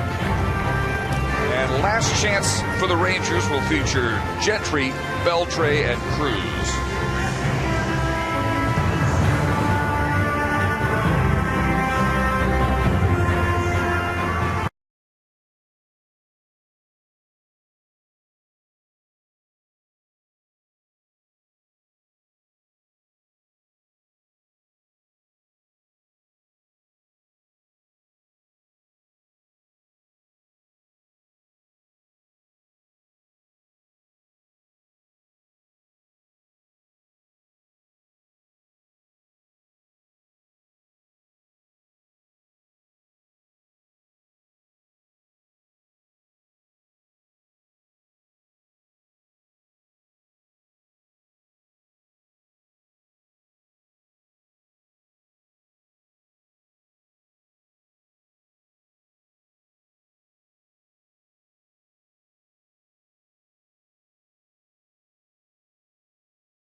Closer into the game, Joakim Soria armed with a 5-run lead, so not even a save situation for Joakim. His 21st outing. He's had a rocky year, as you can see, with a .512 earned run average. He worked the 9th inning Tuesday and allowed the Orioles to tie the game. And then a walk-off home run to win it by Adam Jones, his first loss since last July 17th. 1-1 to Gentry, who has been hit by a pitch and struck out. Gentry, then Beltre and Cruz. So after Craig, some power bats, but at this point the Rangers not in need of power. They just need to somehow get lots of base runners out there. Yeah, it's kind of unusual in an extra inning game when you bring in your closer that he doesn't have a chance to get a save. And Soria's been struggling, really. 1-run game, 2-run game. You feel like you got a chance. One of the better closers in the league, but struggling a little bit this year. Walked more than he normally walks. ERA is up above 5.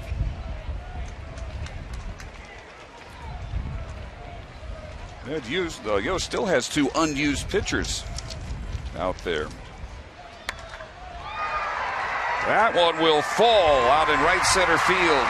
And Gentry, running all the way for second base, has himself a leadoff double.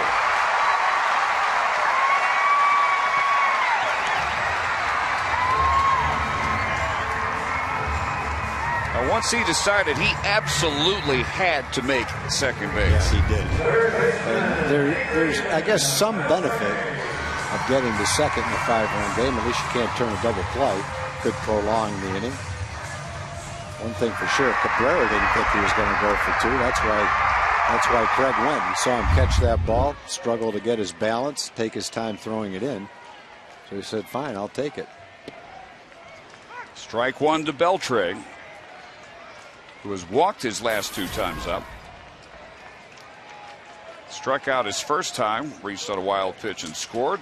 An infield hit. A fly out and another strikeout. So Beltre is still at 10 homers, still at 38 runs batted in. Second in the league in RBIs, tied for 5th in home runs. And it's 1-2.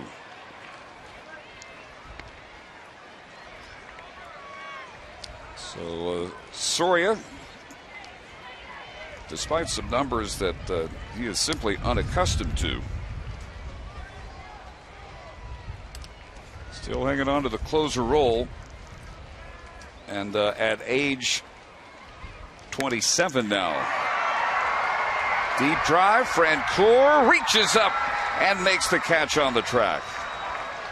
Gentry able to go to third base. He's there with one long out. And that brings up Nelly Cruz. You know, from the top of this inning, the ball will go out of the ballpark if you hit it well enough. That ball was hit well, but not well enough to get it up and out of here on a night where the ball seems to be carrying pretty well. Cruz, the only Ranger without a base hit. 0 for 6, including a pair of strikeouts. He did drive in a run with a ground out in the first inning. So he is now 2 for 18 in his 4 games off the disabled list. His average has dropped down to 203. He's fallen 11 points in this one game. Inside out stroke and just foul. Extra base bid right there by Nelly. Yep, and when you're struggling, those balls go foul instead of hitting the chalk.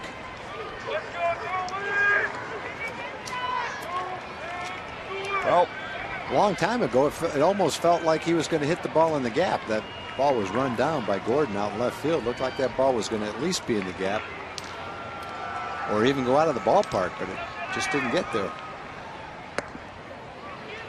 Almost an eephus pitch there from Soria.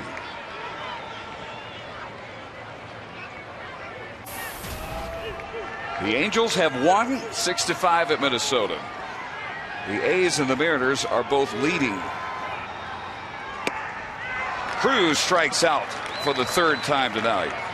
Out number 2, and it comes down to David Murphy. Bottom of the 7th at Oakland, 5-2 A's over Baltimore. Bottom of the 7th at Seattle, the Mariners 4 and the Yankees 3. Rangers started tonight with a 1-game lead in the American League West over the Angels. This would drop them down to 26-25, just a game over 500, and would end an 8-game Rangers ballpark winning streak against Kansas City. Murphy takes a little bit high. He struck out each of his last 2 trips, grounded out the previous 3, but in the first inning capped a 5-run outburst with a 2-run home run, his 4th of the year.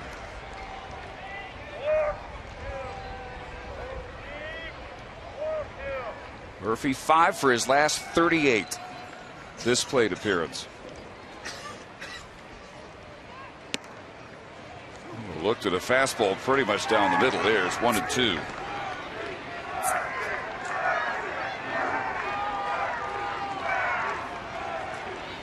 You might be able to hear the chant of Murphy from some of those among the 39,000 plus who were here. Little dribbler. Soria makes the play at first, and the Royals have their 7th extra inning victory of the year in 13 games. And the Rangers lose their first here in Arlington after an 8-game win streak over the Kansas City Royals. A 5-run 14th inning off of Dave Bush, producing a 12-7 victory in the first of this 3-game series for Kansas City. And here's our TXU Energy play of the game. 9th inning with 1 out. Neftali Feliz serves up a long upper deck home run to Alex Gordon. That sent us into extra innings. 5 innings later, 3 14th inning home runs off of Dave Bush provided the winning margin. That's our TXU Energy play of the game. To find a plan that's right for you, call TXU Energy. The right things right now.